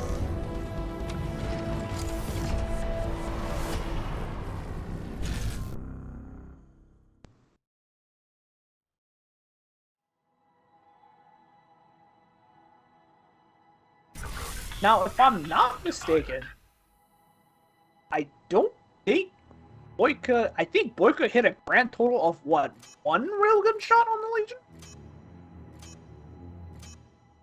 Unfortunately, I'm not able to find the mark with the Marksman Titan. So because of that, Sally Wally is going to take that round for sure. Now he's going to run the Ion, and he's going to come face-to-face with Boyka's Tone. This one is going to be a little difficult for Sally Wally after for the battery. Hasn't been spotted. Boyka is going to more than likely pull his own as well. The bat exchange has been agreed upon by both players. Boyka has spotted Sally Wally. Sally Wally, I don't even think Sally Wally's actually been hit by any rockons yet. That one's going to be one, that's going to be two, and that's going to be a third one. But didn't throw the rockets immediately, so he chose not to gamble on that timing. Meanwhile, Sally Wally is opting to just force his way in to just throw tripwires. Nice catch on the rockets. Trying to see if he can get a reflect on that angle. Couldn't find the damage. He saw Boyka go right, and he understands where the Tone is. This is going to be a bit interesting. I am intrigued by that tripwire placement. I think it was to cover the fact that Boyka might eventually come around here. That tripwire is eventually going to come into play soon. Oh, unfortunately, he couldn't find the damage on the Boyka. I think that was just a call on Boyka's discretion, just straight up using the splitter rifle, which is a low commitment option in order to do damage to Tone. And now the life bars are basically even. Now Boyka is slightly ahead with the 40 mil damage because Tone damage is very potent. Do not block it. Sally Wally might look to exchange a battery with Boyka, but he is going to be here, and he might kill him, actually. Never mind. Surprisingly, Sally Wally survives. Boyka is going to go rotate to his battery, and he's going to get it for sure. Matter of fact, this is going to give him salvo for 100% guaranteed. This isn't going to allow Sally Wally to play aggressive at all. It might let Boyka play super aggressive, though. Meanwhile, Boyka just holding this position, opting to walk up a little closer. The thing is, however, is that I like this trap from Sally Wily, trying to use these tripwires essentially as traps. He's trying to go to Boyka in to take damage. Again, it's another situation where Boyka would have taken damage if the tripwire had gone off sooner. Sally Wily is a genius. It's fortunate that it is not working out. Salvo Core comes out, however. Boyka trying to go for the all-in. The Salvo Core might still be in the air, so Sally Wily needs to play in this bunker, and he needs to wait. Core has gone away, so now he has option of laser core to be on the table. Instead, opt for the laser shot. Sally Wily is going to lose more health here relatively soon. Tracking rockets can come from any angle of these openings. It came from the left that time. Mitigated a good amount of damage, however. Boyka is 8 seconds left. He's definitely going to survive this one. 4 seconds left. Sally Wally has to find a Doom here. He does find a Doom, and he actually draws the round! Oh my goodness, literally milliseconds. Look at his health bar! Literally 1% Doom as well. Sally Wally, again, clutches out another round. While he may not have won it, he drew it.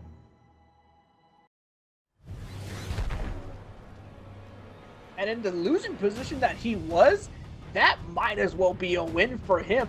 Now, in situations where a draw like that happens, all the Titans are still available, hence why Sally Wally is still on the ice, and Boyka is going to match. gonna let his shot? No, he does not. Is he gonna look to peek again? But it does not look to peek again. Okay, instead opts to run up. Gonna eat some damage. Damage for damage trade. With rifle and tripwires combined, doing a lot of Boyka's life bar. He's gonna stall his reload, but so is SallyWally with that option. This course is coming to play soon, but it might not even matter. Instead, Boyka's gonna just take the heads-up fight, and he's just gonna kill SallyWally in cold blood. This time, Boyka's the one that wins the Ion Mirror over the Ion main. Half-time.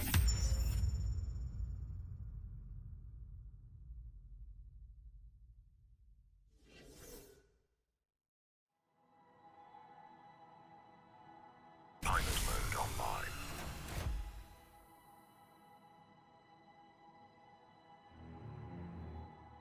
Now, as for SallyWally, is he gonna second guess and think that Boyka is going to pick Tone again and select the Ronin, or is he going to just stick Ion all the way through? The thing is, though, is that we saw in Complex how Boyka run the Tone v Ronin matchup.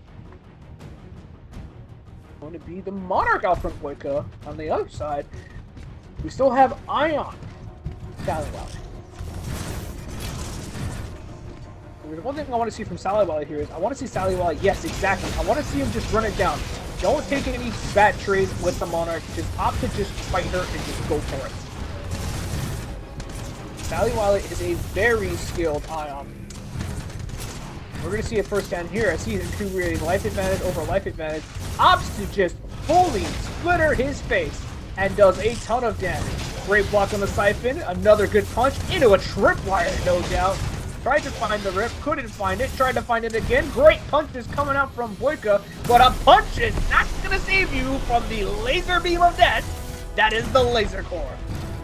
SallyWally winning that heads-up fight, putting himself 2-1 in the lead.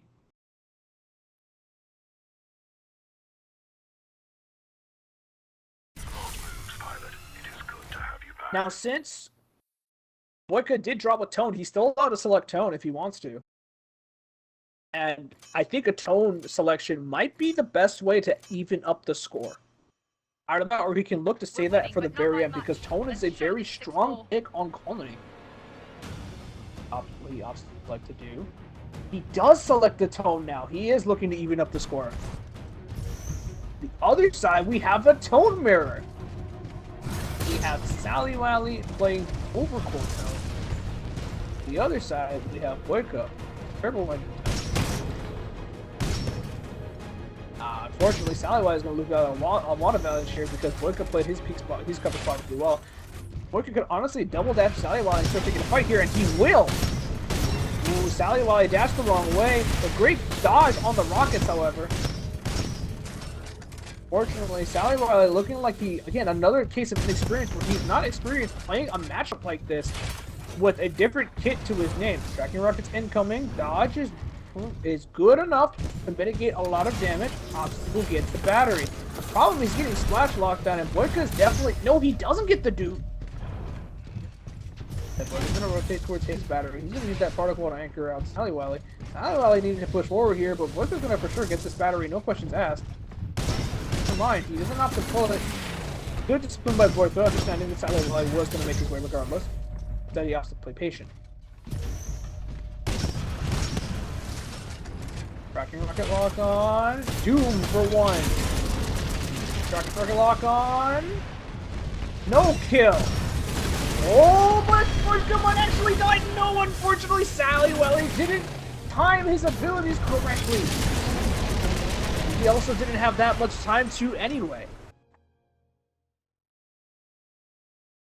If SallyWally would have got the Doom with the salvo core by it being spread up enough, spread out enough, he could have looked for tracking rockets in the eject to stall him even more time.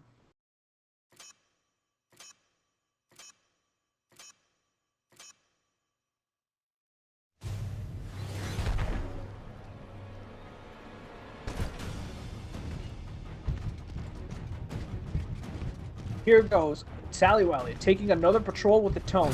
The problem, however, is that he's eventually going to have to fight Boyka's Ronin, I believe. Monarch is here in tow. So, and Boyka likes to head the fight, so it should essentially go towards Sally Valley if the Monarch doesn't disengage. They're still hanging out here, and actually it's Sally Valley who doesn't want to fight. He's taking a lot of damage. Instead of fighting the Monarch, opts to completely disengage and go for the battery.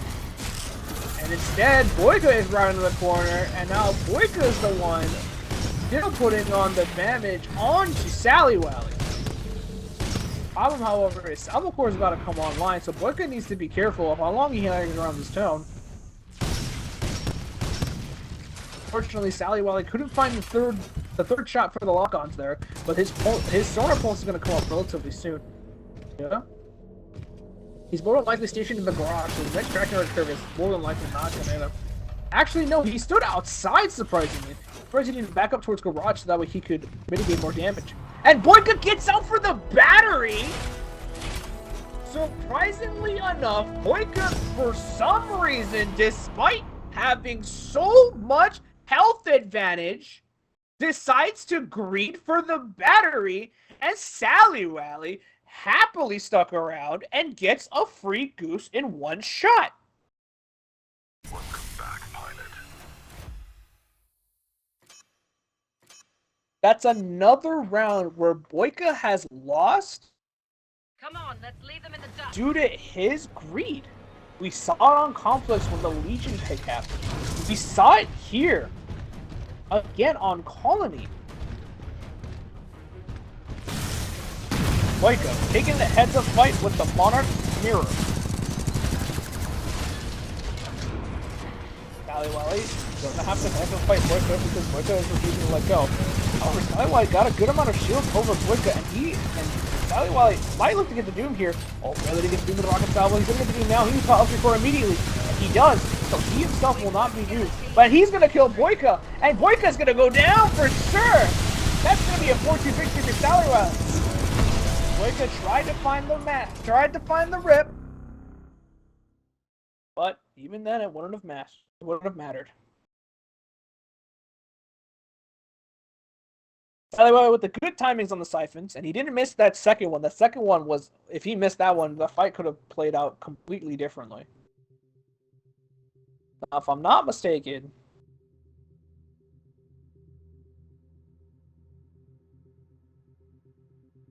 I believe the score is currently 1-1.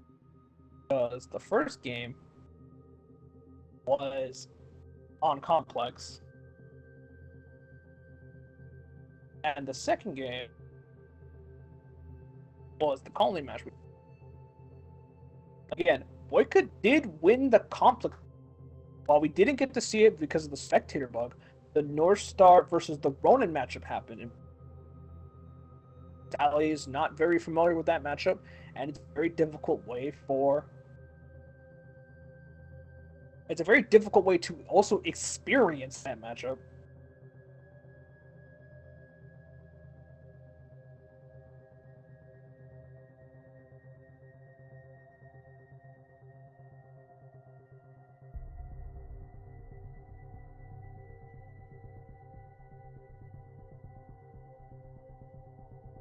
Picks and bans are being deliberated as we figure out where we're going to go for our last match.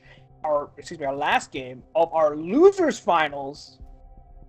We're going to game 3, and it's going to be Angel City. Sally Valley and Boyka. One of these players is going to get the run back versus LSD.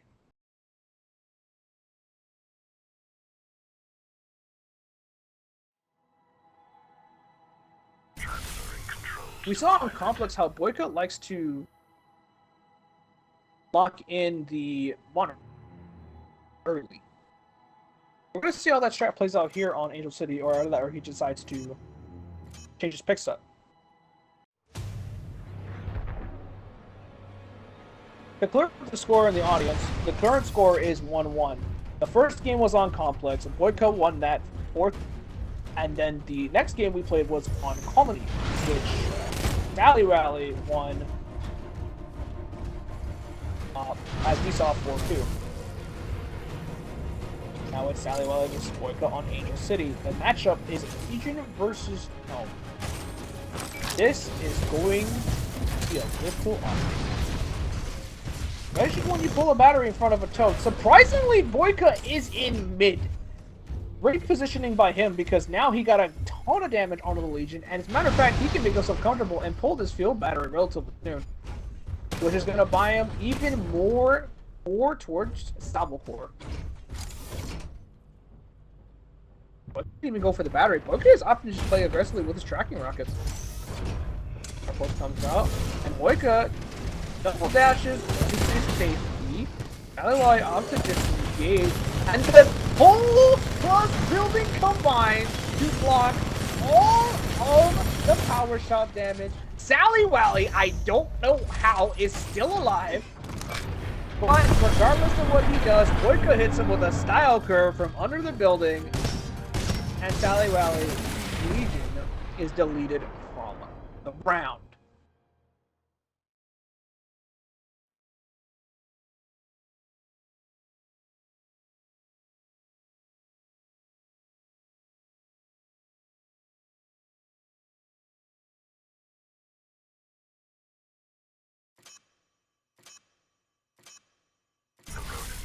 Moving on to our second round of the final game of Losers Finals. Lock-in is about to happen. Sally Wally is still taking the Legion. We're going to peek mid and see if anything pops up early. Nothing has popped up, so Sally Wally is going to... It's going to be the North Star. Yada yada, I've said it before, North Star wins the match. But despite what I say, that has not been going that way. Boyka eating a little bit of damage from the Legion minigun, and now he's stuck in a little bit of an awkward situation. Let's be very careful how he takes this. He's losing more life because our friend Sally is in long range mode, and that power shot's gonna for sure hit him, and now he's less than a bar.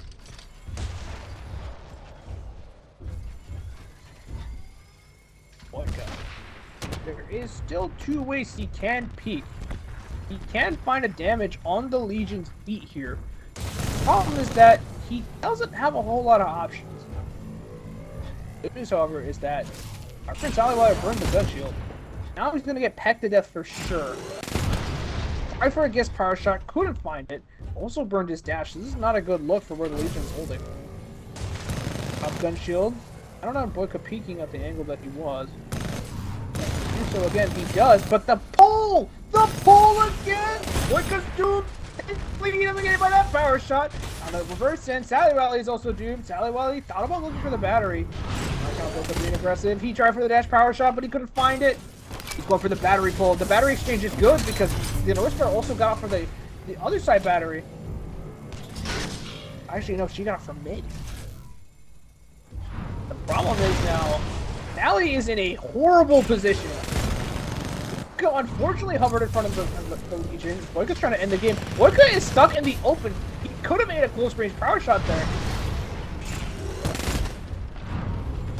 Tried to find a finishing, tried to find a blow there, but instead Boyka is going to come around the corner and finish the job.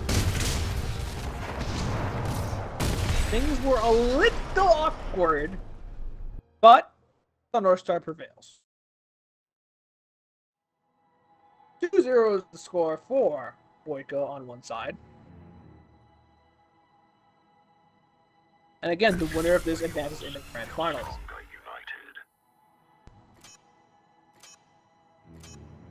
Sally Wally, however, has all of his picks available.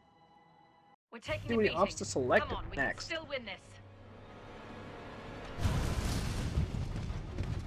He opts to go for the Ion.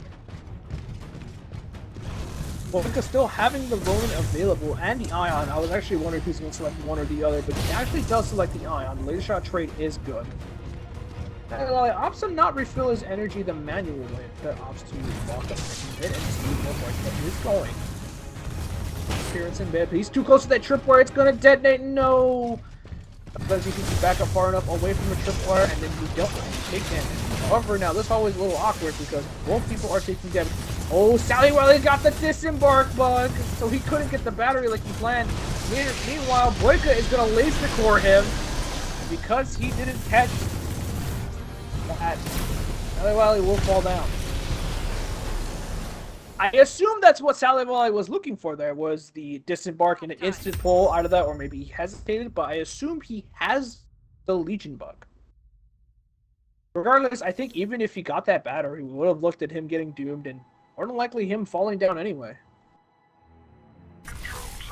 Especially with the amount of damage that he took already.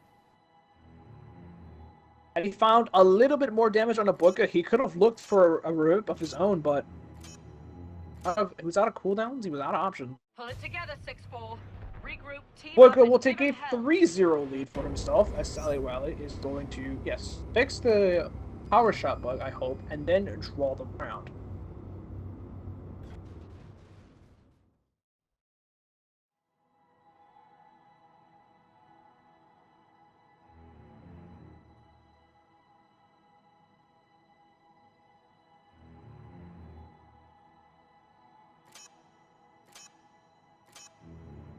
So here we are, potentially a final round of our losers finals. Unfortunately, also got a spectator bug.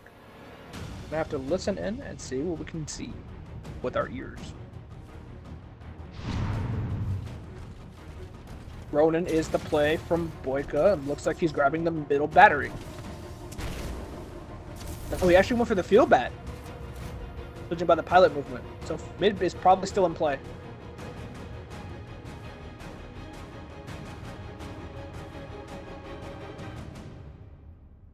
Boyka wins this round. He can get the 4-0 on AC. Actually, we have another draw.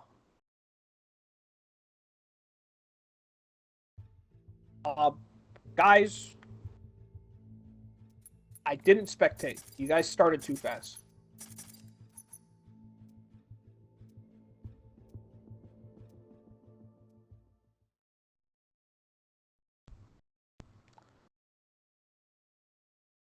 Well, apparently, I don't think Sally Well had enough time to fix the spectator bug. I didn't have enough time to spectate either. Either that, or maybe they knew I got spectator bug. That's also a possibility. But regardless, we can just reset the game to the previous situation that we were in, and we can get started. All right, Press the 6-4. phase button. Destroy those enemy tanks.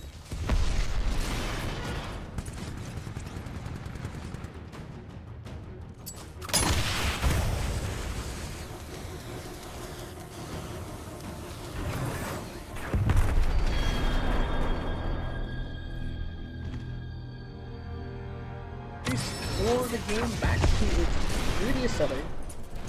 Score hasn't changed at all. Boyka still needs one more round to win and to advance towards grand finals. Transferring controls to pilot.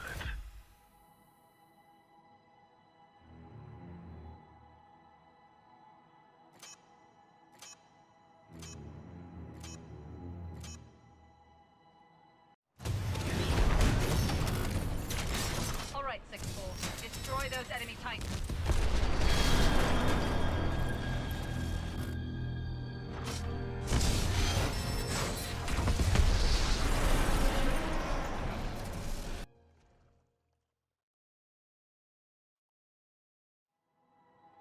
This systems are yours. We are stronger united.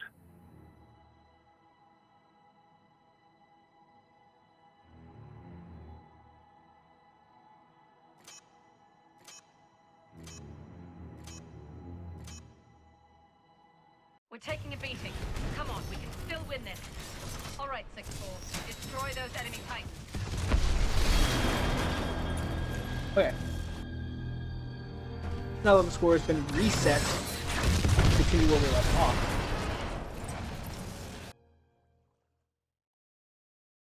Half-time.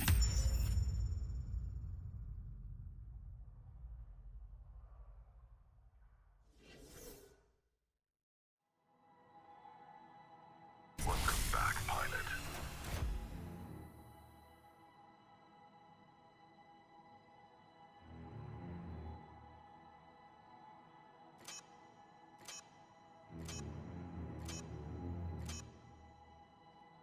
Pull it together, 6-4.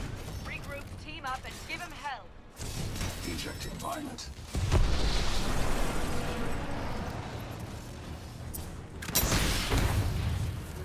Alright. Falwell has locked in the Monarch. I think he assumes Boyka is going to go his Ronin.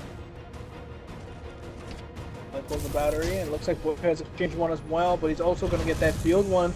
That's a 2-for-1 bat trade, which is already not great. And Boyka is the Ronin. He's trying to end things immediately. Boyka gets his shield siphon, but the problem is that the Ronin has 60% core. We saw how on conflict that Falwell was able to build enough space to actually draw the round up by time, but it's a very linear movement area. Boyka's already here. Boyka's already in his space, so there's going to be no running away this time. Boyka already has short core instantly. Falwell needs to defend for his life. Great melee box number 1. Unfortunately, spent time on his rockets and he's going to punch the Ronin again. Phase melee incoming.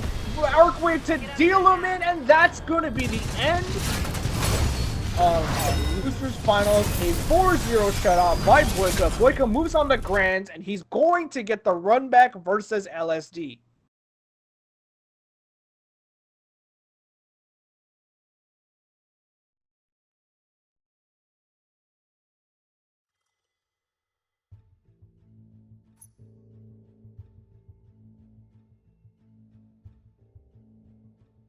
We're gonna move straight toward and finals.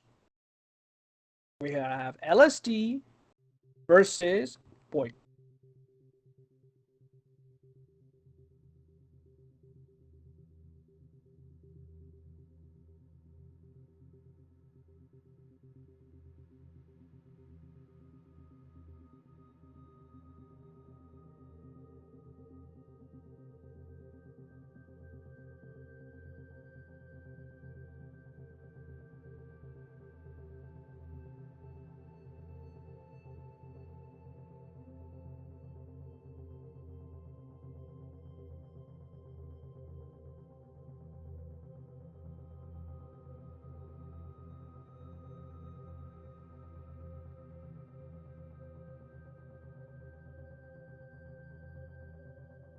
Here we're going to go right into it. We have Grand Finals beginning. Boyka, who's been eliminated by LSD previously.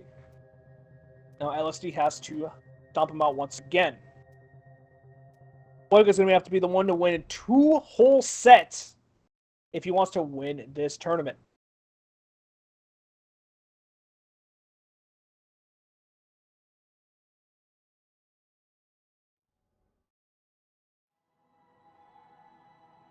The Ronin sword transferred to pilot.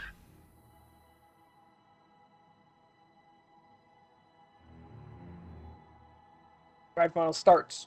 Earlier, we saw how LSD was able to completely shut out Boyka. The question is that going to be a repeat this time, or does Boyka have new strategies that he wants to employ? LSD immediately, again, he's starting out with his Legion every single round. I believe he does, in fact, run the lightweight Alice kit, as we like to refer to it, as the started with the Predator Cannon. LSD trying to find the goose, and he does find the goose through the tree! What a phenomenal shot by him! He's already putting himself on the board so fast! What an absolute phenomenal angle and a phenomenal shot to get the goose on the battery. Boyka tried to get his, and no matter what Titan you are, if you can't get back in, that's the end of the round. LSD. Already. Legion out of his pick pool.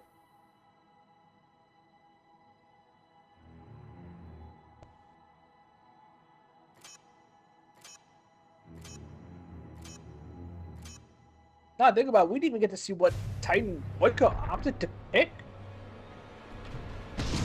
Alright, now this time LSD is picking the North Star. Through the tethers, so it's an already ping on the map that there is something. And more than likely, I imagine Boyka is going to be aware of that. Running up again towards Boyka. He's running up towards Boyka's area. On the rubble side, trying to touch on time. A little too high. Laser shot is being drawn. He's trying to see if he can punish. Boyka tried for the slide shot, but looks like he missed. He got that one, however. He's now pushing aggressively in the mid.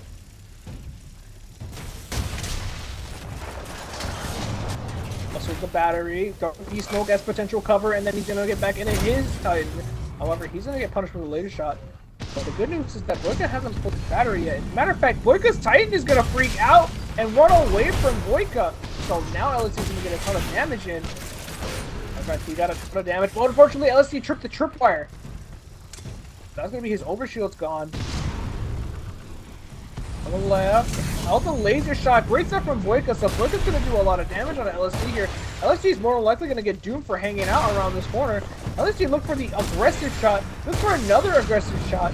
Maybe it's gonna be employed, and that's gonna be the bird swatted out of the air. Boyka evening up the score.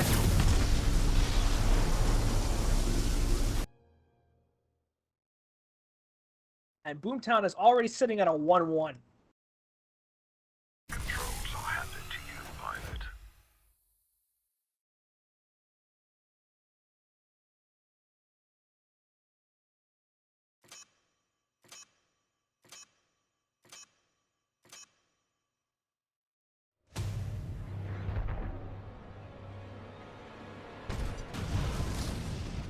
LSD now rolling in with the Ion pick of his own. Opposite end. I wonder if Boyka will match. We've seen a lot of Ion mirrors in this tournament. Doesn't find the goose, so instead, LSD himself will pull his own battery. And it's gonna be Ion versus Monarch. LSD does block the second siphon. Now he's allowed to take this heads-up fight versus Monarch. Boyka taking a lot of damage for himself. The problem is that LSD has to reload, but thankfully he has to reload at the same time that Boyka does, so that's actually going to save him a lot of damage and a lot of headache. Boyka opts to double dash into a punch. Problem is that LSD is actually really close to getting Laser Core online, and here it comes! Laser Core comes down, Boyka tries to get under the bridge, but it's not enough to save him. He actually... Oh, he got the upgrade core, but he didn't keep pouring damage to the Ion. Even then, the rocket salvo plus everything else Boyka could throw wasn't enough. That's going to be another round for LSD. 2-1 being the round 4.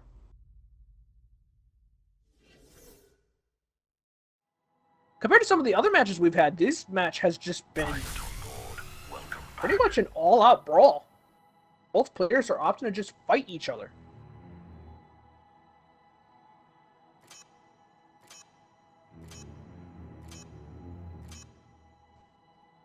We're winning, but not by much. Let's show them 6-4. So here we are, LSD opting to select the Ronin this time. Or leaning more and more towards more aggressive decisions towards Boyka. Out the end of his hallway, he's going to look for his battery.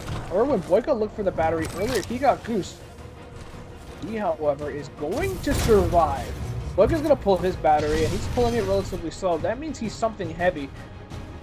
Matter of fact, he didn't even get his battery. Boyka unfortunately missing the LSD missing the goose, but not the punish. Huge damage on a Boyka already. Half his health. LSD almost down his shield, but Boyka has a ton of shield remaining. Big shotgun shot by LSD.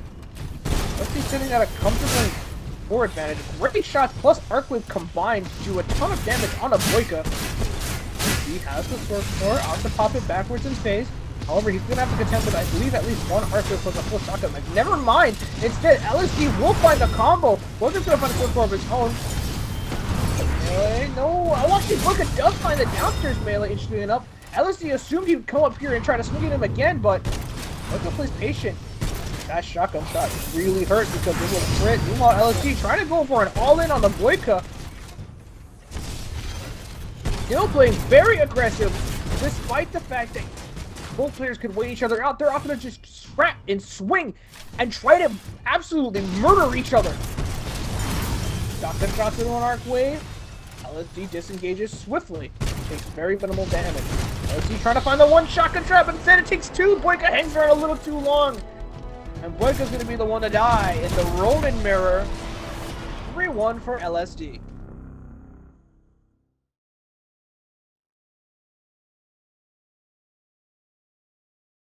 The sword is yours, pilot.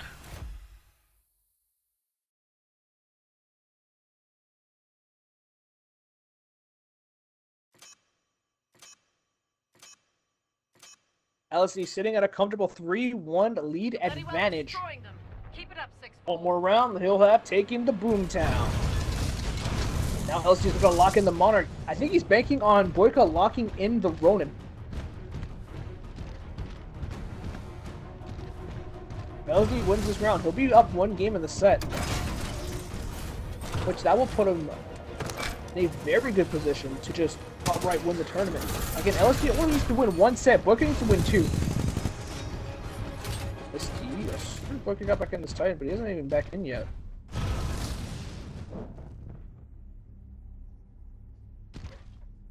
It's judging by the pull route, Boyka is probably a Legion, so he's probably scouted the fact that LSD is a...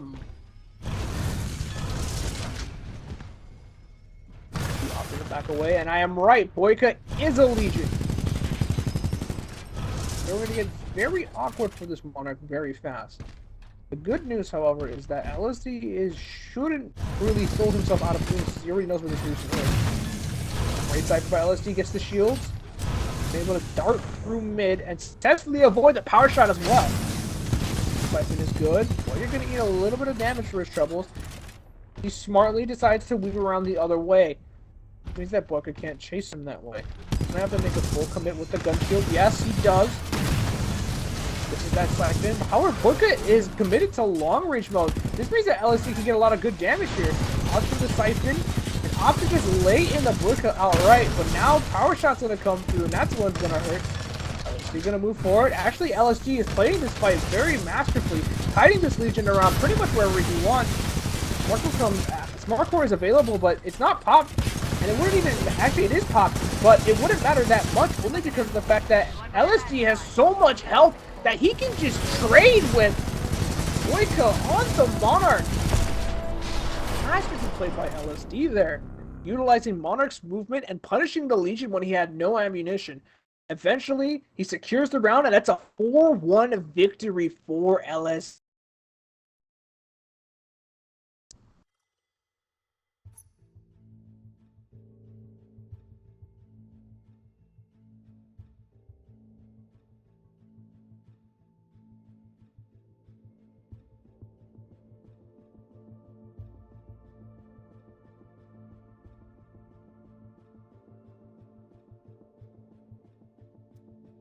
So now, we're moving on to Colony. The next map is already selected. Both the players know exactly where they want to go.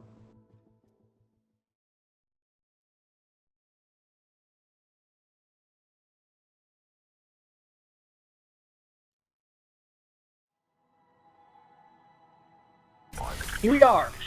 Game 2. Grand Finals.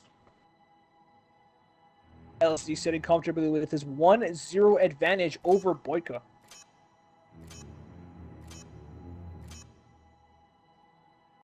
Just to remind everybody, LSD needs to win a 3 out of 5 if he wants to take the tournament.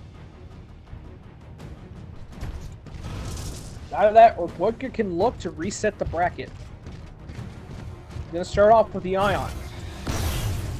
LSD on the Legion. Again, LSD has been selecting this Legion first, always. I'm very intrigued on what the thought process is. However, we all know that LSD only has 1 power shot. Because of that, the power shot is actually going to hurt. Ooh, great reflex by Boyka. LSD is definitely feeling the pain now. The health bars are a little bit Boyka-sided, but Boyka also took a ton of damage. Great laser shot. Good job with the Vortex Reflect. Using as much little chips as he can to eventually get this Legion doomed. LSD tried for a high-risk maneuver with that dash power shot, but now he's face down versus an Ion. Boyka has the laser core. He can look for an aggressive laser core if he wants to, especially with that power shot down. Now the power shot's down, he's gonna look for the aggressive option. He will! LSD tries his best to finish his reload, but because he got caught, Boyka's gonna take that round. You power shot Ion, you play a very dangerous game.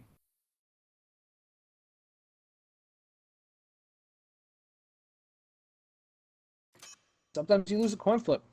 That's how it ends. But also, these players are just outright fighting each other. This is going to be, by the looks of things, a very fast grand finals. Boyka now taking the North Star. Gonna hover peek and see what he can shoot. Could be LSD on the Ronin.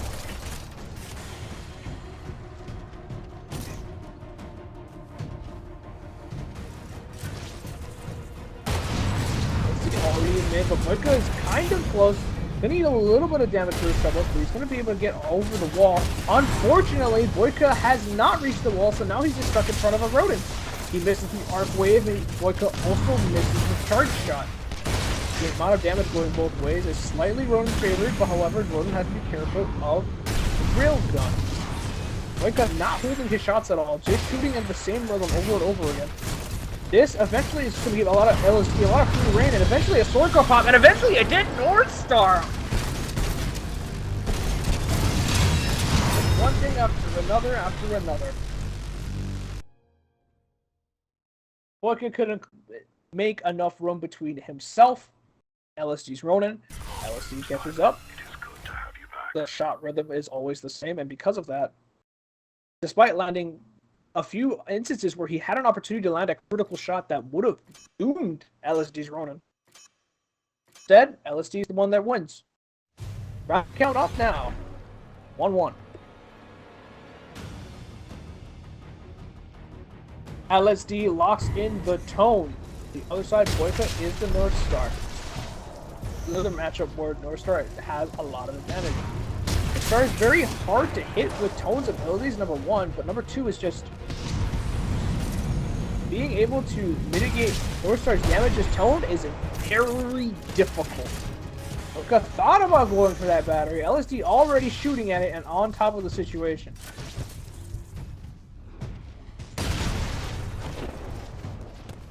Boyka tried to hit LSD with a shot, but great particle wall by him.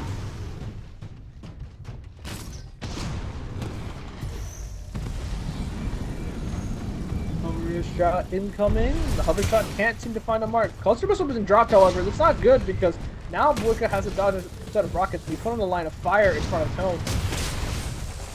Great rockets by LSD. Finds a good amount of them to do half of Boyka's life bar. Boyka got a return shot, but well, not a great trade for him. The rockets coming in, hit him.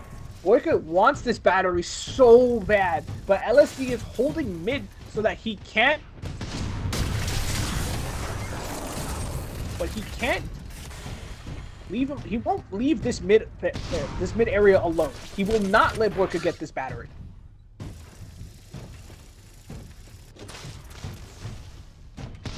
Boyka actually now has an opportunity to pull. LSD and Boyka have usually agreed for the exchange. The life bars are relatively even, I've seen. However, the matchup is still in North Star's favor because of the fact that Boyka is running the overcore. Boyka can look to get flight pull here.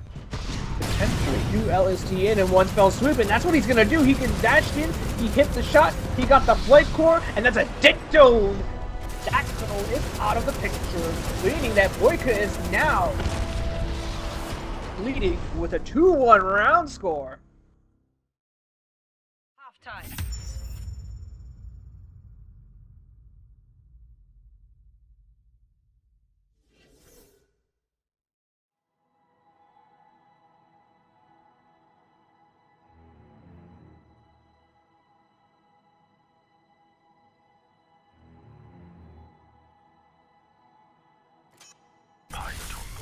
Moving on to our fourth round of Colony.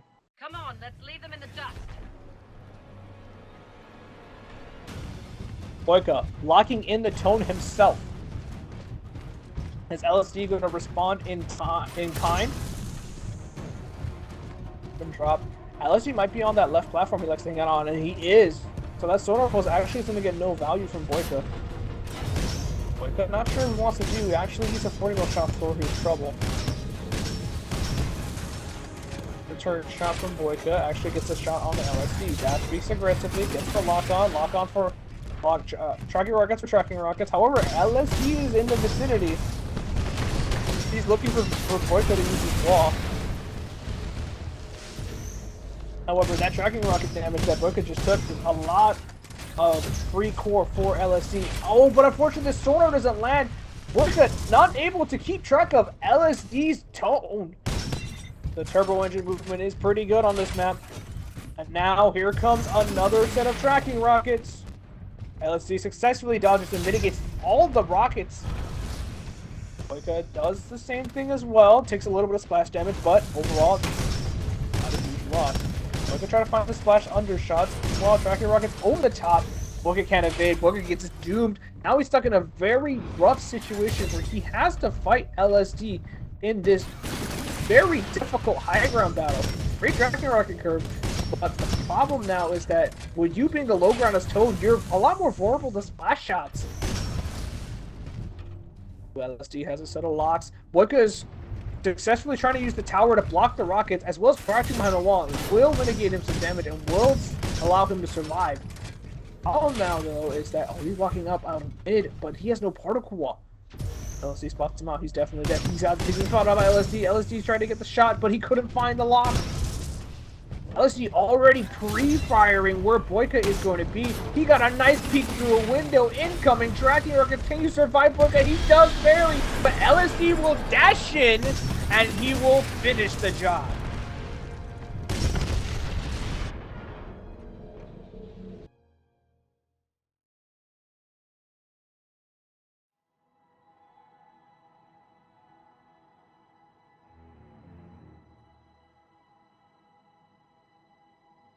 Round count is now even as we move further into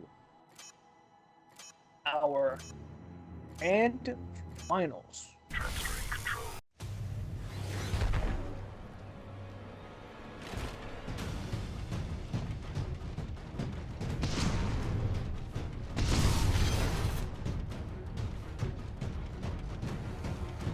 Boyka has opted to select the Ronin for himself, but again, LSD with this angle that he had allows him to see into mid and see what's coming. And he's been using it time and time again, both as the Atlases, the Monarch, which he's on right now, and he's been using it to great effect. This is going to be a very difficult place for Boyka to arc with. He's going to get siphoned. And if he enemy phases towards LSD, he's going to dash off the wall here and build a lot of space. Monarch wave. Shotgun shots, unfortunately blocked by the tree. Second arc wave is good, however. Move forward. But tries to late into LSD, and however, he does get the sword course. Pretty phase to avoid the melee. However, the problem now is that you have to deal with a little bit of chaingun damage. Boyka went for a very aggressive melee there. That's going to definitely cost him a doom. Now the problem is that you're getting shut down by a Monarch, and he does get the phase rip. LSD will not have movement. He tries to punch Boyka out of the air. But the anti-air on this Twitter. Boyka will win the Monarch 3 Ronin matchup.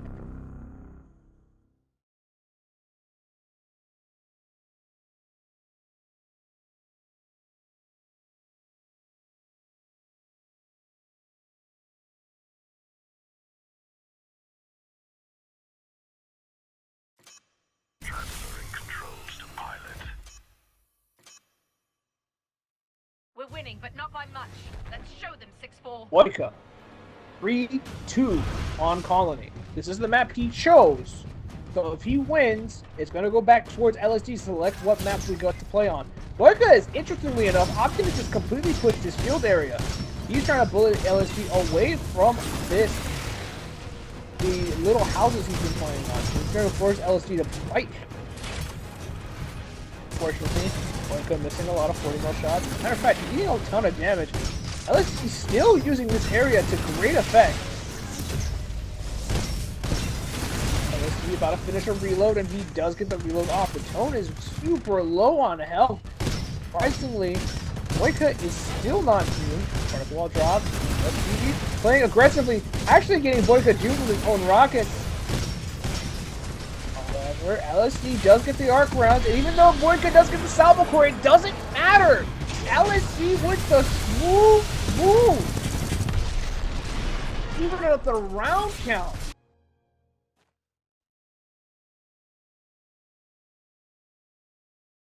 Pilot control initiated.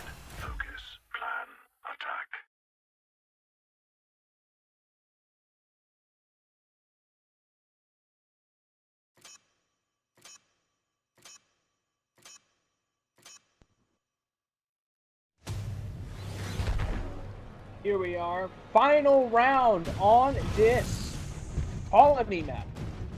What I think is going to happen here, either LSD goes up 2-0 in the set score, or alternatively, Boyka will even it up 1-1. LSD taking the Ion, meanwhile Boyka on the tone. Boyka has the matchup advantage, but you know LSD likes to play. LSD is not scared to play this matchup at all. No damage, adding up. Cracking rockets. Hot. Meanwhile, another set of lock-ons is present. Boyka trying to build space away from this Ion. Preemptively drops his wall a little early. Finds some damage with the rockets, but not that much, honestly. Punch coming up, punch again. LSD trying to flicker this red shield as best he can, and Boyka shot at the ill-advised time. Thankfully dodged the reflex. More rockets come out. LSD gonna get doomed, and the punch from Boyka is good. Boyka is going to win Colony. The set score is gonna be evened up 1-1.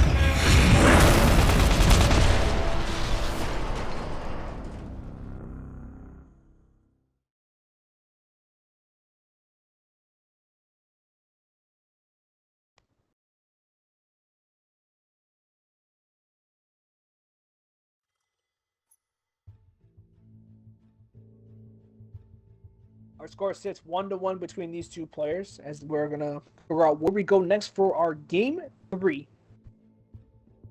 Friendly reminder: Boyka needs to win 2 sets of 3 out of 5 versus LSD. LSD was the one to put Boyka in the losers bracket, so he can have another opportunity to double eliminate another player.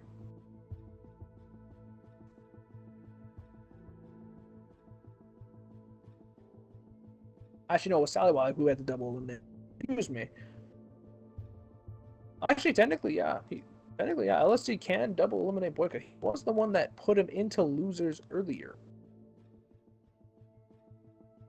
Now, what is the third selection?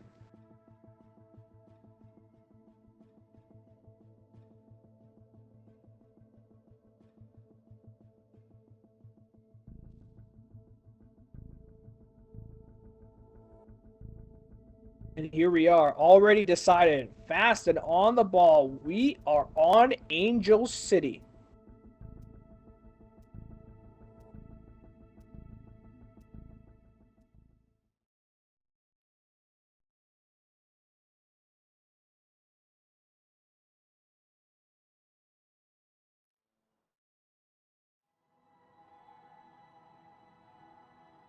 Pilot mode online.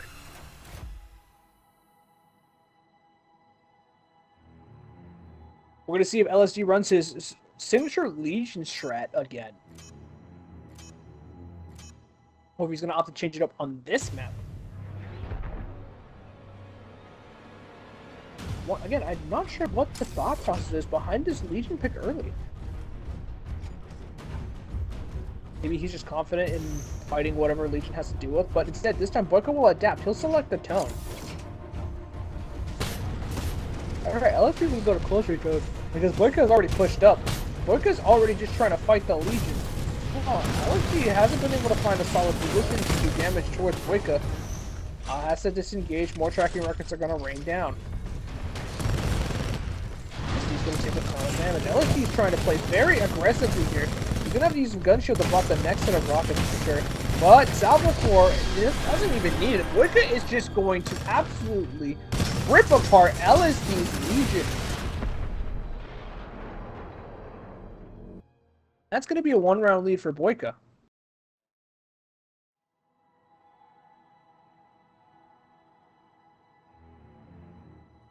Welcome back, pilot.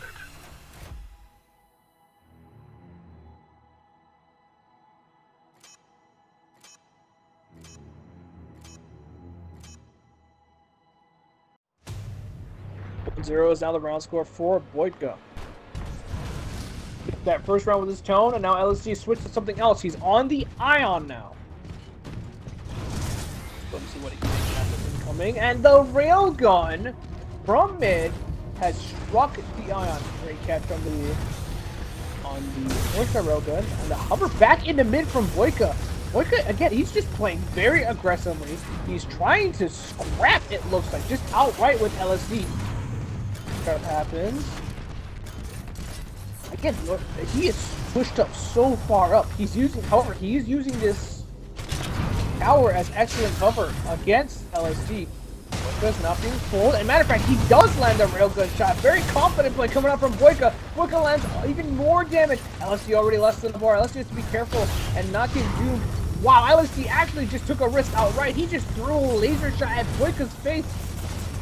He's trying to build more damage versus this North Star. Great punches coming out from LSD. Another great opportunity. He's trying to use the tripwires to do damage, but he doesn't work out. He's 1 HP in a dream. He actually gets the battery. Never mind. Boyka comes around the corner like a vulture to its prey, already surrounding the area, putting LSD down for the count. 2 rounds for Boyka already on this Angel City brawl. Controls are handed to you, pilot.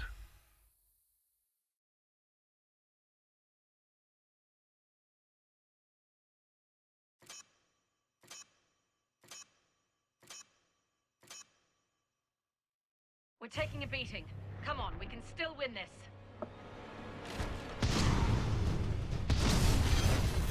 LSD now selecting the Ronin this time. With this Ronin selection, he's going to be able to fight back against Boyka's aggression. Oh, LSD stuck in mid. Even though a laser shot, an obstacle pull the battery. LSD almost dies for that battery. Boyka gets a nice punish, but the problem is that Boyka is now having to contend with LSD's Ronin, who has a battery plus shield. That's from LSD to block the tripwire. Get caught by that.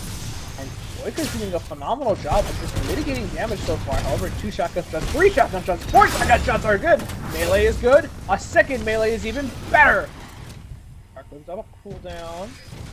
Surprisingly, LSG doesn't have sword core yet, but you gotta be very close to getting it. Tripwires, unfortunately, not going to net the value that Boyka is looking for.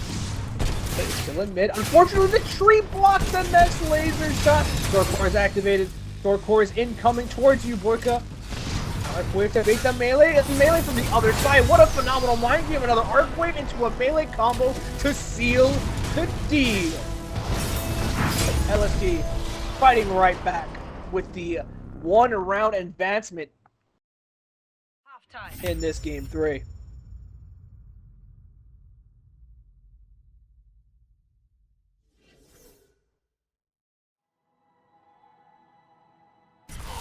Pilot, it is good to have you back.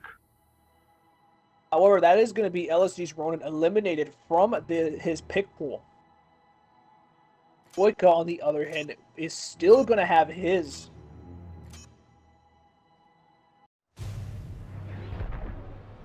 So I wonder what the picks are going to be now. LSD is going to select the North Star himself. Again, against whatever Boyka decides to push out. Off the hover in mid. Both Titans miss their shots. One of them trying to avoid damage as best they can. LSD using the tower as cover. Great blind laser shot through the smoke. Probably saw the railgun particles, was able to land that shot. It's a very scary game you play versus North Star, because with North Star, 1 charged railgun crit can be your doom. Great shot from Boyka. However, LSD gets stuck slightly on the wall, so he's going to eat a lot of damage for being out in mid. Boyka's going to pull the battery. LSD can't find the Titan. He finds a partial charge shot, but the punish is not that great. That shot, however, is fantastic. Cluster missile at his entrance way. Going to sway Boyka from pushing that away. However, the retreating laser shots from Boyka are phenomenal. LSD less than a bar. Dash shot. Unfortunately, too close to the tripwire, so he's going to take a ton of damage again. 1 laser shot is going to seal the deal and do him. He couldn't find the return shot. LSD just trying to all-in Boyka with the flight core. Boyka's going to lay on the corner, and he's going to take the eject. And that's going to be the end of that round. LSD falling over a little bit. Boyka.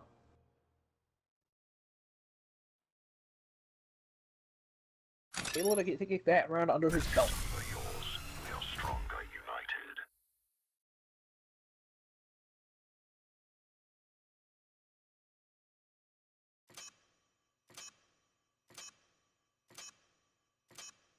the Ion.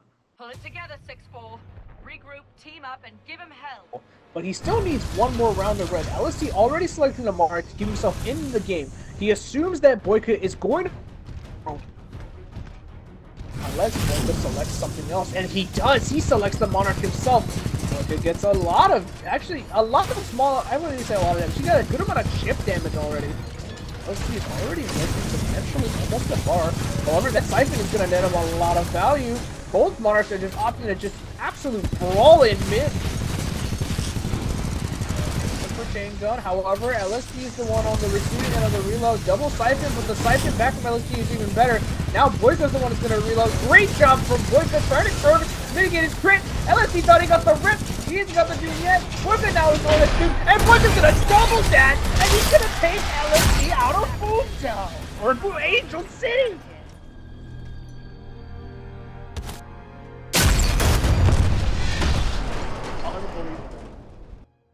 With a sliver of life, Boyka doesn't get doomed, and he 4-1s LSD on AC.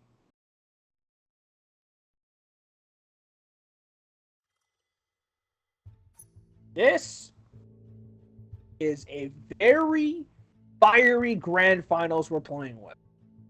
Both players are opted to just be aggressive into each other and just fight. We've seen how the tactics usually is one person retreats one side on AC, the other person retreats another side, somebody gets 2 batteries, one person gets 1.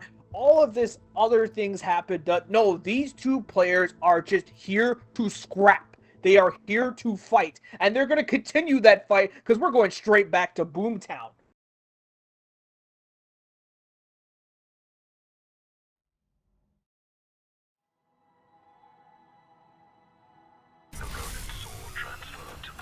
One more game from Boyka, and he will reset the grand final. On the opposite end, LSD can make it 2-2.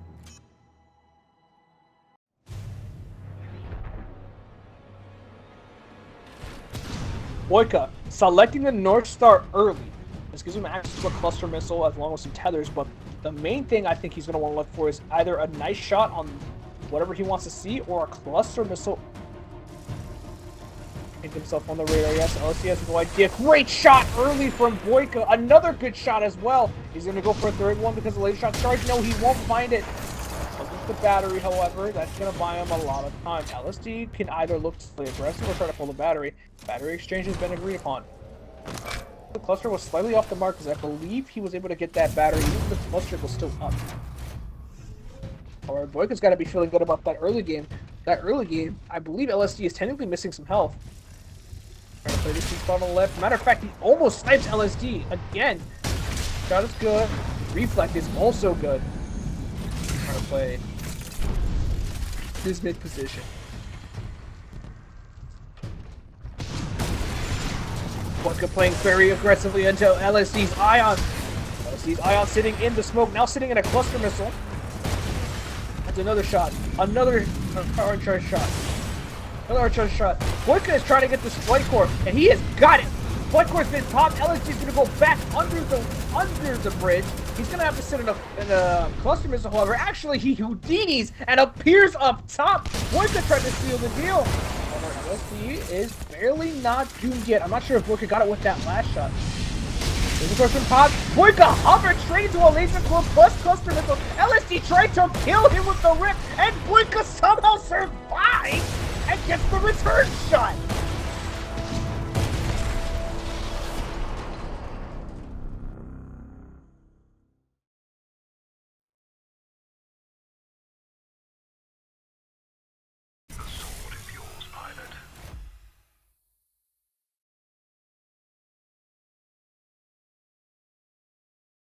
That's going to be the first round for Boyka on this Boomtown game. To a absolutely wild chain of events, Boyka is still in the game, and not only is he still in the game, he has momentum. LSD is going to have to find a way to put a staggering halt to what Boyka is putting up in front of him. Trying to see if he can be sneaky. finds the Ion. Matter of fact, finds the Ion and tries to fight the Ion. Unfortunately misses that siphon. Now Boyka's in a bit of an awkward spot. LSD is not holding Vortex that much. Instead opting to lay in with Splitter Rifle plus a laser shot damage. Overall, Ion is winning the trade. Vortex come out. First shots come out. He tries to take a guess on the timing. Vortex is going to be unavailable. LSD is now officially out of Vortex. Now Boyka will get the energy siphon. Now it's a very scary situation because Boyka is scared of getting doomed, opts to disengage, but now Ion's going to have full energy resources. Great block from LSD. The rearm is effectively over, so LSD is going to push aggressively towards Boyka and put him down for good. 1-1, LSD evening up the score. Everyone else that the fight isn't over yet.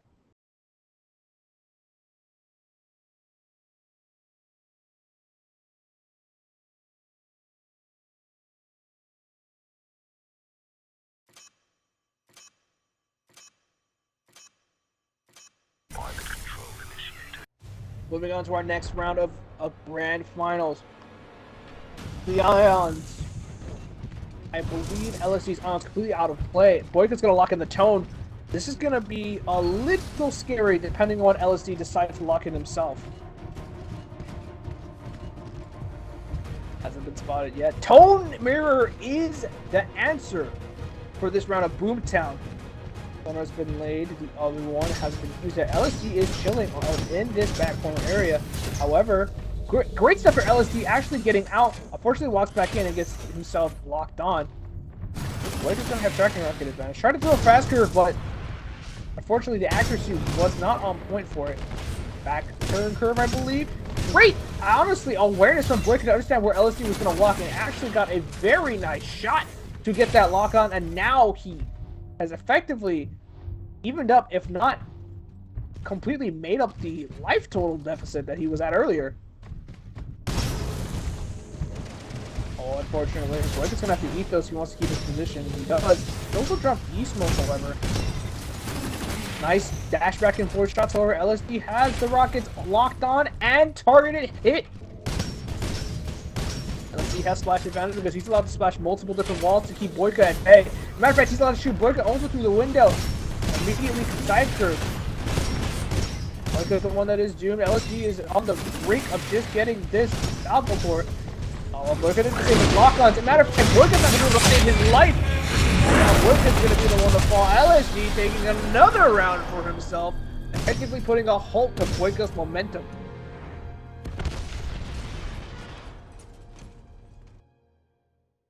Boyka tried for the undercurve, which only works if LSD was there. Where was LSD? From there.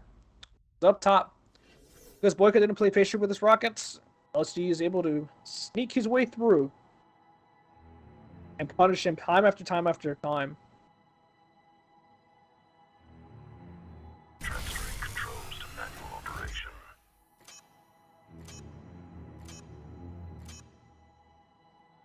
We haven't lost yet.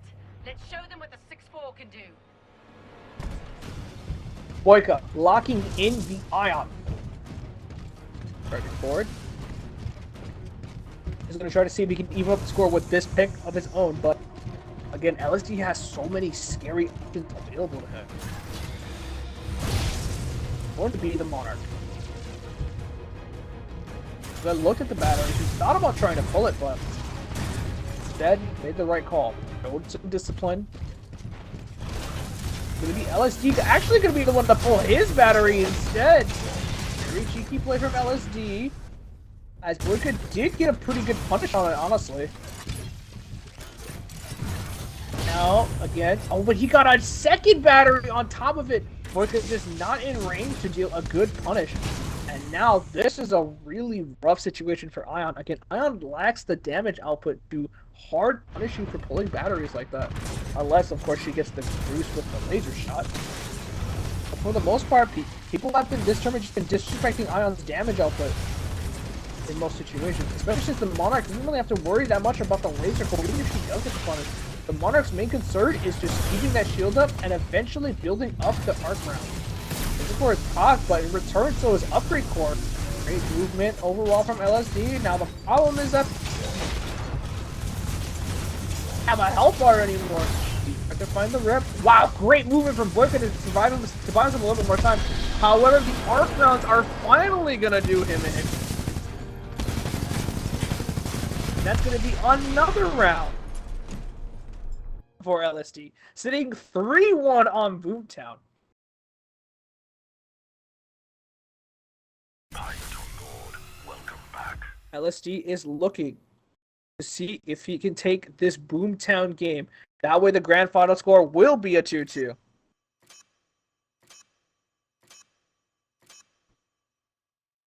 We're taking a beating.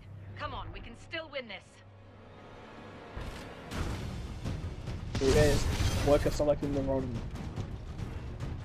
LSD more than likely doing the same as well, unless he has selected a different Titan, of course, for his potential final pick. Batteries being exchanged. Both players have gotten their batteries. Both players have made it back inside. Are we going to finally have a Ronin mirror?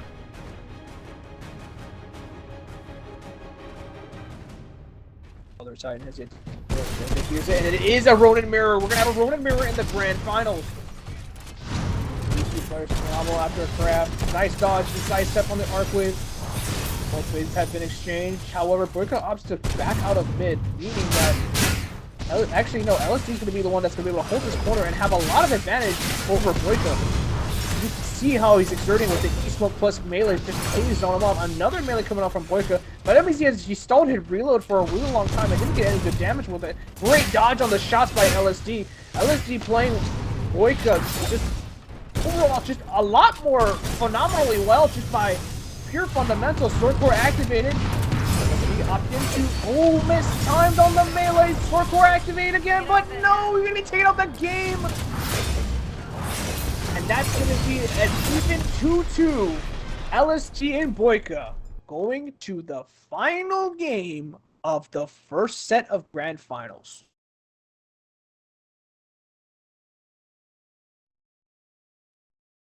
We actually saw a Ronin mirror with Gentleman's Bat being played the grand finals of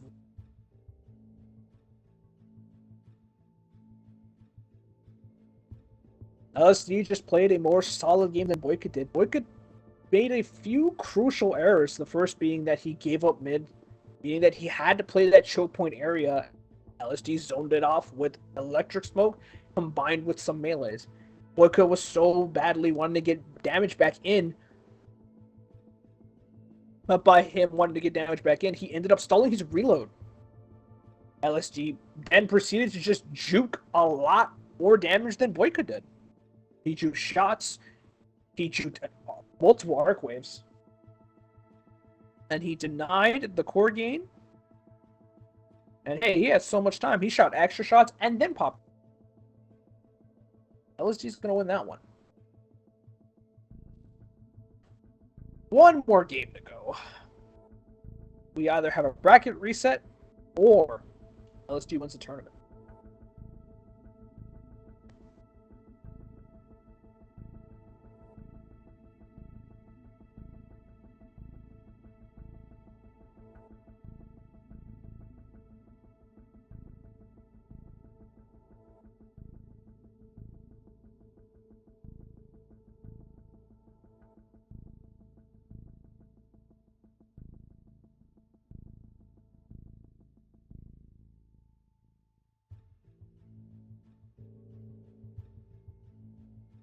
And this is the potential final map, actually, that we're about to lock in. We are going to Crash Site in Grand Finals.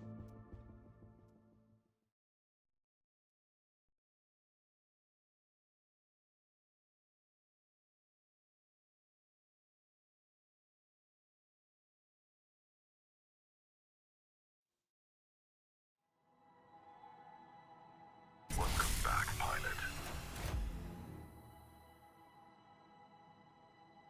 Crash Site is the map. Does LSD lock in the same strat? Again, he keeps taking the Legion first.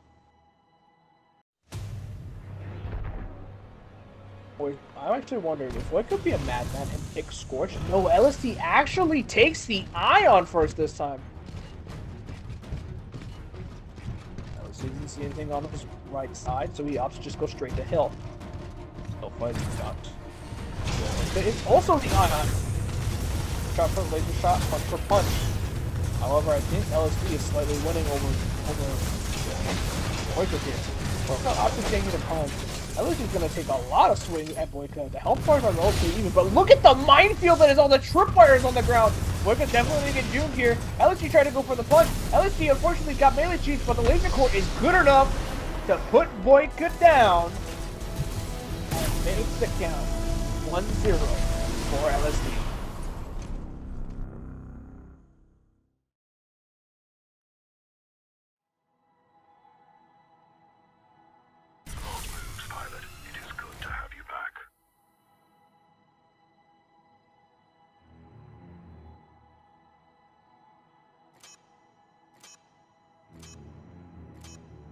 That's going to be LSD's Ion eliminated from the equation. Now here we are. We have his next pick coming up. It's going to be the Monarch. I just realized LSD also has the good side, meaning that he's going to get to this hill a lot faster than any of Boyka's picks, unless Boyka himself also picks the Monarch. And unfortunately, Siphon misses the mark. Well, dash. Siphon misses the mark again. However, we've seen time and time again how this matchup can go relatively either way, especially now that the Siphons are no longer in play. That's a beautifully placed tripwire by Boyka. That one pylon on the side is really going to annoy LSD's positioning. It might even hit him. They're pushing him out. He's trying to push into the tripwire behind him. And look at the minefield that Ion has laid down in front of LSD. LSD trying his best out to get doomed. Boyka is also trying to follow suit. Missed another Siphon. Missed another Siphon. Actually trying to go in for a punch.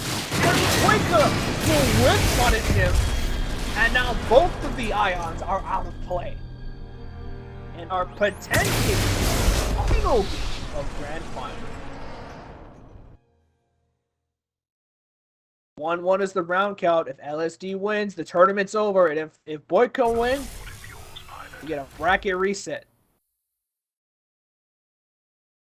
LSD couldn't find the marks with the Siphons, unfortunately. Especially that last one at the end would have definitely saved him a lot of different damage. But again, the minefield that Ion is setting up in this back area is nightmarish. He opts to select the Monarch again. This is going to be the last round he's going to have this side. Going to take this hill and he's going to be sure to have all his movement up. I like these fight where LSD is going to run face first into Boyka. Boyka does get the Siphon off. I think overall that exchange, Boyka may have won. Boyka and LSD are just absolutely face-tanking each other. Straight around. Good damage. Siphon missed. Siphon miss from Boyka is actually huge. However, the Siphon recovery is actually better. Unfortunately, LSD punches too early. And because of that, Boyka is going to get another rip.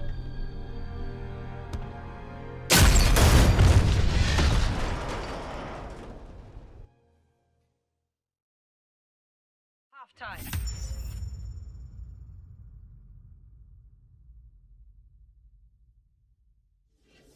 Boyka sitting at the 2-1 round count right now. He needs 2 more rounds. He wants to continue this grand final set.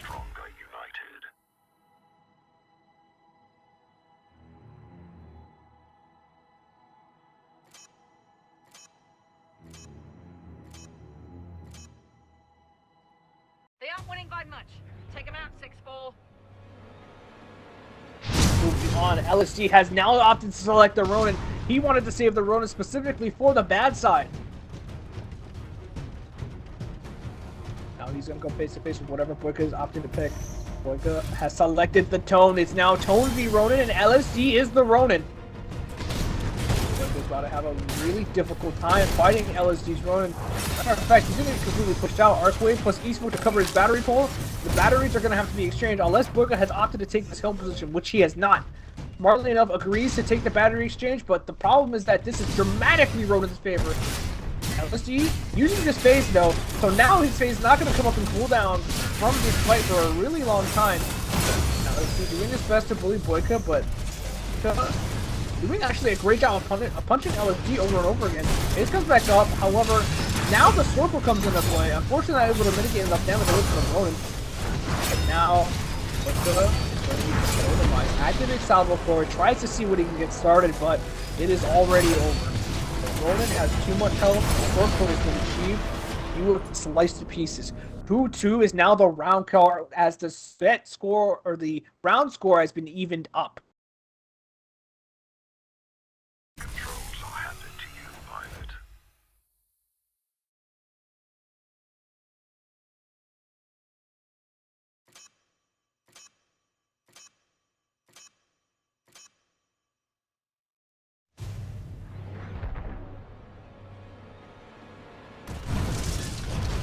Well, let's see.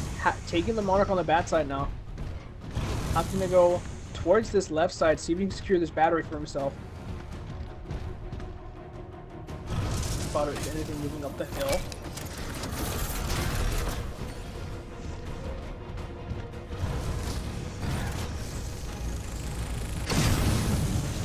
And he wants a tone.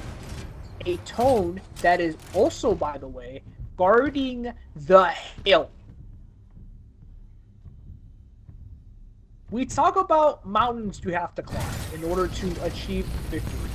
We talk about hills you have to climb in order to get through life. This is one of those hills where you have to face down Boyka's tone as a monarch and fight upwards. Oh, LSD is looking like he can just make that happen.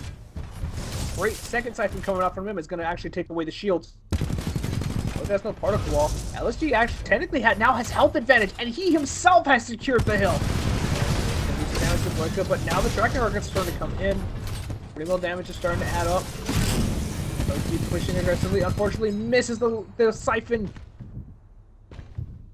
Damage from Boyka. Now the health bars are relatively even. I think in LSD's favor though. Great dodge by LSD by dashing forward. And then getting a siphon. Give himself a little bit more health advantage. Rockets come out. Oh, unfortunately, he ate those rockets just straight up to the face. He's going to go for this battery. He got a great disembark, and now he's going to get this one relatively risk-free. The tone, however, is going to exchange with him. As LSD smartly takes a higher ground-style position.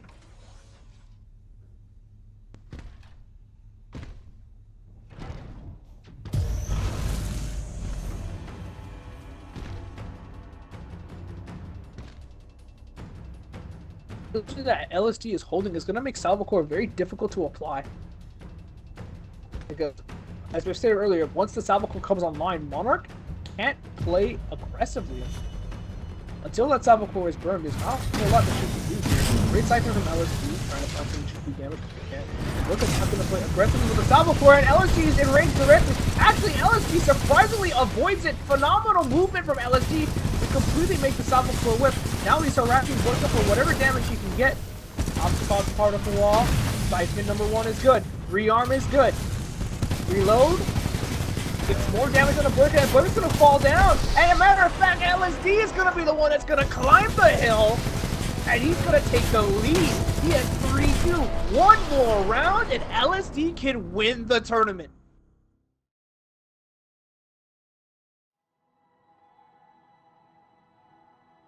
Pilot mode online. LSD is so close.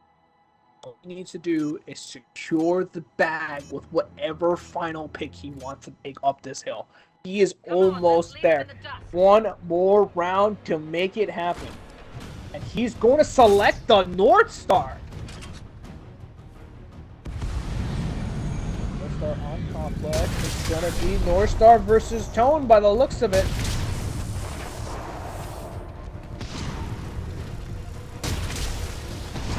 Play aggressively, trying to see if he can shut down Boyka's aggression. Great shot by LSD, already getting a huge chunk of life. Another great shot as well. Tethering his escape, opting to reposition himself and let the Tone get the battery if she wants it. She'll claim it. LSD has no problem claiming his own. This puts LSD in a phenomenal spot. He has a ton of core over the tone. Boyka didn't block another railgun shot. All LSD needs, I believe, is one or two more good railgun shots, and that will net him flight core. Okay, very careful. The overhead rocket curve is very good. There are a lot of it's an open skybox on this map. Great shot from LSD. Trying to see to find the tone. Another great shot from LSD. Of course, minutes wired. Particle wall's been dropped. He's going to use this wall more than likely to mitigate some damage, and he does. LSD playing patient. Focus on the line. Another great dash shot. Flight core has been activated. Boyka, can you evade? You need to evade for your life, Boyka. Boyka makes a stand on the hill. He gets doomed. Punch. Punch comes out number 3. Punch again. Punch. Number 0 life, and LSD will actually win the tournament. Over Boyka. Double elimination by LSD himself. LSD is your 1v1 Xbox Roulette champion, winning the final matchup of 4-star versus 2.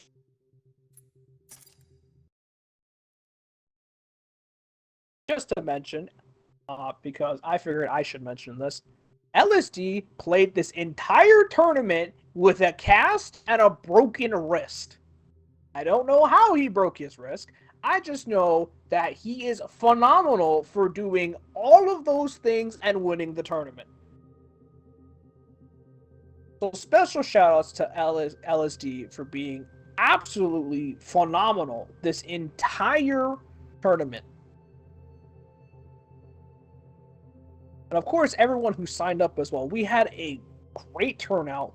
We had a very interesting format being played, and we had so many interesting and just absolutely crazy games.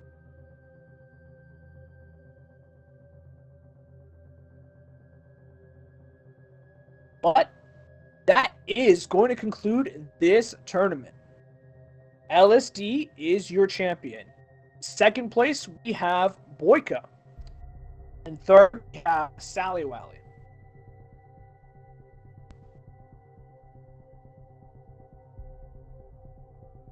We had a grand total of 10 people show up. And if you yourself want to sign up and show up to Xbox tournaments, I highly recommend checking out the Titan Brigade Discord. You can hit up one of the wonderful players in the Twitch chat, or you can ask me. I can get you a way in. But for now, that's going to be enough from me. I've been here for a solid 5 hours. My name is Lethal Force. And I will see you guys again next week. We'll rerun another 1v1 roulette tournament on PC. Same time, same place, same channel. That's going to be enough for me. I would say, have a good evening, everybody. See you later.